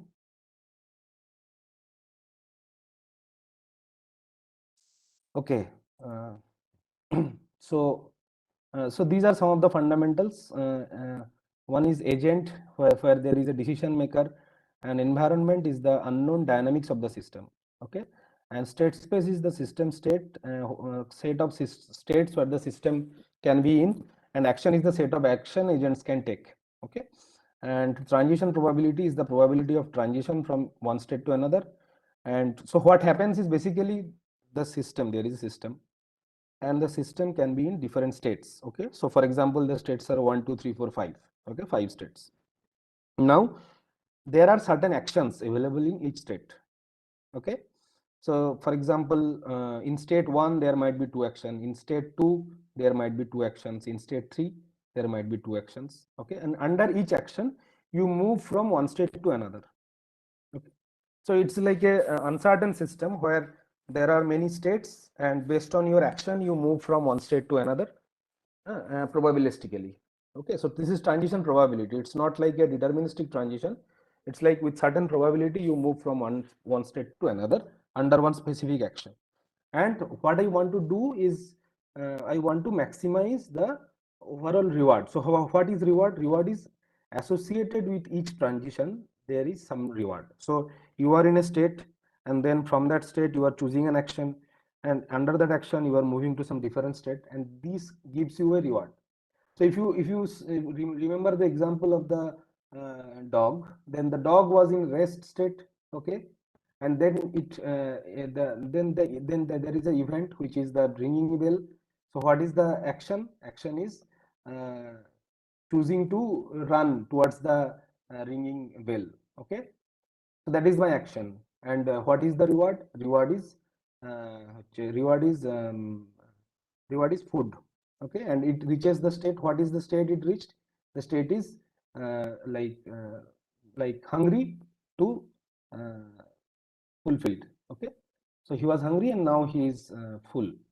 Okay, so this is the transition. Okay, so under each state, now what is the other action that is possible? Other action is no response. Okay, so the dog can be there, just there. The dog can ignore the sound of the bell, so he will just be there. So he will remain in the same state. Okay, and then there is no reward. So this is the thing. This is the dynamics of the system.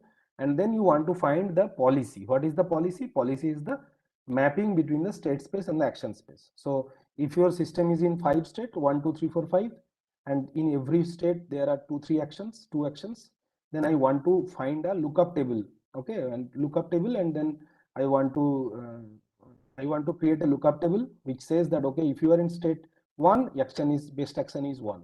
If you are in state 2, best action is 2. If you are in state 3, best action is 1, like this way. Okay, so that your objective function, that is optimize the policy which maximizes the discounted or average reward, you obtain that policy.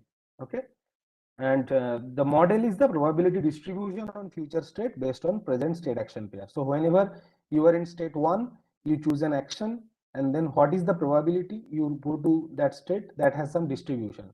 That distribution is known as model. Okay, so this is this is a good reference. Actually, yesterday's talk, many people asked about a reference, so I have added this reference, and I have shared the slides also, so you can go to this reference. This is an excellent reference for the introduction to these topics. Okay, so now I am defining it formally.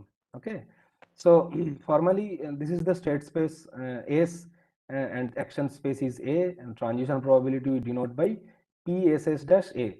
So under from state S, under action A, you go to state S dash, and obviously this is 1 because sum of probability should be equal to 1. And now there is a controlled Markov property which says that probability of going from xn plus 1 equal to j given xm zm m less than equal to n xn equal to I. So what does it mean?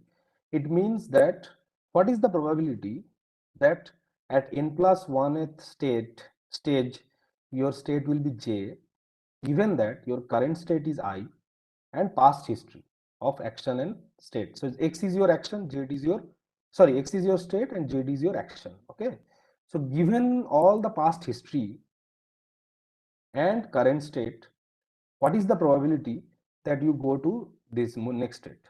Okay, so this depends only on this Pijzn. So this depends only on the present. See here, there is nothing called n minus 1 and other terms are missing. So it only depends on the I, Zn and J, I and Zn. So this is basically a function of current state action. nothing of other things are not taken into account.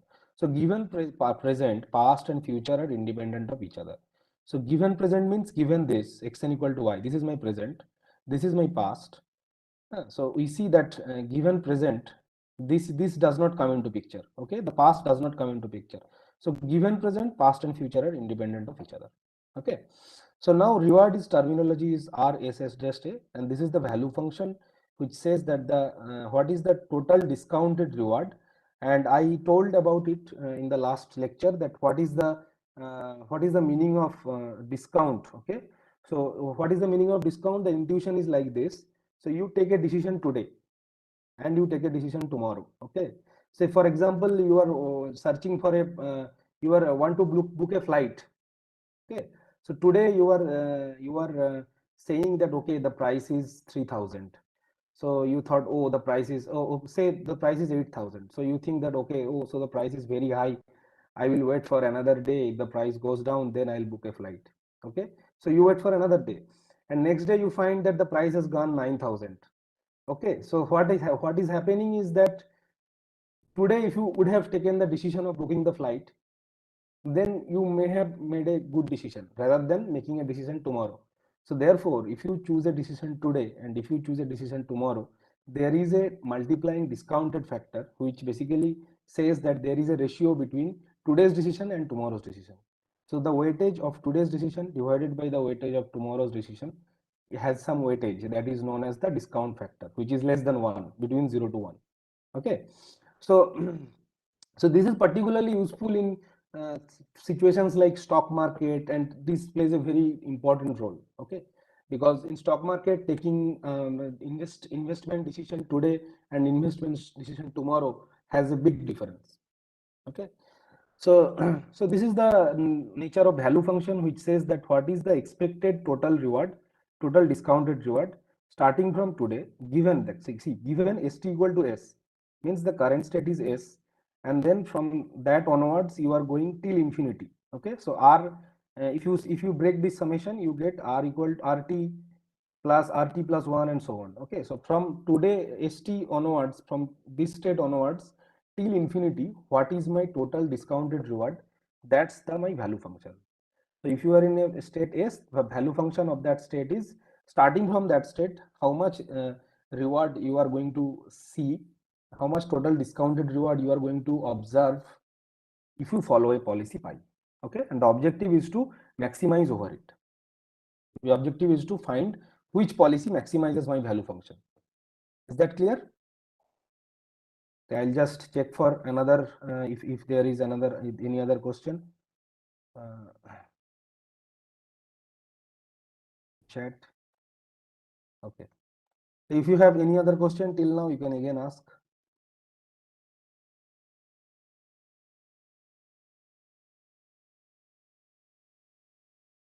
Okay. So since there is no question, I'll again go back to the slides.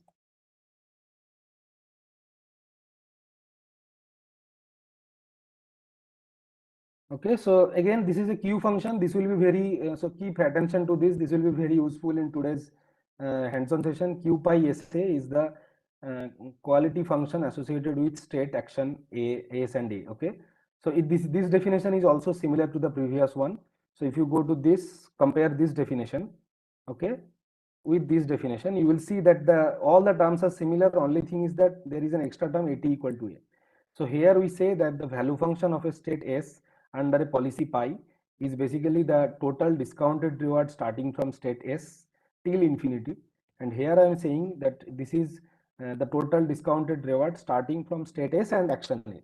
Okay, so this is basically value function is like for state, and this is for state action pair.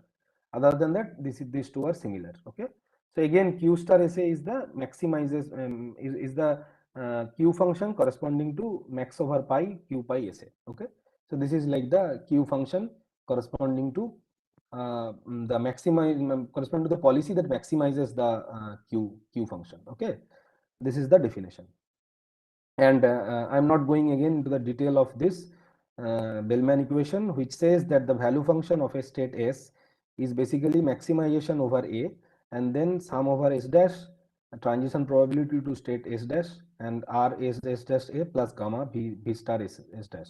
So basically value function of state S is transition probability multiplied by immediate reward plus gamma times future gamma times the value function of the future state, and then summed over all the future states, and then there is a maximization operation over the A. So this is the Bellman equation, and RL deals about the scenario when this is not present, when this is not known, these transition probabilities are not known. Okay, so now we are now this is an example to show this. Okay, so there are some states 0 to 10, and there are actions is A1 A2. So this example is basically, you can assume that there is a you can think of this old land phone situation, right? Okay, so there was like these land phones, and then there was a telephone exchange. Okay, so in telephone exchange, these land phone calls used to arrive.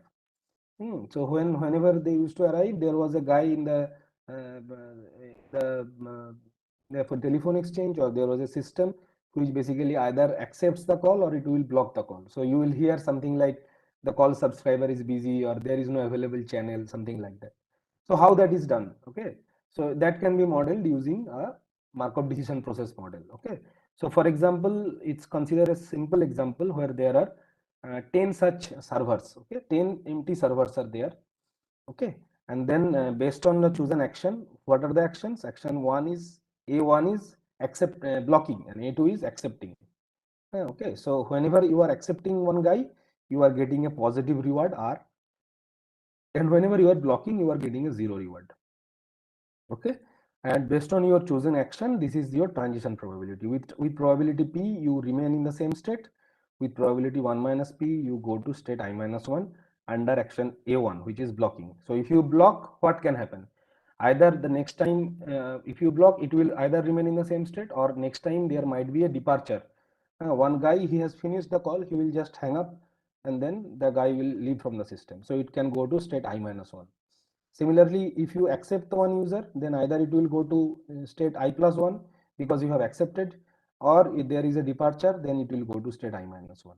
So two things can happen. Either one guy will come, you can either accept him or reject him, or one guy can depart. So if whenever there is a departure, it goes to state I minus 1, and whenever there is a arrival, it goes to state J minus, it either goes to state I or it goes to state I plus 1.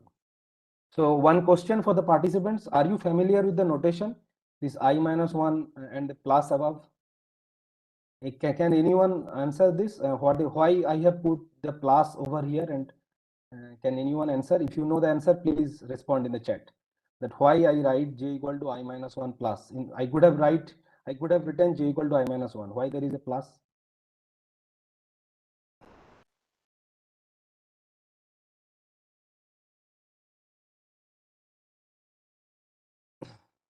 If you know the answer, please respond in the chat.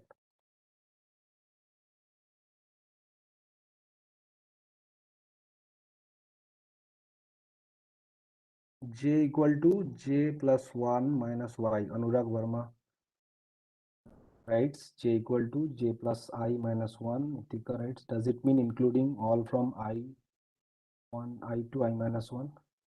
Okay, so there are some guesses. The correct answer is, if you are in state 0, you cannot go to state minus 1, right? Because there is there is nothing to leave. Because in state 0, you can only their arrival can occur. There is no departure. So therefore, there is a I plus 1, which means max of, so this symbol means max of x plus, means max of x and 0. Okay. So from one state you can go to 0 state, but from 0 state since there is no user, nothing can happen. So therefore it cannot go to something like minus 1. Therefore this plus is there, so that it is max of x and 0. So that's why this notation is coming into picture. Okay, and then this is the reward and holding cost. There is a holding cost I square. So the holding cost means since there are I number of users, I am going to pay convex cost, which is one of the convex cost is I square. And then in this model, so my objective is to maximize my total reward. So how can we do that? So I am not giving the answer, but the answer to this, if you solve using Bellman equation that we have shown in the earlier slide, then you will see that there is a threshold structure basically. So 0, 1, 2 up to certain threshold t, the user will be admitted and then it will be blocked. So why is that? This is that is why that the reason behind it is, since you are admitting user, you get a reward, right? And at the same time, if you are admitting too much user, you are going to pay some cost I square. So there should be some some trade-off. Okay, so there is some threshold up to which it is safe to admit users, and beyond that threshold, if you keep admitting, your holding cost will be too high. So therefore, your reward will start degrading. So that's why there is a threshold. Okay, so this is again yeah, some examples of MDP. So what we want to see is how to compute the optimal policy when these transitions are not known. Okay, that's where RL kicks into picture.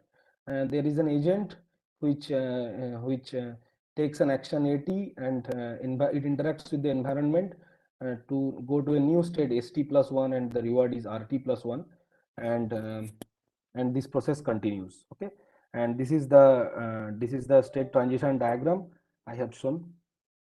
Okay, yeah, so so I think someone was asking me that why it is different from game theory. How is it different from game theory? I think this picture will give a clearer answer.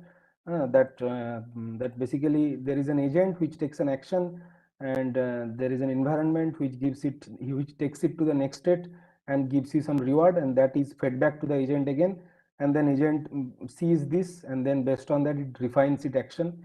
It takes better and better actions. Okay, and this is like the underlying state space of that model. Okay, so again, this picture is again showing the same thing, that environment, reward, agent, this process is keep on happening. This process will keep on happening, and the training is over. After training, it is deployed. So the deployment is like so after this training, after this process is happening for a long time, we will get some policy which is good enough or close to optimal, and then that policy will be deployed on the field. So we will get very good performance. Okay, so yeah, there was another question regarding model based and model free learning algorithms. I hope I will answer this here. So there are two types of RL algorithms, model based and model free. Okay, so model, what is model? If you go back to this slide, the model is probability distribution on future state based on present state action pair. Okay, so yeah, so this is my model. Okay, this is the transition probability. So these values I don't know. Okay, that means I don't know the model. Okay, now model based means I am trying to recreate these values. I am trying to estimate the value of PSS test A.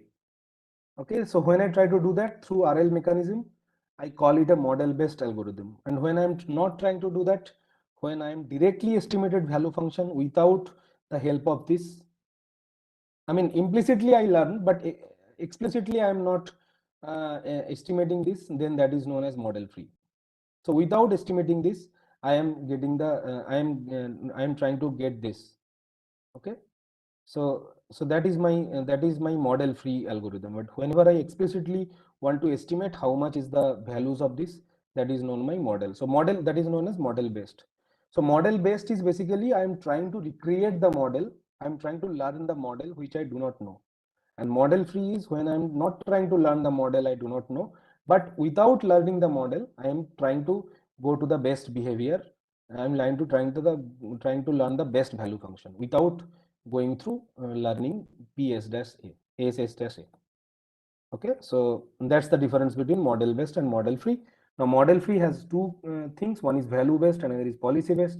So value based algorithms are like maximizing a value function, and the value function converges to the optimal value function. And policy based is it goes through different policies and the policy converges to the optimal policy. Okay, so model free has two components, again value based and policy based.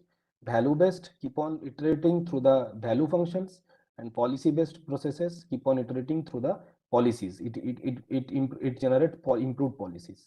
So Q learning is a value based model free approach where the Q value associated with the state action pair, and we update the value function based on my observed rewards. Okay, so this is the algorithm that this algorithm look very carefully, because that's algorithm what I'm going to explain in the experiment part. So we want to find the optimal policy which maximizes the Q value, and I show the I write it in this form. So basically I want to find the action which maximizes the Q value in every state. Okay, so that's my goal, and I'm following some learning rate GN, where these are some standard conditions on GN, and we are updating one state action pair at a time. So this is my old value of Q. Okay, this is my old value. So n plus 1 is 1 minus gn of qn. So basically the old value is multiplied by a factor of 1 minus gn, and this is the new learned value. So what is this? This is the reward that I obtain if I choose an action A at state S, and this is the so how I am coming up with this expression. Okay, so let's go back to this slide. This is my equation, right? If you remember, value function v star s is basically sum over s star ps s star s r s s dash a, which is the immediate reward that I got, plus gamma times v star s dash. Okay, this is the equation. So that this equation I am trying to learn, I'm trying to write a scheme similar to this equation, but I do not know these values. Okay, so instead of v star s, what I am doing is I am working with q, not v, and v star s dash I am replacing with this thing. Max over a s dash and q pi star s dash a. Okay, so I am basically trying to recreate this equation, but instead of v I am working with q. Okay, yeah, so QSA is 1 minus GN. This is my old value, this is my new value. The weightage on the old value is 1 minus GN, and the weightage on the new value is GN, and the new value is RSA plus gamma times Q function of S dash A dash maximize over this. So basically here it should be VS, but since I don't know the VS, what I'm doing is I'm writing an alternative form of VS, which is maximization over all the actions of Qn S dash A dash. Okay, so this is my immediate part, present reward multiplied by gn, which is the learning rate, and this is my old value multiplied by 1 minus gn, which is the 1 minus gn. So gn is the learning rate, and gradually gn will grow to 0. Okay, so gradually I am putting gradually the weightage on present reward is made smaller, and the weightage on the past value of q is made larger. Okay, so this is also very intuitive. Okay, because in practice what we do is when we try to learn something, gradually initially I put lot of weightage on the thing I see newly, and then gradually as I become experienced I put lot of weightage on my experience rather than putting weightage on my past value. Okay, so past value I am giving more weightage, and current what I see I put less weightage. And the other q values are kept same. Okay, so there is a question in the chat. Let me see. Can you please explain the second additive term for present reward? Okay, second additive term is this. So this is basically coming from this equation. Okay, let me again go back to this.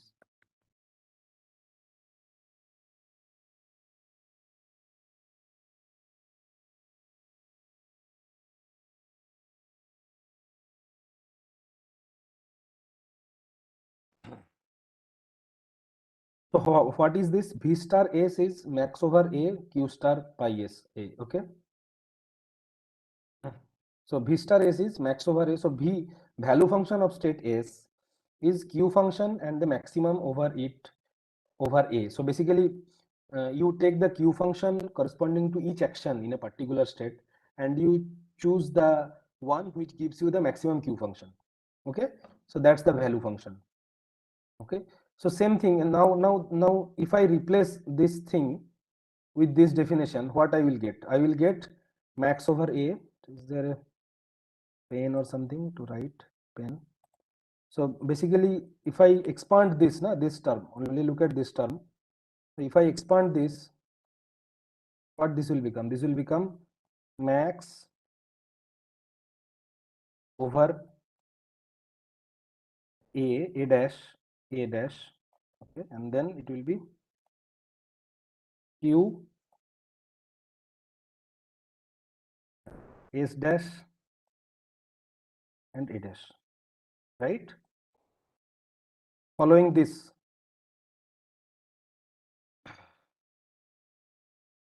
following this thing, this thing, if I apply there, then V star S I can write in this form, right? That's what I'm doing. So that's what I'm doing here. Instead of V S dash, I'm writing it in this form, and the first term is RSA. Okay. So does it answer your question? Yeah. Okay. So yeah, so again, this is a flow chart. So you determine the system state, and then there is something called exploration and exploitation. Okay. So exploration is basically exploration is basically choosing one of the actions at random, and exploration is basically choosing the action which has a maximum Q value. Okay. So the idea is initially you explore more. Initially you try to know what are the actions, and then as time increases, you choose the action which has a maximum Q value. You try to put more weightage on exploitation and explore less. Okay.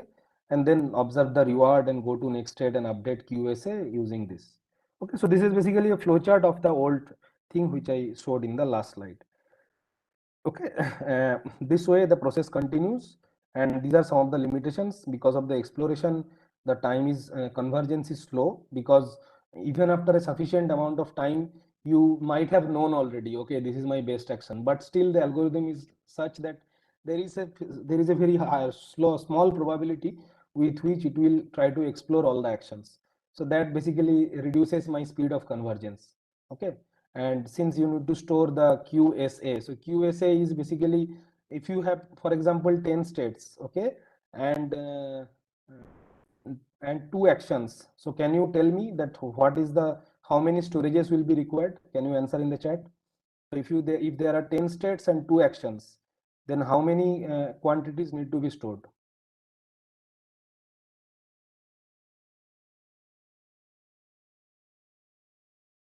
Yes, Nitika has answered 20. I think that's the correct answer. So 20 is storage. And now consider if it is like 1000 states and 20,000 states and 100 actions, it will be in lakhs or crores, something like that. So therefore, it's very difficult to store those many things, because in practice these numbers will be huge. Okay. If you consider an example of a telecommunication system, so for example, you consider a tower in your near your home. There is a mobile tower, okay, and it serves the users in your locality. Okay. So there was a question regarding can it be applied to wireless communication. So now I'm giving an example, how can it be applied to wireless communication. Suppose there is a mobile tower near your home, and in that tower there is a controller which basically wants to allocate the resources to everyone in the area. So there, if there are, say for example, 500 users in that area, yeah, that is quite possible that the tower is serving 500 mobile users.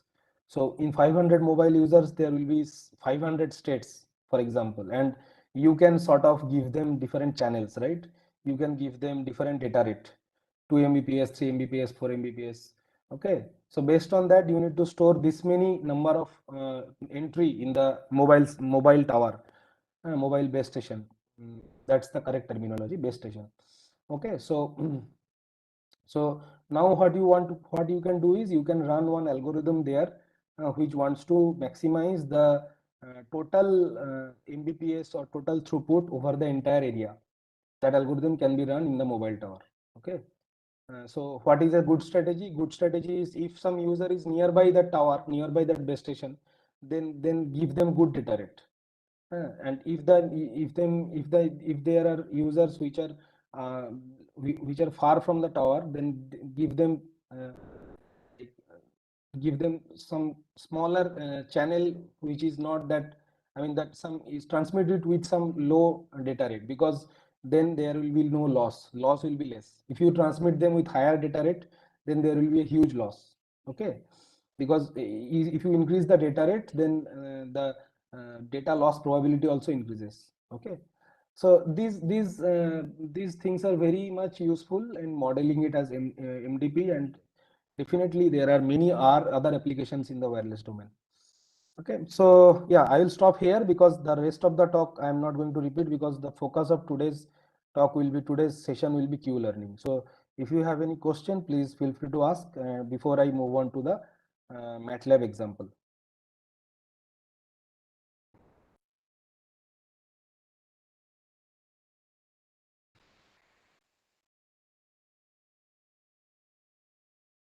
Yeah, so if you have any questions regarding the thing I show you, you can ask, because next I will move on to the MATLAB thing.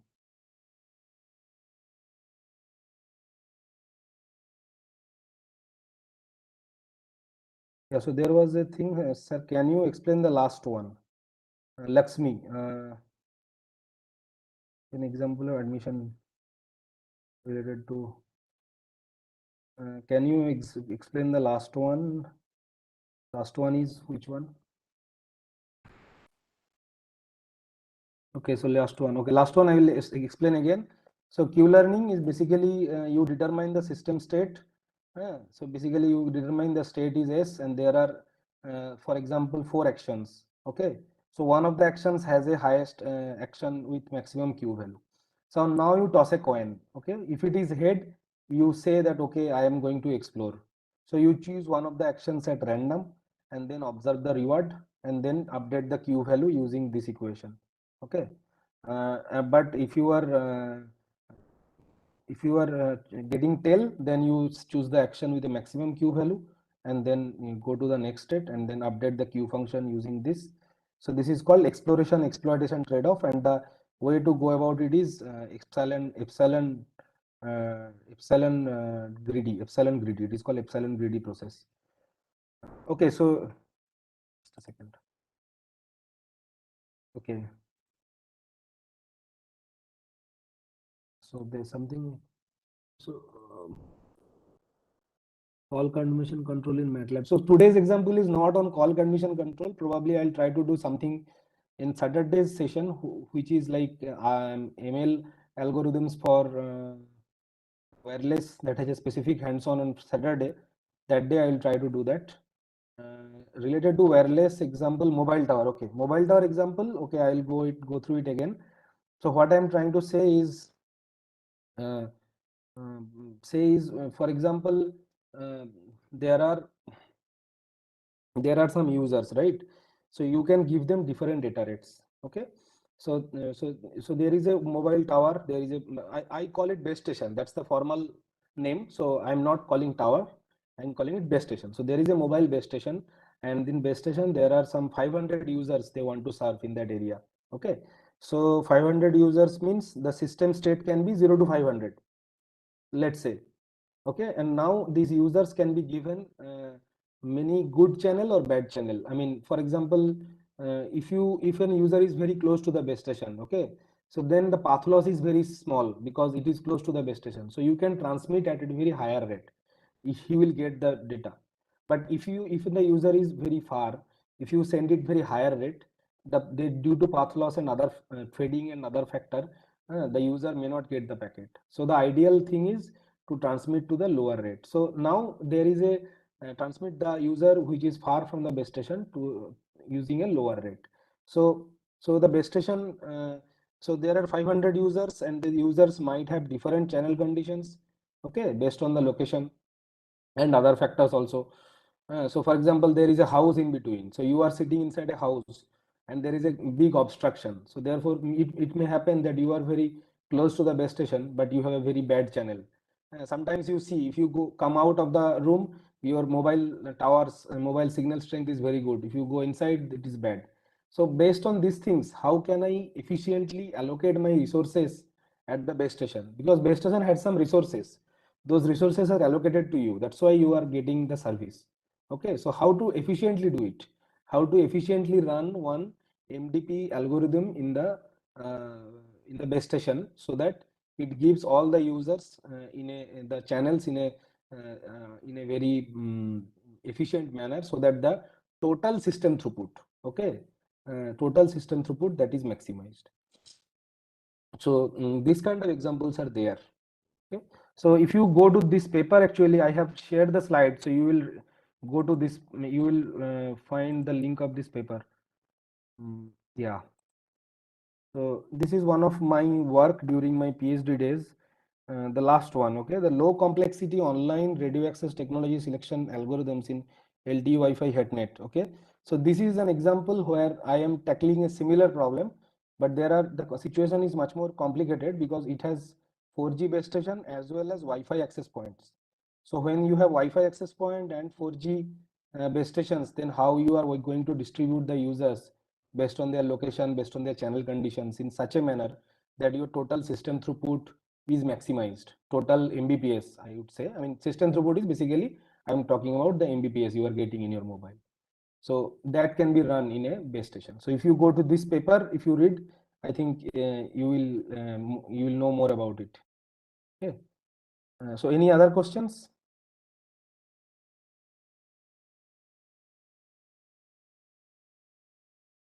Okay, so if there is no other questions, if you okay, so if you have any other questions, please, yeah, ask.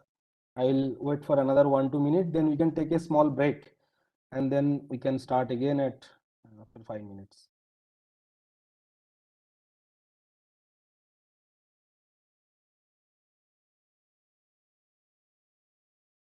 Okay, so looks like there are no other questions. So I will just take a break, and the time now is 3:21. Okay, so we will start again at 3:25. Okay, so 3:25 we will start the example, a MATLAB example.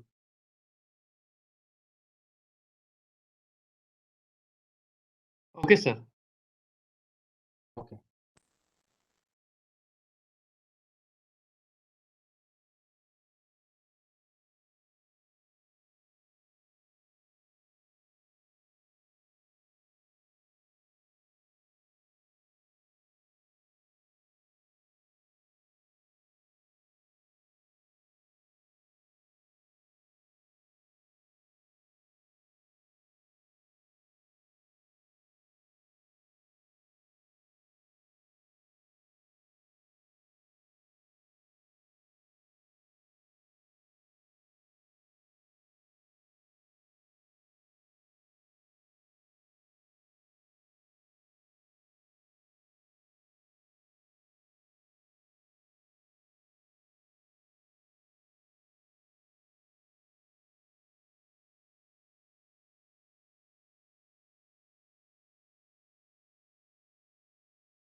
Okay, so so if everyone is back, then we can start the MATLAB session.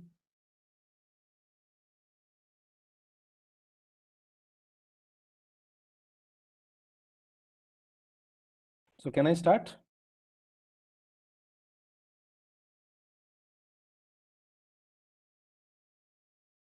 Sure, we can start. Okay. Okay, so so I will share a link with you now. So I'll also share my screen. Okay, so please go to this link. I hope it will, yeah. So yeah, so this is a link I have shared. It has some Q-learning example. Yeah, please open this link.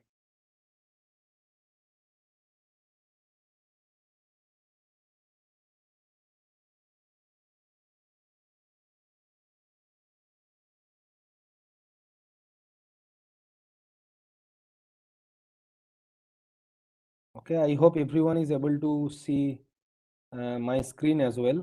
Okay, I think you will be able to see this in your screen. Everyone should be able to see this in their screen. If anyone is not seeing, please say yes. Please report in the chat box. Yeah. So yeah, I'm getting yes. So I think everyone is seeing. So so here you are here. So if anyone does not have MATLAB, this example works well with Octave also. Okay, so first we will go through the example, what it is there. Okay, so what they are saying is, so first I'm opening the overview tab. In overview, they're saying this, in this example you will solve a maze using Q-learning. Okay, so Q-learning is used to solve a maze problem.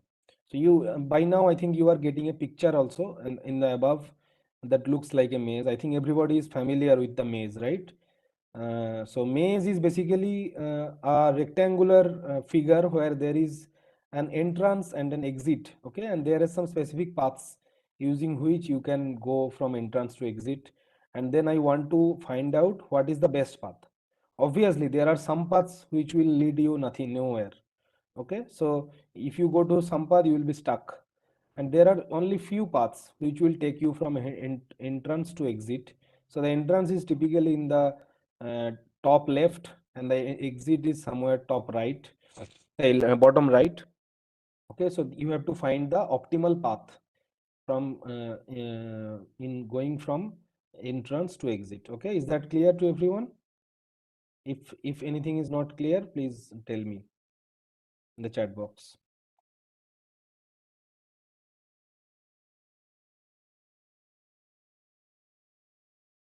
Okay.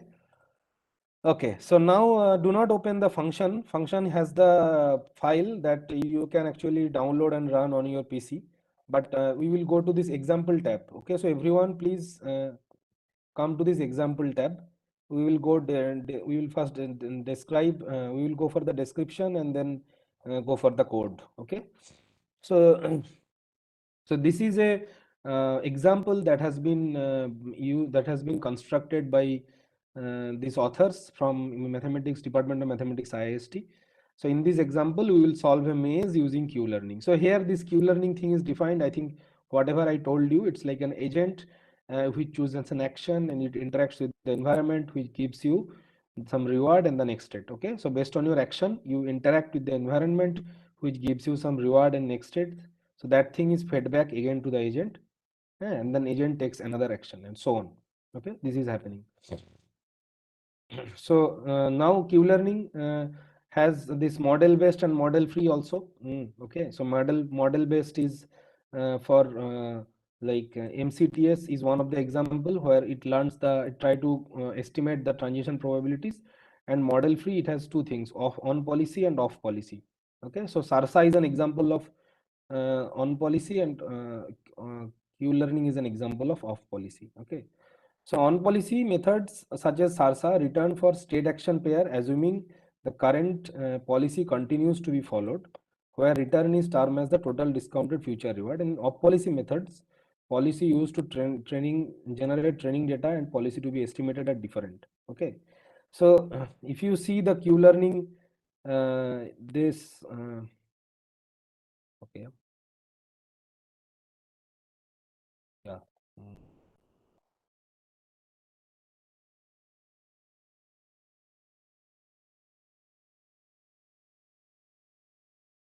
Just a second.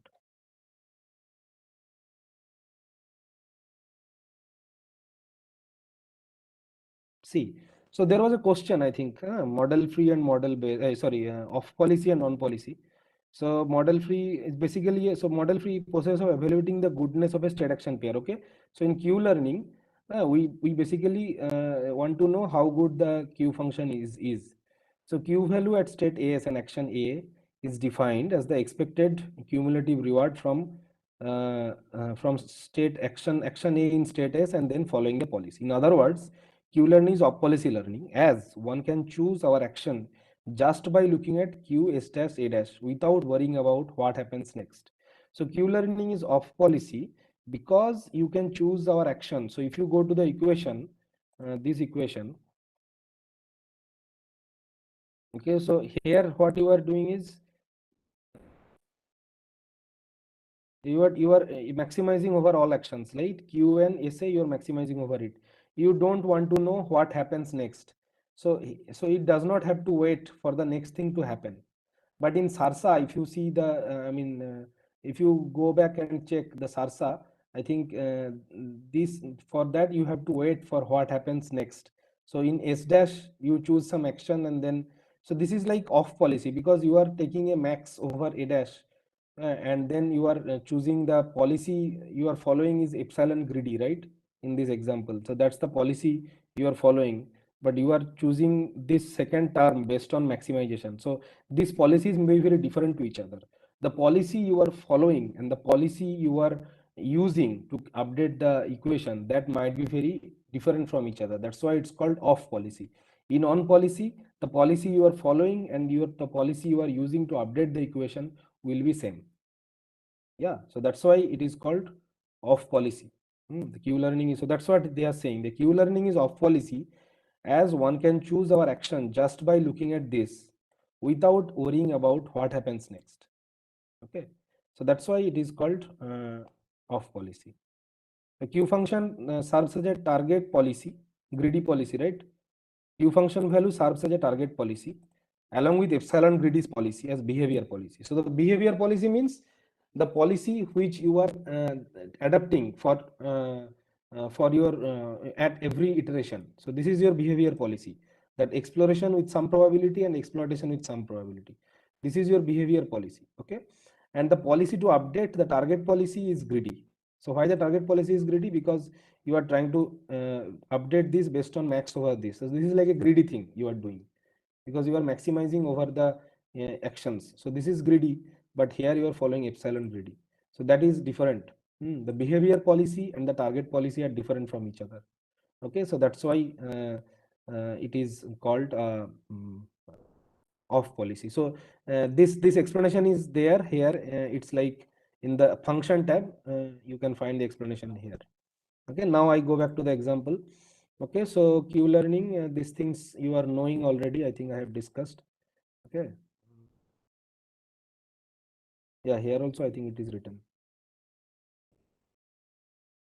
Yeah, so now I go to the example. Okay. So first what they're doing here, they're creating a maze of size 12, n equal to 12. Okay. And n equal to 12 means basically there is a 12 cross 12 rectangle. The 12 plus 12 rectangle and then randomly generating paths. So maze is minus 50 cross once nn. So once nn is basically it creates a matrix where so if you want you can copy this space of code one by one and paste it in your MATLAB code or your Octave code. Also there sometimes you can open this online MATLAB also. If you have an account with MATLAB, you can use it online also. So yeah, online also you can open this thing and then paste it one by one and you can see the results. Okay, so I'll just explain what is there. Probably if you want, you can run it later and check what is there. So n equal to 12 creates a maze of size 12 cross 12 and then Once NN is basically it creates a array, creates a matrix of size 12 cross 12 with ones in it, and then you are multiplying minus 50. So basically all the terms becomes 50. Okay. Then what you are doing is you are basically this operation is basically random integer. Okay, so this creates a random integer between 1 and n is 12.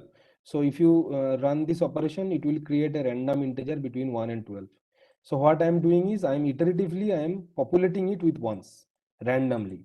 So there is a 12 cross 12 matrix, all the entries are minus 50.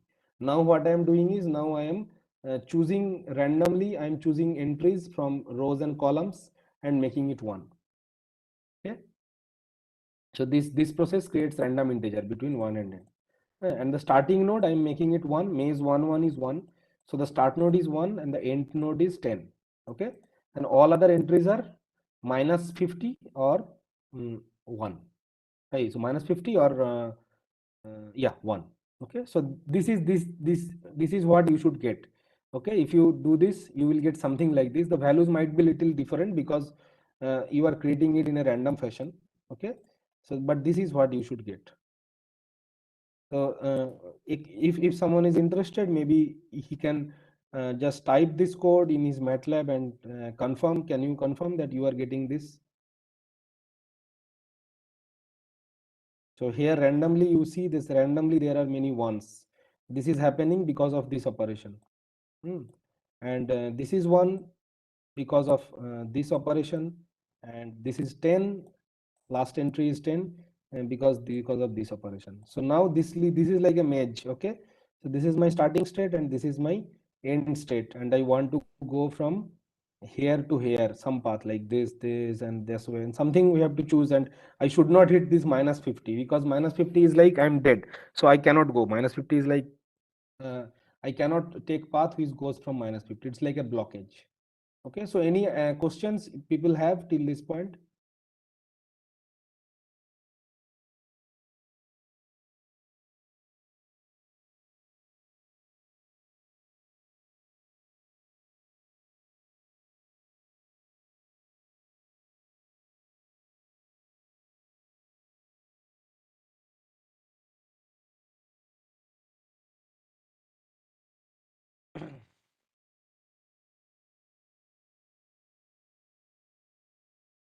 Okay. Abhiranjan is not understanding. Can you please point out what is not understandable to you? Exact thing. Okay, so Rajesh has said that he is getting the same mesh values. That is really good. Okay, logic. Okay, I'll go through the logic again. So Rajesh is getting the same mesh values. So that is really good. So probably if you instead of you can also try one thing later. Instead of rand I function, I think there is something called rand. So that's also create an example. Okay, that also creates a random number. Okay, so have you, one thing I will ask in this context, have you do you know that what is pseudo random sequence, or have you heard about it, pseudo random or something like that, pseudo random sequence?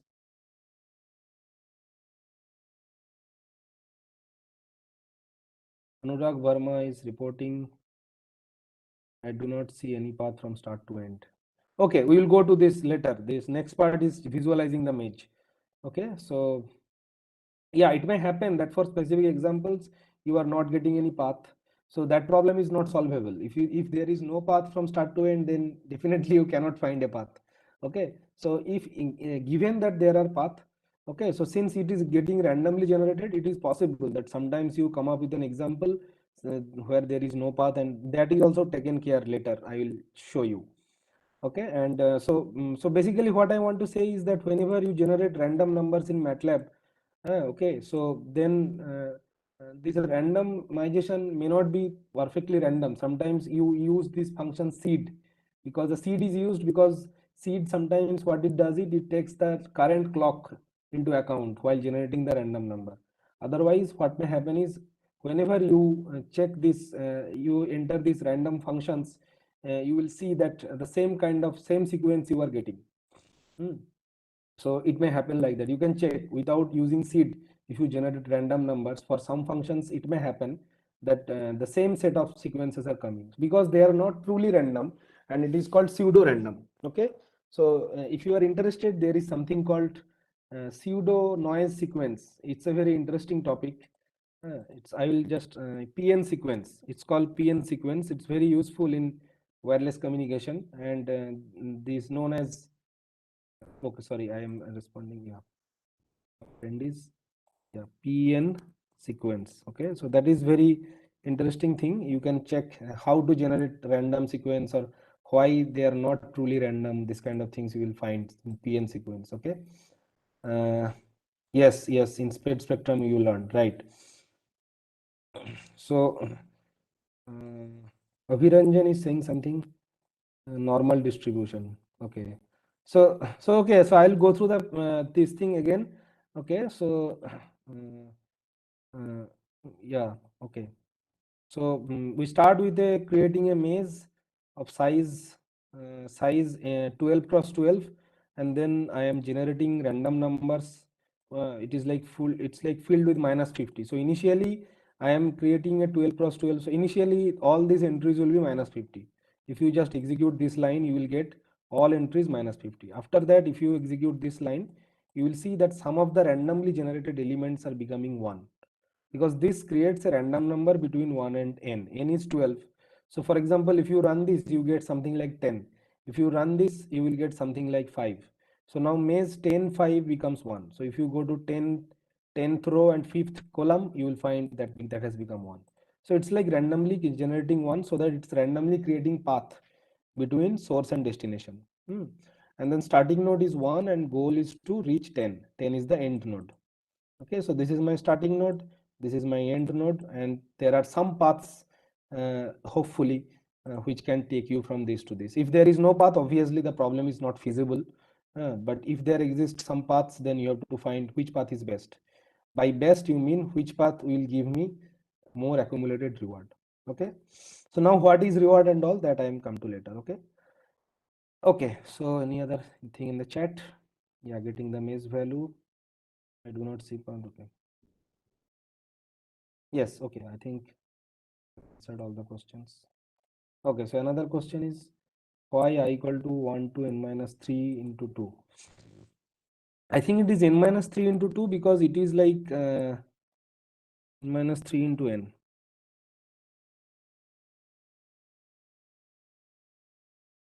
I think it is n minus 3 into n because I think it is checking, it is some of the elements, it is some of the rows, it is not considering, probably the first row and the last row. I am not very sure about it.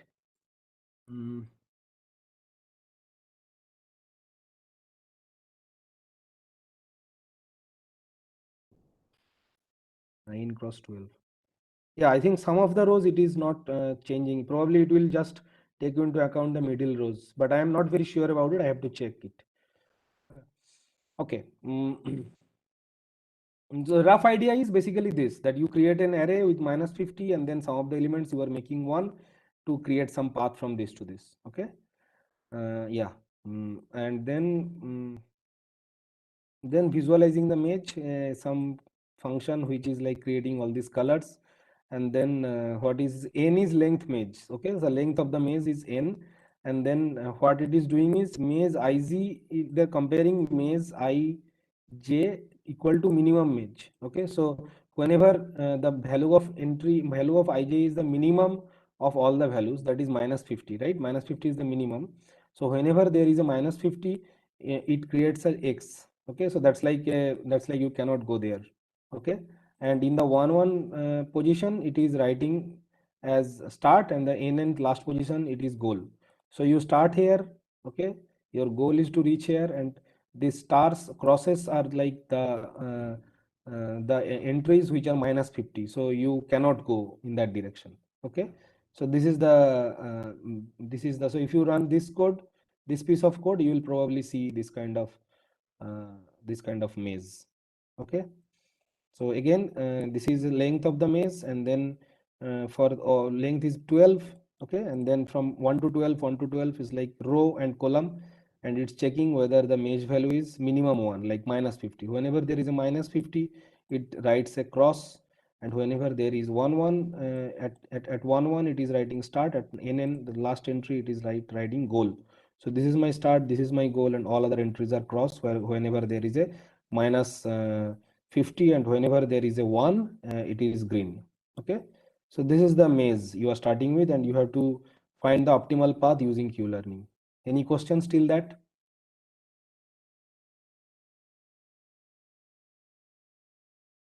Okay.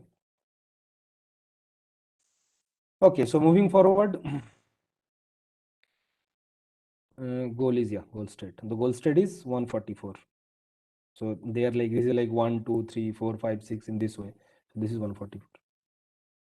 Okay, so now what is reward? Okay, what are the possible actions? Okay, so action is up. Up means I minus n. Down means I plus n. Left means I minus 1. Right means I plus 1, and so on.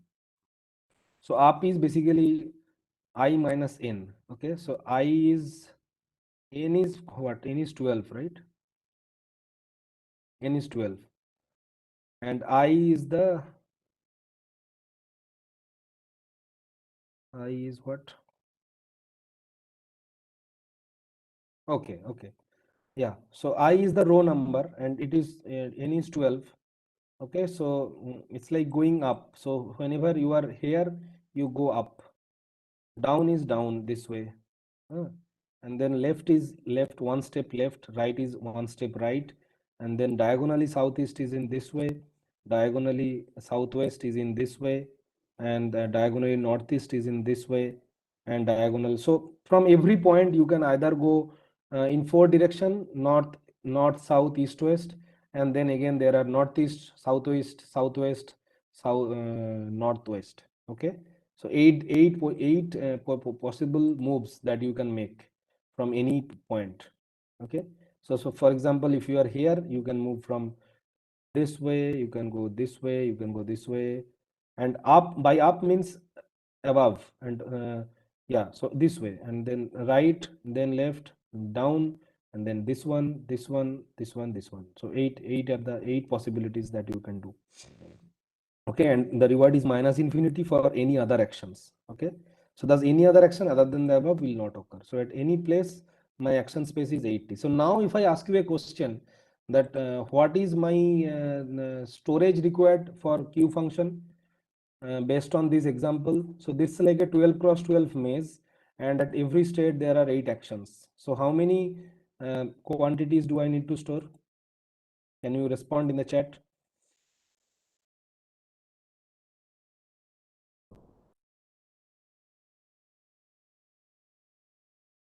So yes, getting answers. Yes. Okay, I have got few answers. I think some of them has given correct answer, that is 144 cross 8. There is another answer 12 cross 12 cross 8. Yeah, both the answer is correct. Yeah, so basically, yeah, those many numbers you have to store. Okay, so now what is happening here? Reward is zeros nn. So now we know that what is my state space, what is my action space. So what is the next step? Next step is what is my reward. Okay, so initially reward is zeros nn. That means I am creating creating a 2-dimensional array matrix of size 12 cross 12, and my zeros are nn. Zeros, it's all zeros. Okay, then what I am doing is I am reshaping the maze transpose. Okay, so this, if you go to the MATLAB and check this reshape function, okay, so if you go there and help reshape, okay, so what reshape does is it returns an m cross n matrix whose elements are taken column wise from X. Okay, so since it takes column wise, that's why they are taking a transpose, because it wants to take row wise. So row wise you are taking a column and then returns an m cross n matrix. Okay, so what is happening here now?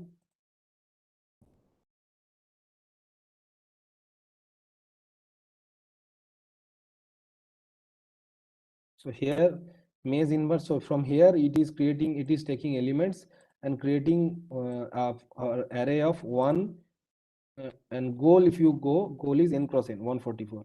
So it basically there is a two-dimensional array of it's like a matrix of 12 cross 12 matrix.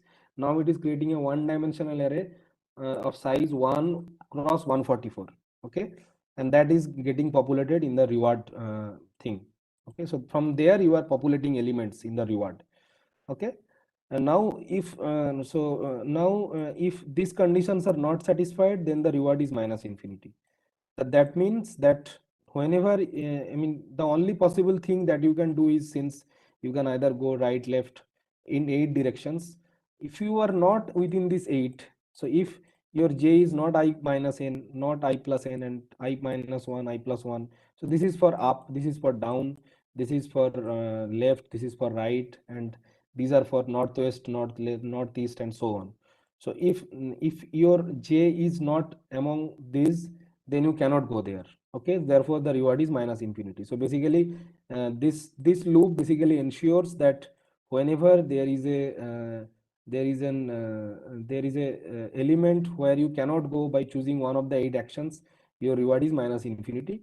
This is done to make sure that you do not choose any other action apart from these 8. Okay, so now I will ask you a question based on this. So suppose consider, so here this is a 12 cross 12 matrix. Okay, and you were shown a video of a football match. So now can you imagine that how many states are there in that football ground? So if you imagine, instead of this maze, if you consider a football ground, okay, so then football ground, if you want to define the state space, then how many states can be there? Okay, so the answer is the number of states can be infinite. Okay, so so why is that? Because in football ground, for example, the football ground is say 100 meters long, for example. So 100-meter long means you can put any coordinate. A player can be present at any coordinate of between 0 to 100. So 0 to 100, there are infinite real numbers. Okay, and a player can be present at any of the coordinates for x direction and y direction.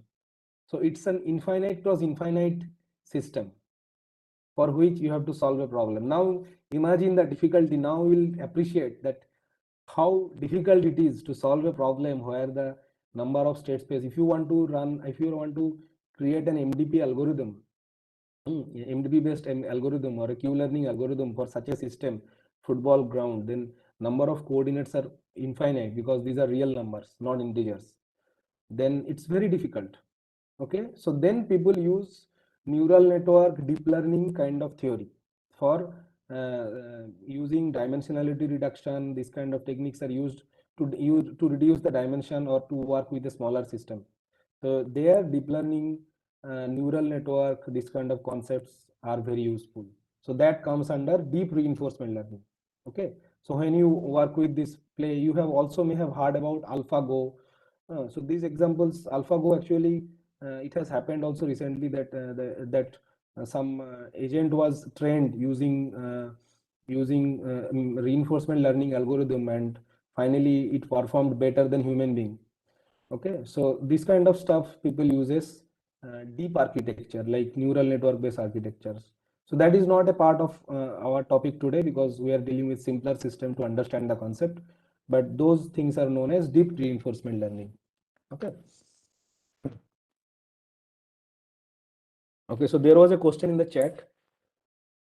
I'll attend that. Can we move diagonally? Yes, you can move diagonally because diagonally means northeast, southwest, all these are diagonally, right? Northeast, southwest, northwest, southeast, all these are diagonally. So up, down, up, down, left, right, and then 4 diagonal directions. Okay, yeah. Okay, and also, so also this for equal to j equal to this, and then this reward infinity minus infinity. Why is that? So this seems little contradictory, right? That here if it is not equal to, you are making infinity, and here if it is equal to, you are making infinity. Why is that? Because if you are, for example, if you are here, okay, if you are here, then you can only go in the right You cannot go to the, I mean, there is no point in going to the left, right? So if you are somewhere here, you want to, since you are starting from top left and want to go right bottom. So if you are in some position, you should either go to the right or go to the go to the bottom. Going left does not make any sense because you are going back again to the same path. So therefore, from any point, you will see that this line, what it basically does is going from any point, if you are going to the left or left, southeast, something like this, these are also made in minus infinity. Okay, so that you can only go, you are only going to the correct direction, you are not going to the opposite direction, to make sure that it is doing this. So again, so this is basically whenever you are not choosing an action other than the 8 actions, then your reward is minus infinity, so that you restrict your search space within that thing. And here, if it is this ensures that you are going in the correct direction, you are not going in the reverse direction, because some of the actions might take you to the opposite direction, which is not good. Okay, so now this is a Q-learning algorithm which I have already taught. See here, there is a difference. I was in my slide, there was a GN learning rate, but here they are using a constant learning rate, alpha. That is also doable. There are many theoretical, theoretical behavior of alpha and GN are different. So if you use GN, which is like gradually decreasing step size, and here it is alpha, it's a constant step size. And there are some theoretical performance difference. I will not go detail into that. But you see, they have also referred to this book, which I have referred in my slides. This is Sarton and Barto, Reinforcement Learning and Introduction book. Okay, so this is the algorithm now they are using. Okay, so it has initialized the Q matrix. Okay, till this point, any other questions in the chat? No. Okay.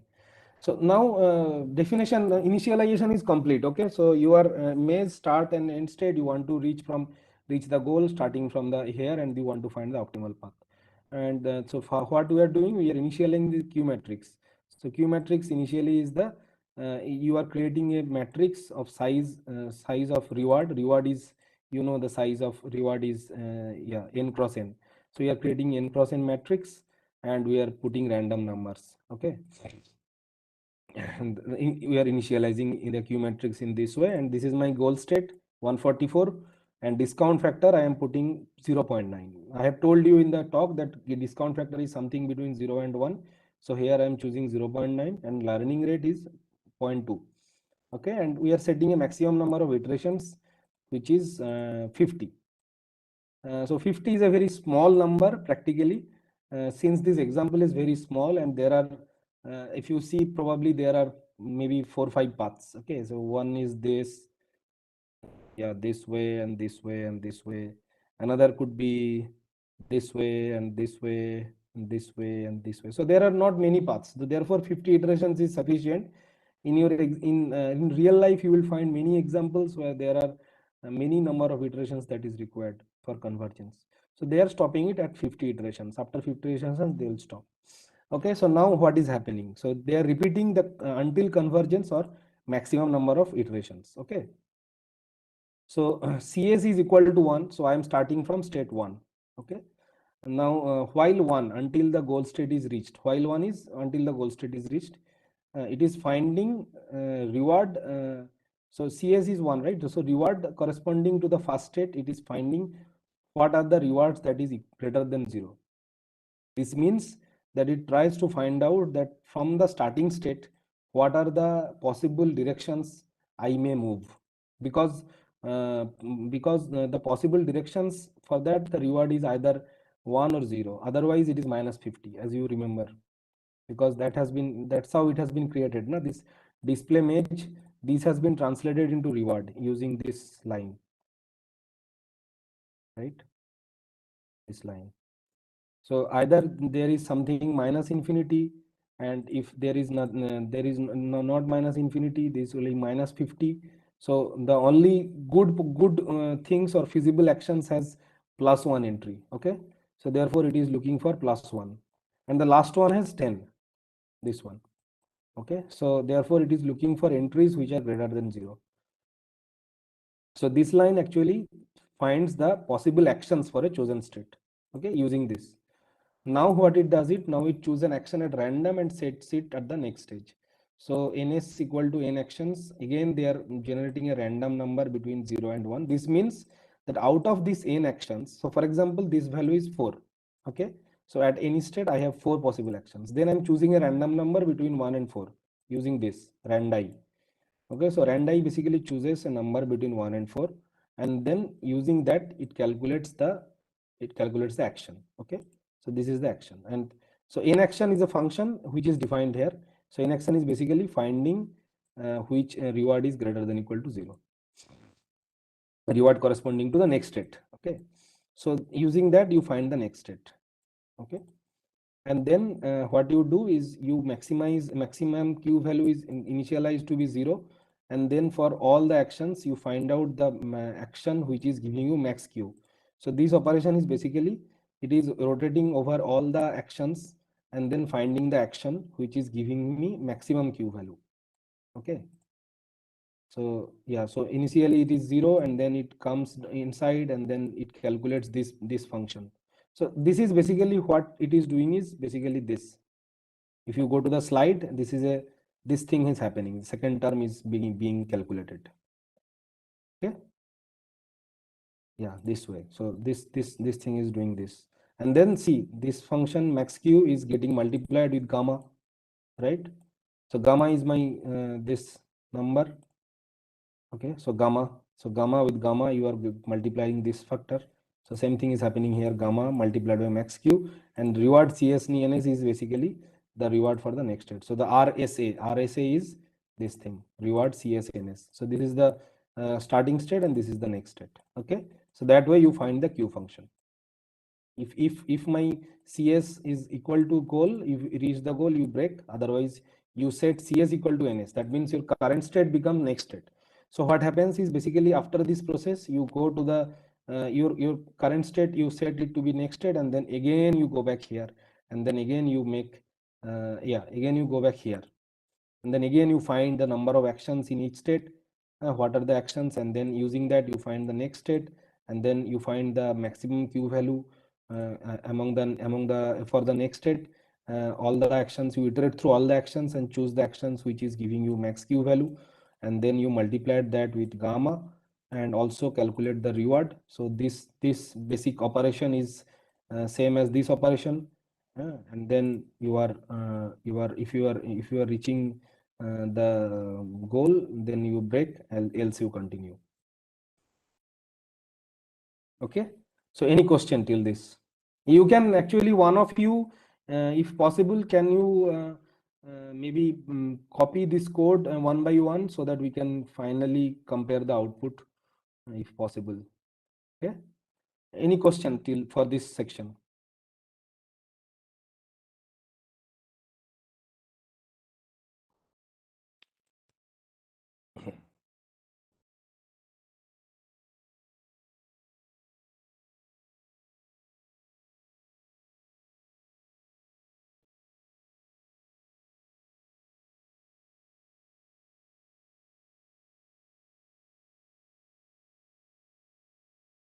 So I will repeat again. So this process is happening till I converge, I mean till I reach the goal state or there is a maximum iteration. Okay, so I am starting with the first step, and then what I'm doing is I'm calculating the possible action in each state, and then depending on the actions I am choosing a random number between randomly I'm choosing an action and calculating the next state. Okay, because the transitions are probabilistic, right? So you will reach the, based on your action you will reach one of the state. So that's become my next state. Okay, and yeah, and then you find the maximum q value among all the actions, and then using multiply discount factor with the maximum q value and the reward corresponding to the transition. Okay, and then that's my total q value. If you reach the goal you break, or you just keep on rotating this thing again and again. Well, so this is the implementation of a queue function.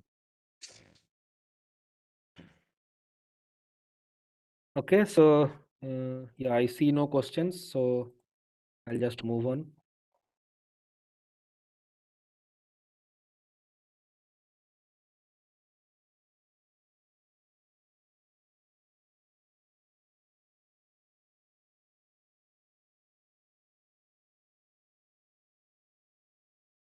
So one question I would like to ask at this point, that is, you are following epsilon greedy approach, right?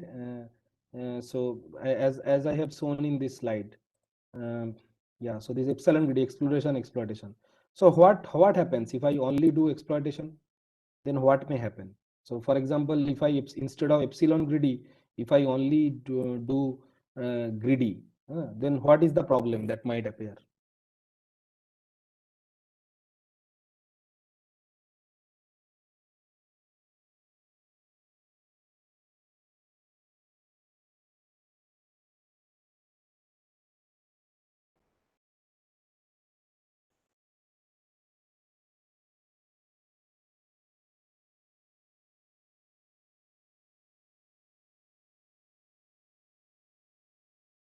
So there was no answer in the chat. I'll just tell you the answer is, if you just do exploration, if you just do exploitation and no exploration, then it might go to some suboptimal policy. Okay, it might find something which is giving you good immediate reward but takes you to a very bad state. So therefore, this combination of exploration and exploitation is very necessary. If you only do exploitation, you will be following a very bad policy, because some policy initially might give you good reward, but it will take you to a very bad state. So therefore, or maybe the action is not good at all, because the transitions are also random, right? So therefore, it is better to follow a combination of these two. Okay, so again, this is the Q-learning algorithm, and then solving the maze. So this is the first position, and then you move. So this is a like loop which basically checks whether there is any loop, small loop. So what is that? That is like, for example, if you go to the figure, so if you start here, it might happen that you are going like this. When you are going back and coming to the same place, okay, it might be possible. So that's not a good solution. You want to avoid any loop. So to avoid that loop, this function is there. So it will take care that up to next 3-4 transitions there is no loop. Okay, so yeah, this function is there. So yeah, I mean, I'm not going the detail into it, but if you see what is sort function, so this sort function basically sorts the element of Q in a descending order. Okay, and then in next move it goes, and then again do the same process. So it basically checks whether there is any loop. If there is any loop, it will stop. It will, I mean, take it out. Okay. So it's done repetitively to check.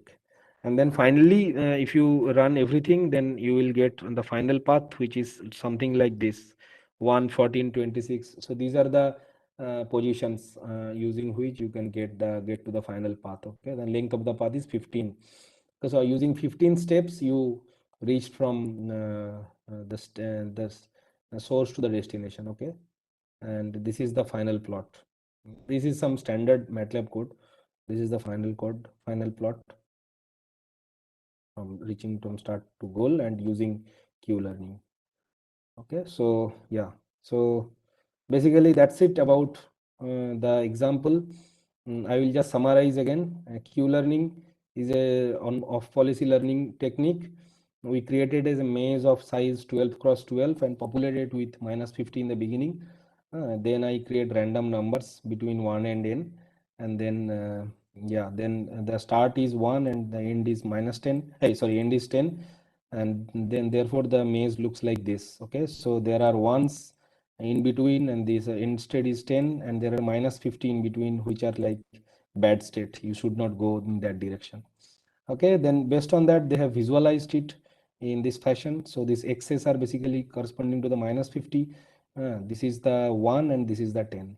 All the green one is the like ones, positive ones. Okay. So what is the action space? Action space is in every state. You can either go left, right, down, up, and southeast, southwest, northeast, northwest. Okay, so these are the possible actions. If your transition does not follow that rule, the reward is said to be infinity, because you do not want to choose that action other than this 8. And if you are in a position from where you can either go right or down or southeast or south, yeah, or south east, southeast direction. The other direction, if you take it, it will take you to the opposite direction. So those are also made minus infinity. Then you are applying the Q learning algorithm. You are seeing that the goal state is this, and discount factor is 0.9, and the learning rate is 0.2. Okay, so 50 iterations you are using. Okay, using 50 iterations. First, what you do is you are starting in state 1. So for I equal to 1 to max iteration is 1 to 50. This is your starting state, and then you find the actions which has a positive reward, means which are the feasible actions. Okay, and then you calculate the next state using a random transition that is governed by this thing. Okay, and then you calculate the go to the max q, and then find the maximum q value using this function. Okay, so for each action you find the q function corresponding to the next state, which is similar to this line. Okay, and then you are finding out it, and then finding a max q value is basically the q value which is maximum for the next state, and then you are calculating the total q value as reward plus gamma times max q. Okay, so that's what is happening. And then if you reach the goal state, you break. If not, you made the current state equal to next state, and then the process repeats. So you go to next state and another transition happens. So by solving the match, this is something which is done to check whether there is no loop. Basically, you are not going through the same state again and again, and then finally you find the solution which looks like this. So you start here, and then your goal is here. You go through this path. Okay, so I think that's it. Some suggestions regarding this, I would say that you are recommended to copy this code and check. And also I will say some few things like you can try out bigger examples like 100 cross 100 maze, and then you see what is happening. Another possibility is when you have a bigger maze, go for a learning rate which is decreasing step size, like 1 over n. Instead of alpha, you use 1 over n and see what happens. So these kind of things are there. If you have any questions regarding the simulations or theory, please feel free to ask.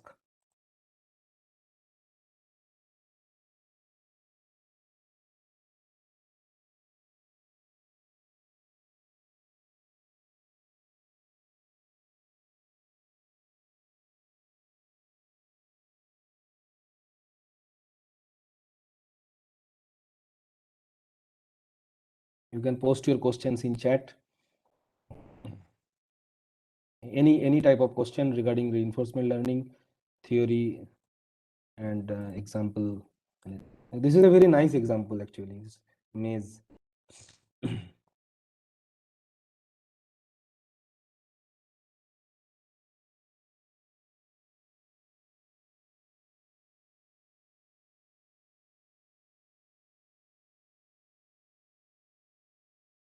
Okay, so he's asking question that one question is there, in which part of the code is for exploration and exploitation. Okay.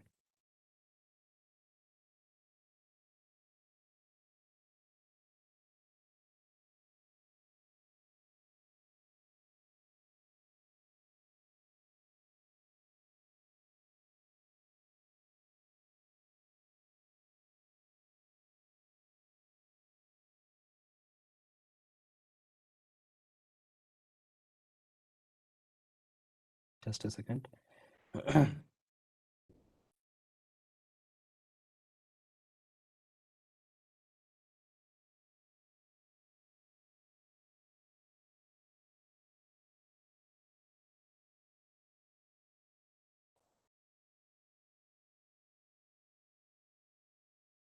think this is the exploration part, because you are selecting one of the actions at random, right? If you go to this randi one length in actions, that means that there are, for example, 4 actions, and you are choosing a number between 1 and 4. So this is this is where the exploration is happening, and exploiting function is chosen.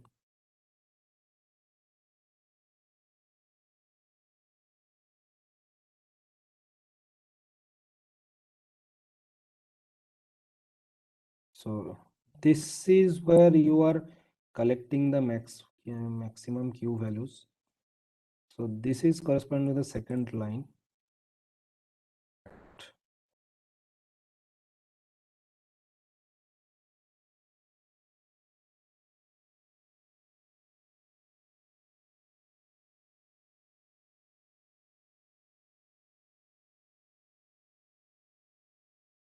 And random and next state.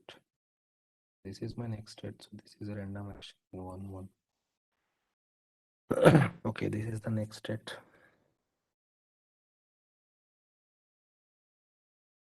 Oh, okay. So in this example, I think they are choosing action randomly everywhere. This is working because they are using a learning rate alpha. But in real life, you might want to use some example, some scenario where you want to use both, a combination of both. But I think in this example, they are using only explorative actions. Okay. So I can show you another example where there is a combination.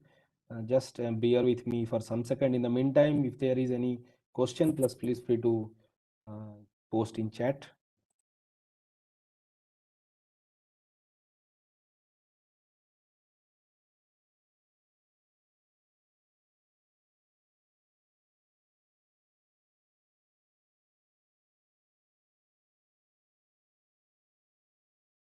Learning.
Okay, so there are few questions. As the initial position is fixed, there cannot be both explore and exploit, I guess. Yeah, no, that's not it, because initial position. So initial position is fixed, but you can try to see what are the possible directions in all the directions, like going right, left, and then going down, and then you can choose a combination of exploration. Can you suggest more case studies on RL? Yeah, I'll show it now. In learning based algorithm, do we always do exploration first and then exploitation? Yes. This is a question from Praveen, Praveen Power. Yes. So initially so the idea is you do a combination of exploration and exploitation. So initially you explore more, and then as time progresses, you go for more exploitation. Okay, so therefore this 1 over n or gn learning rate that comes into picture. So initially gn is like, for example, will be high because you will explore more, and then gradually it decreases like 1 over n. So then the rate of exploration decreases and rate of exploitation increases. So these are the questions. RL enforcement learning. Okay, sir. Okay. Okay, so can I use it for chess? From Rahul Ratnakumar. Yes, you can use it for chess, and it has been used for chess also. I think I can share you some material for chess.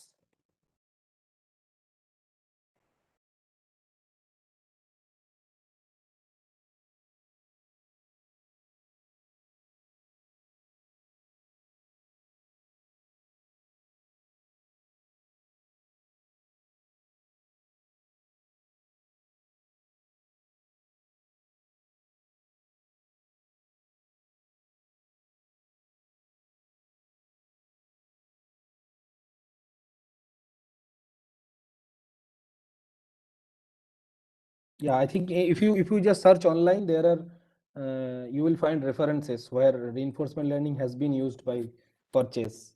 Yes, you already explained about AlphaGo and AlphaZero. Yes, right. So so yes, it can be used for chess. Okay. Okay, so I'll share another example. It's basically I will not go much. I'll just show the example. Share the screen. Then yeah, so this is a piece of code which uses Q-learning for the LTE Wi-Fi problem that I was talking about, where there is an LTE access point and then Wi-Fi, sorry, LTE base station and a Wi-Fi access point, and then you are trying to find a optimal policy for that. So this code is written in NS3, Network Simulator 3. So that is a very popular tool for wireless simulations. Okay, I'll just go to the Q-learning block. Rest of the things, something I can ignore. It's like this data. You can see voice user, data user in LTE, data user in Wi-Fi. Yeah. So this kind of things are there, and then this is the Q-learning block. You will see that this uses exploration and exploitation combination of this. Okay, so this is how I calculating the MBPS, as I was saying. Okay, so MBPS is like voice user old, like the number of voice user multiplied by 3 kbps. Okay, so this is like a throughput that are getting, and then data user is getting 5 mbps, but it is limited to 50. So these are the reward functions, and data user this is the throughput corresponding to Wi-Fi. Okay, so this way I'm calculating the mbps. This is my reward corresponding to different actions and state. Okay, so corresponding to different actions and states, that's how I define my reward functions. And then yeah, then I do this. Yeah, so then I'm here, yeah, here I am doing this exploration and exploitation. Okay, so you see that this is my p less than this. This is a this is a parameter. Okay, it's an complicated parameter, but it is similar to 1 over n. Okay, so I am generating a random number, and if the random number is less than this quantity, I am going for exploration. Okay, so this is my exploration block. Okay, so I'm choosing an action at random. Okay, and exploration. So these are my possible actions. Cardinality action is the number of actions, and then I'm choosing the action which is giving me exploration, and here I'm choosing the action which is giving me exploitation. Else block. In the else block, I am choosing an action which is like, say, if you see this block, this is basically calculating the state action value, which is for which the Q value is maximum. Okay, so for that, this is the block. Okay, and then based on it uses, so this is, if you see this parameter, this is explore count plus 2 minus 1. So it's like something like n plus 2, 1 over n plus 2. Okay, so you are generating a number p. If it is less than this, you go for exploration here. Okay. And if it is not, then you are you are doing exploitation here. You are finding the action which is doing the maximum thing. Okay. And then there is something called yeah, so this after Q learning. So yeah, after Q learning. Yeah, so basically, yeah, this is the one which you are looking for. That this code is really big, so I cannot explain it. I mean, it also has some data user, voice user things in LTE Wi-Fi. So rather than going, I mean, if I don't go detail into that, I will not be able to explain. But basic thing is it uses exploration and exploitation and following this kind of expressions also, which I showed you. So this is one example where Q learning. So this is you see this Q learning function is there. Okay, so if I go to this function, yeah, so that's where this yeah, that's what I showed you. The exploration is happening. And then there is after Q learning basically does that operation.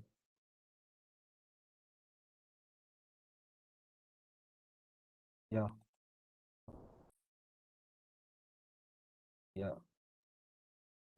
this after Q learning, it basically does this this kind of operation. So state action pair is 1 minus rho on the old value, so 1 minus gn of the old value. So this line is similar to this line, this first quantity, and then it added with this t is added with, so this is the one. This line, this functionality is similar to the second line, this thing. Okay, so yeah, I think that will that is where exploration and exploitation both has been used. Okay, I'll stop sharing.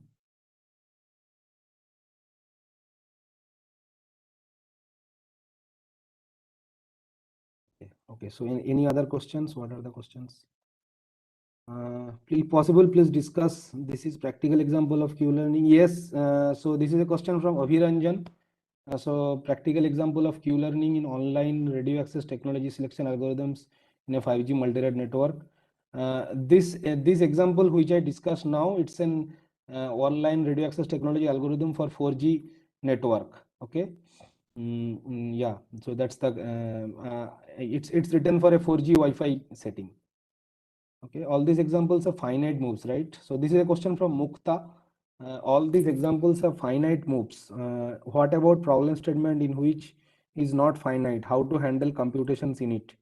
So as I was saying, that if the number of not finite number is infinite, then obviously using these numerical methods, it will be very difficult to handle the computation. Therefore, there are two possible approach. One is either you quantize the state space into finite buckets. Like for example, in the football ground example, you can segment this 0 to 100 meter thing into 10 values, like 0 to 10, 10 to 20, and so on. Or you can using some neural network based solutions which works with a works with a lower dimensional than the tabular problem. So these are the two possible things that can be done. Okay, so any other questions?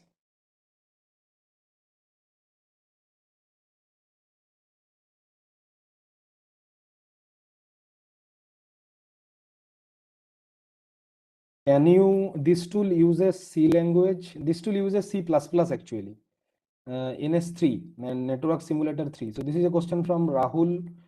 He's asking whether this uses C language, this uses C++.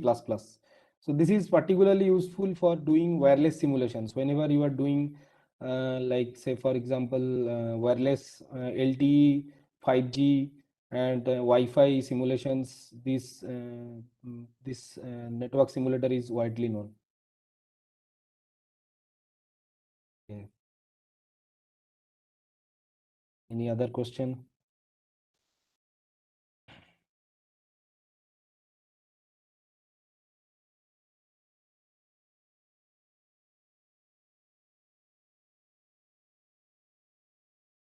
So Abhiranjan, maybe if Abhiranjan can be unmuted, he is asking, we did not understand. He can ask specifically what he did not understand.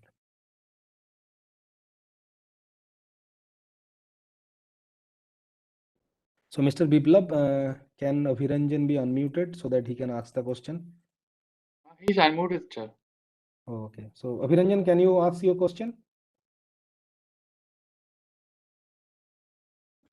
Sir, Yes. this whole code means I also want to build. So I did not follow how to that do That maze example? means Q learning, sir. Maze example, no? Yes, sir. So if I Yeah, you can just copy paste the code. I mean, so if you go to, okay, so copy, you need not copy paste also. If you just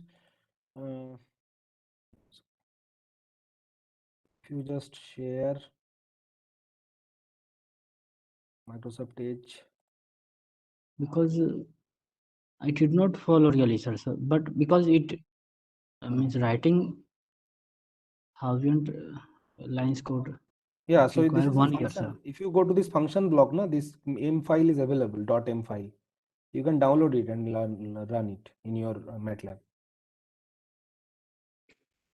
Okay, and if anyone has Octave, they can just copy paste the code from this file and then run it. It will run in Octave also. Sir, for your this GitHub, sir, it is your code, It no, is sir. So, yeah, it is my yeah. I did some algorithm on Q learning. so it is for any particular paper. So Yeah, it is for a paper, but yeah, it is for a particular paper on Q learning. Yeah, so there is a paper called Q Online Radio Access Technology Selection for this LTE Wi-Fi network, something like that. yes, sir. This is your paper, sir. Yeah, this is I one have of my papers found where I your used some Q website. learning algorithm. So yeah, so that I use some Q learning algorithm for this solving this problem. But that code is not written in a very concise manner. I mean, yeah, but it is a Q learning based example. Yes. Means I want to do something. So because I will also contribute or modify in that, sir. Yeah, if you first you have to identify one problem what you want to solve, okay, and then you have to check whether Q learning is useful or whether it fits in the framework of Q learning. Then you can gradually. So I would suggest anything you do, Q learning is very simple to code. Coding wise, there is not much challenge. Okay, your code might be not that efficient, not that compact, but try to write in your own code always. So I have you have seen, right, the GitHub code I showed you, it's like my own code. I have not taken Q learning block from MATLAB or anywhere, because I believe that if you write in your own code, you will understand better and you can make changes very quickly. So these examples, that's why I showed this example. These are for understanding how it's happening. But if you have any practical application in mind, I will suggest you to write your own code, and then that way you learn better. Sir, it is on which platform it will be? I used NS3, Network Simulator 3, because that is good for wireless. It depends on your application area. If you are working in wireless, you can write in NS3. You can write in MATLAB also. Nowadays, MATLAB is also supporting all the functionalities. So Q learning block is also there. So initially, I also thought of writing using Q learning block, but later I found that, I mean, writing a code on your own is the best thing you can do to learn.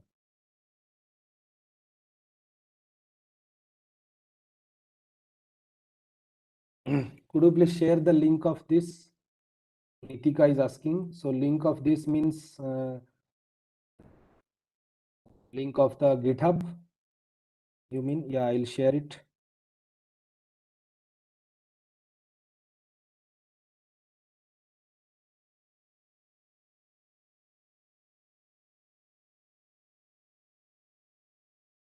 I'll share it.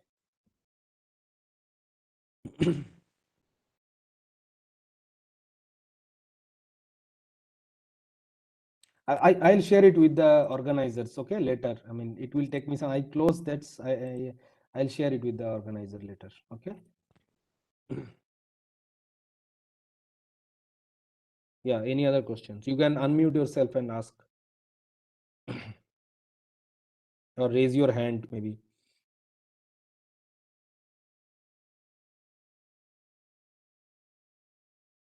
So Q-learning is a very starting algorithm. There are many other algorithms which are very useful.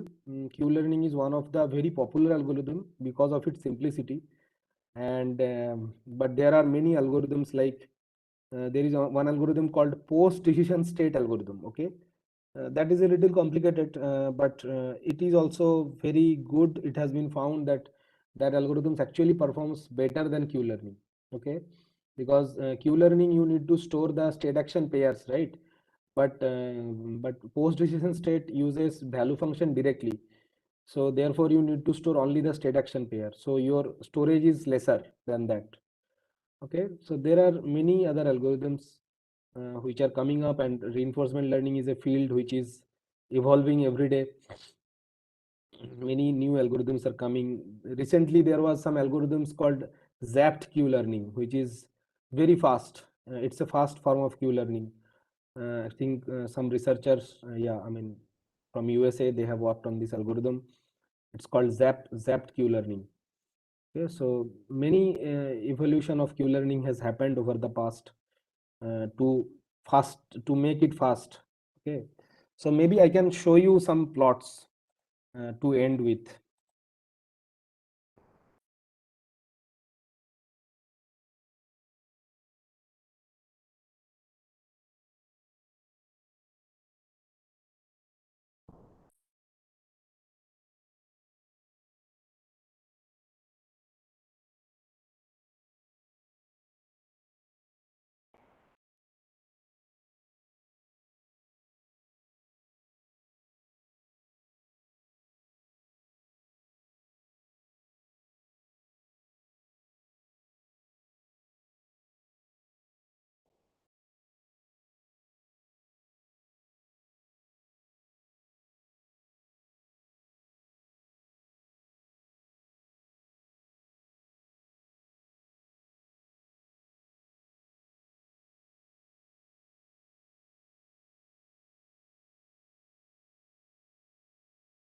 Unable to unmute.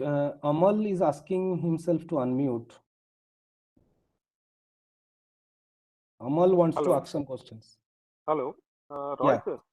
Yes. Sir, I would like to know Yes, about yes. how the call admission control mechanism that we can implement by using the machine learning in the MATLAB. Okay, so yeah, call admission control mechanism using MATLAB. I think you are talking about the MDP problem or the reinforcement learning problem? Reinforcement. Yeah, so Means, Q learning actually, algorithm. So yeah, sorry. Yeah, please sir, go ahead. actually, I want to do some research work in the field of call admission control mechanism, and I don't know too much information about the call admission, but I want to design some call admission control mechanism with help of some machine learning algorithm. So what you suggest? I want some research work in. Okay, so call admission control is a very old problem actually. Okay, it's like Okay. started very old problem, and obviously it has some. Whenever there is a new technology, then call admission control for that technology specific problem, it is relevant definitely. In today's network, when we are dealing with millimeter wave and all, then the call admission control will gain a new attention, because and call admission control in millimeter wave is probably a new problem. Okay, so I will suggest maybe you can look at some old papers which are I mean, just if you use the keywords, you will definitely find some old papers, and then you see what kind of techniques they have done. Don't worry about coding at all, because call admission control coding, I don't think it will be much hectic. In MATLAB, you can just define the state space and the action space, and then you initialize some metrics, do the Q learning based update. I think it should be pretty straightforward. It will not be very troublesome. If you have further questions, or maybe you can write me a mail, I will try to point out to some appropriate reference on this. Okay, sir. Please share your mail ID so that I can contact him. Yeah, my mail ID will be there in my website. If you search my website, right, the mail ID is there. Okay. Okay, sir. Fine. Thank you, sir. Thank you. So Rahul has another question. Can you suggest how to apply Q-learning in path planning of robots and vehicle, right? Traffic congestion at certain areas, etc. Yeah, so this is also a very important problem. Q-learning, I mean, reinforcement learning in general for vehicles, because for vehicles, this is very tricky because you cannot do much exploration because exploration might lead you to accident. Okay, so that is a very, I mean, the penalty is huge. So therefore, people are using a combination of model predictive control. There is something called model predictive control and reinforcement learning. So pure reinforcement learning sometimes is difficult because this exploration mechanism is very dangerous in car this kind of problems. So therefore a combination of them is very useful. People have used model predictive control as well as reinforcement learning. Model predictive control typically avoids this kind of scenarios, but sometimes it may take a suboptimal path. So a combination of them has been found to be useful. Some papers work, I can not, I mean, I have to spend some time finding it. Yeah, if you mail me, I will be happy to answer you. Okay. So at the end, we are very near to the end of the session. I'll just show some slides to show that whatever we discussed today is not the end of the story, but it's rather a beginning of the story, because Q-learning is good enough, but Q-learning is like the starting state, and there are many things you can do to beat Q-learning. Okay. So yeah, so now you can see this is the problem I was talking about, this LTE Wi-Fi based system. And if you see, I have implemented some algorithms here, and these are the carbs. Okay, so this is like number of iterations versus the total system throughput. Okay, so the red one is Q-learning. You see the Q-learning is convergence very slowly. The red one, the blue one is the structure aware learning algorithm. It's an algorithm which I will probably talk in detail in the tomorrow's 11 a.m. session. So if you are interested, you can attend the session. You see that this structural learning algorithm is basically another RL algorithm which is converging very fast. The Q-learning convergence takes a lot of time. Okay. Yeah, so this is converging, for example, in like 200 iterations, whereas Q-learning is converging around 1000 or so. So yeah, so this kind of thing. So Q-learning is, this is PDS is the post-decision state learning. Okay, so another one which I was talking about. The post-decision state learning is slightly better than Q-learning, and if you compare the, yeah, so this is the comparison of computational complexity is also there. Yes, so Q-learning storage complexity is this much, and computational complexity is this much. PDS learning, it reduces, and structural learning, it's like best in terms of storage and computation. Okay, so we will talk about this maybe tomorrow session. And okay, so if you have any other questions, yes. May I ask the formulation of this problem statement using Q-learning? No, so Q-learning is not the problem for problem. So when you formulate a problem, Q-learning is a solution technique. Okay, so formulation is the beginning, and then your solution. Q-learning is a solution technique. So you cannot use solution technique to formulate a problem. First, you have to formulate it without keeping Q-learning in mind. Okay, you have to find out that, okay, so this is my problem that I want to solve. Then you have to evaluate which thing is available. And then you have to evaluate whether reinforcement learning is useful or not. Okay, so if you keep a specific tool in mind and then try to formulate, that's not the correct way to go about it. You have to formulate the problem based on the problem itself, or the drawback of the existing literature, and then you have to check whether Q-learning or this kind of things are useful in that. I mean, sir, in this Q-learning is selecting which network, Wi-Fi or So- LTE or so- any headnet.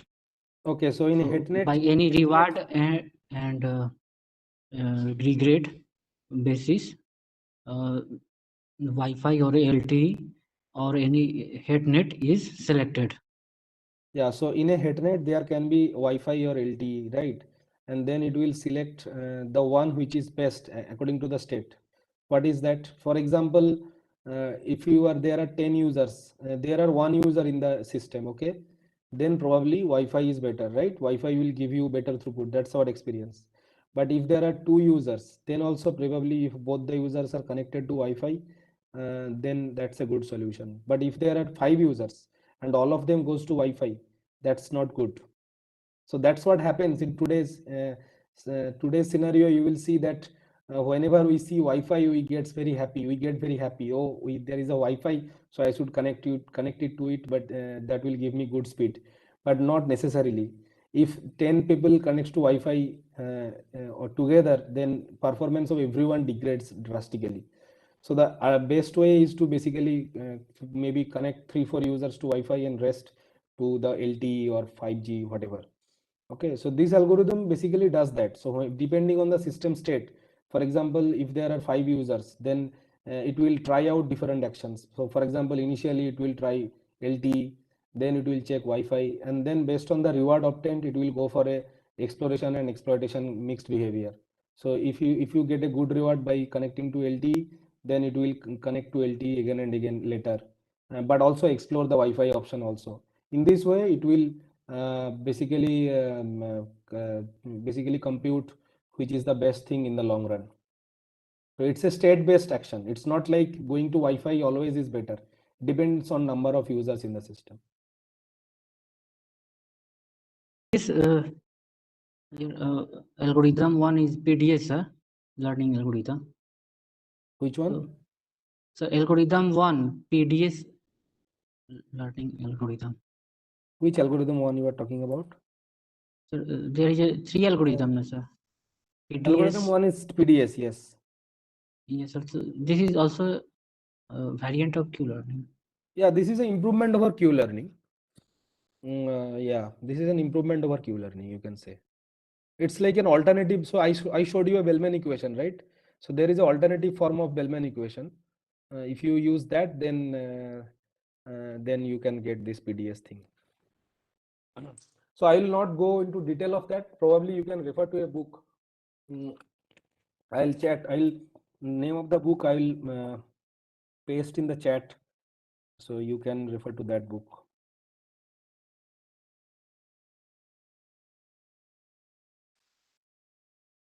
What is that?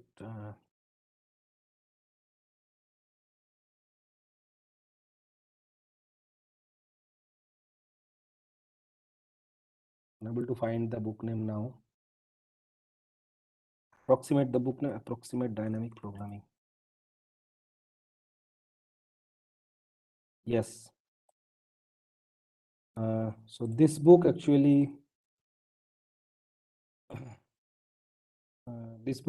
has an talks about this PDS algorithm. Okay. Any other thing from anyone? Otherwise, we can end this session.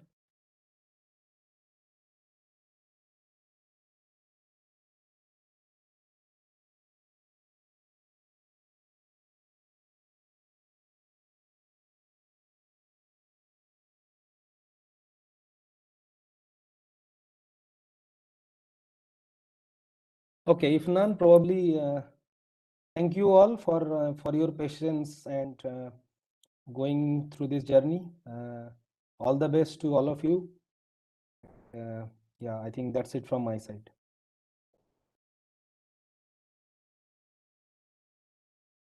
Thank you, Agharib sir. Dear participants, we are now winding up the session. We will again meet tomorrow morning at 10 a.m. sharp.